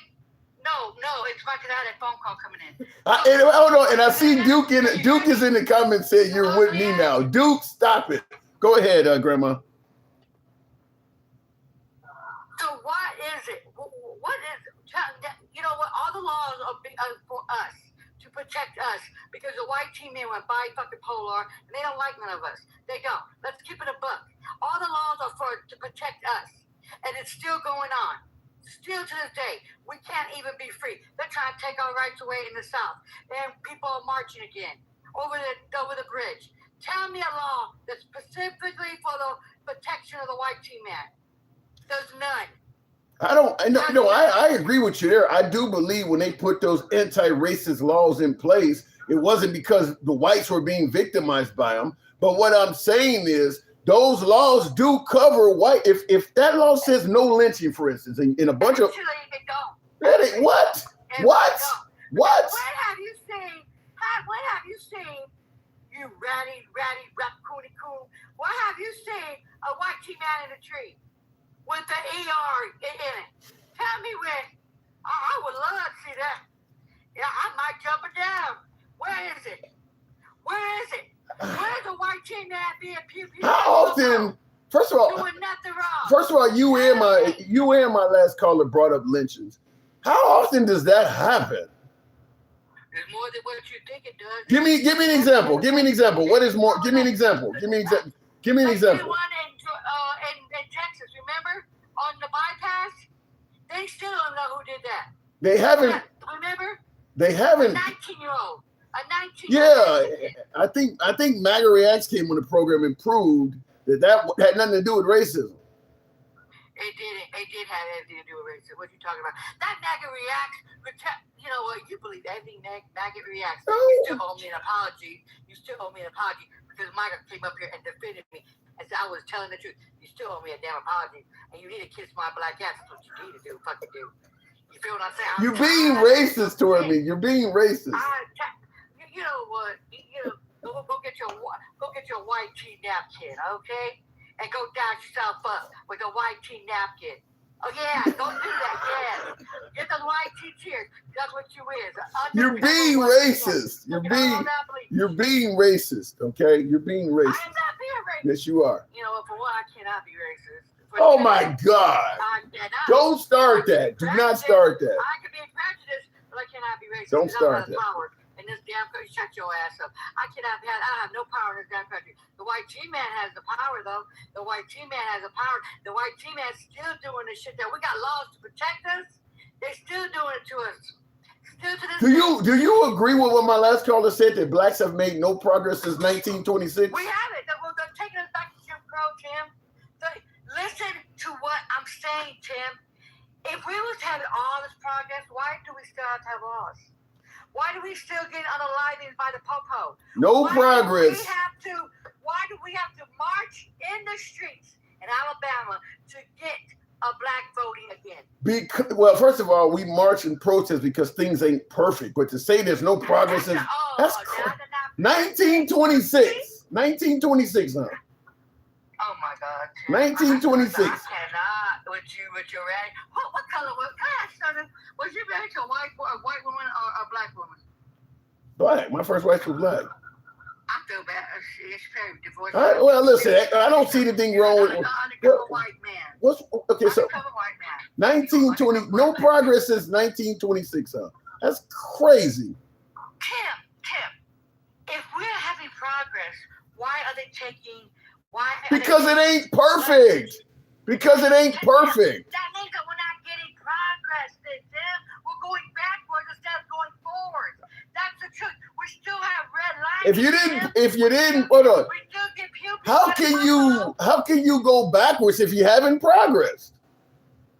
Tim, I swear to God, if we have 2 steps forward, we're getting. How can you have 2 steps forward if you haven't progressed? Listen, that's not even a lot of progress. We're getting 2 steps forward. So now it's not a lot of progress. What did the white teen man just do?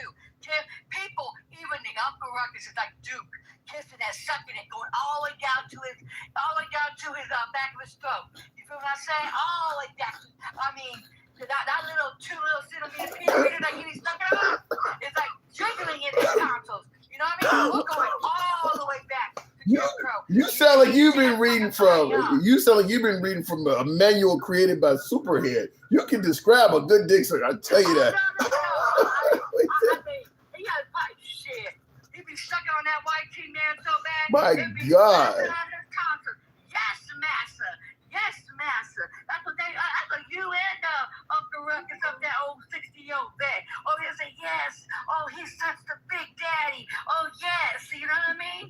He likes it in the booty just like you. You guys gotta stick that bleach, man. Contemplating on that white teen man. Say we got all this progress, but yeah, we're going back to Jim Crow down south, right? No, I can't believe you're saying no progress since 1926. You can, because you can, you can get it because. Beeline of a cockroach. If we're going backwards to Jim Crow, where's the progress? Please let me know. I agree with you that it does seem that the wheels are turning in reverse. I agree with you, but you can. Because we have progressed and we're seeing that some of it is in jeopardy. That's what happens from progress. We're going back because the white teen man is in his feelings. And I bet Melania Trump probably wants some chocolate dingling, but she's too damn ugly to get it. You feel what I'm saying? So you know what he's just saying? The white teen man is very sad because black and brown people is becoming up there. It's getting up there, Tim. It's getting up there. That's why they don't like us. Because you know what? They thinking that they're going bye-bye. So they hating on us and they're going back to Jim Crow. That's what it is. So we're not making progress in 2000. Let me just ask this, since I'm getting hammered on all platforms by plenty of liberals and folks that agree with you and my other callers. Let me ask you folks in the comments by way of yes or no. How many do you believe that African Americans have progress since 1926? Yes or no? If you don't believe there's any progress been made, put in the comments no. None since 1926. Why do we have to have laws to protect us, Tim? And there ain't no laws for a white man to protect. Why do we have to have laws? Why do they not want to pass the Floyd bill? Why? Why did it take Joe Biden to get the lynching? Huh, Tim? Why? You gotta have laws, as you were asking me about, for the same reason you have all the other laws. If you don't make it, if you don't make it's the same reason you gotta have laws for women, laws for kids, laws for everything else. If you don't have it a law, people will break it. You know what, Tim? If I was there, I promise you, we'll be a show going down. And you know who's gonna be the #1 show? Because every time you open your mouth, you'll be stuck in thrown right in your damn bald head. You bald head, you know what I mean? Like you really do need like a Trump shirt saying, yes, I'm Uncle Ruckus. I like it like that. I like to have my tonsils played with. Yeah. By the white teen man. And then now the white teen man is mad because because we say white teen. Get the black man, a black boy, and see what happens to your ugly ass. I think it's white teen people to go up in the hood and call a black man a boy and see what happens to your ugly ass. I believe it, and I see in the comments somebody said we got a Sonia Massey bill. To me, every time they give you a bill or a law, to me that's progress. I just don't. I think that's not progress, Tim. That's not progress. If they have make a hate bill to protect us, that's not progress. Why should we have to be protected? Because the white T-man, you missed the whole point. So so if we're not progressing, why have the law at all? So should you just remove the law from the books? They have to protect us because they want to unalive us. How are you being protected? If there's no progress, then you're not being protected. Oh my God, Tim, I swear to God, my head hurts fucking with you on God. And you know what, Tim? I am on painkillers because I got stickles in my foot and my leg, and you really making me to a point that I don't even understand you no more. I used to fuck with you, but you really truly are a maggot, and you really truly are a white man under that whatever fucking body you got, because you're getting on my damn nerves. We have to have laws to protect us, Tim. If it was such a good thing, we wouldn't have to have laws, because then the white T-man knows his place, right? But no, he don't know his place. He still wants to be a savage. I gotta be nice, and I haven't been mean. I haven't been mean to nobody. But let me tell you this, Tim, before I get bananas. Let me tell you this, Tim. You're going to regret everything you're saying, because this is why the white T-man thinks it's comfortable to call us boys. This is why the white T-man likes to use the NR. These black men like you, I can't call you a black man. You undercover little maggot. That they think that's okay because of what you're doing. And it's not. If they have to make a law to protect us, we're not safe in the United States. We've never been safe. Black and brown never been safe. And look what they're doing now, Tim. Going and taking us back to 2.0 Jim Crow. So I want to give you something. I know it's going to sound ridiculous, but I'm going to say this anyway. They recently passed a law making it a felony to abuse animals. And even though it's against the law to abuse animals still get abused. So are you saying there's been no progress for abusing animals? Because it still happens. It still happens because they have to protect the animals, because guess what? They're still being abused, right? They're just doing it to the black people too. We're not protected. We have to have laws just trying to protect us, because we're not safe here, Tim. And we're never going to progress unless the white T-man comes to his senses that he's a savage. And they're never going to do that, Tim. They're never going to do that. Because you know why? They want the control of power. Why do you think they're doing it to the midterms? They want all the power because they know they're going to get washed up in the midterms. They're going to get washed up. Do you feel that African Americans in this country or blacks in this country will be safer if they move to countries in Africa where there's no white people around? Do you think we would be safer there? Tim. Why don't you know? Why don't you know? Tim, you know what though? They took you know what the white T-man did? They took the black black Americans. They took their identity and whitewashed it. They used our Christianity against us. They used everything against us. They don't even know their own identity. Isn't that sad that the white man did that? And now we have to have laws to protect us that we don't even know. Like we are from Africa. We are. And they shipped us over here, the white T-man, but they beat us, they raped us and everything, and had mixed babies with us. Yeah, Tim, they took our identity and just did it all up in us, right? Right, Tim? And now there's 2026, and you're here saying we're making progress? I swear to God, we're not making progress, because we're still getting alive by the po-po. We're still doing everything else. We're still getting hung by like fruits. And what else, Tim? We still get the ER treatment, right? And now, DEI, they're firing all the black women, and the federal officers are taking Black history out of books. It's a big difference between saying we made no progress and regress. I gotta move it on. I got last word. Go ahead. Make progress, Tim. We tried to make progress. We tried, but when they voted the Triple K into office, we're going all the way backwards. They don't want the white kids to know what the real history is and how savage their ancestors was. They don't want that shit. They want to whitewash our history. And it's not going to go down like that, Tim. Right. So no, are we safe here? No, we're not safe, Tim. And get the white shit out your mouth. It does not make you a pilly. I gotta go. Thank you. Appreciate you coming through. Listen, I agree with the part that I do believe we're going backwards, removing Black history from locations, firing African Americans. I think what happened with Doe. I don't disagree. We're going backwards. Where I disagree is suggesting we've made no progress. I think that's insane. I don't want to pretend like, to me, I think you can address an issue and be so aggressive that you can lose credibility in how you're addressing it. And indicating that America's made no progress on racism. I mean, there are people like Sammy Davis Jr. who hung out with the Rat Pack and said he couldn't even go in the front of clubs he was performing at. He had to go around the back. You don't have to do that now. There's so many things. You ever seen the Green Book, the movie where the guy travels across the country and he can only stop at certain. That was after 1926. You're not dealing with that shit now. You can stop anywhere when you're driving across country, plus or minus a few sundown towns, of course. But you can drive anywhere. You can stop anywhere. So I don't. No progress. You can apply to any school. I'm not saying it's perfect. I'm not saying racism doesn't exist. But if you look at the number of African Americans that were lynched in 1926, and you compare it to what they're talking about now in 2026, you're telling me no progress at all, huh? Everything has to be zero across the board before you will admit progress has been made. That ain't progress. That's perfection.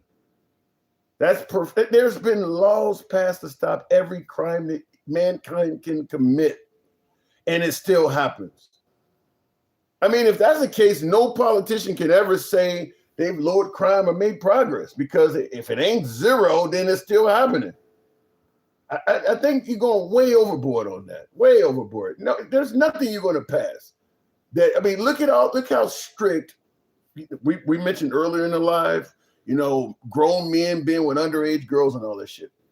Obviously, there was a time in America where you could do that with no accountability. That time is not happening now. But yet, even though it's a law where you could be criminally punished severely if you're a grown man messing with a child, it still happens. So are we going to say just as many are being abused now as it was when there was zero accountability? I don't think so. There's plenty of kids that still get abused now as we speak. But I guarantee before there was a time of accountability, it was happening more. It's progress. To say there's no, and I got to take that stance, or all of a sudden I'm a coon or something. Wow. Be careful, Tim. You're starting to sound like a conservative. Welcome to the dark side. This shouldn't be conservative, though. But so if I don't say everything is one way, I'm out. Now that sounds more like MAGA to me.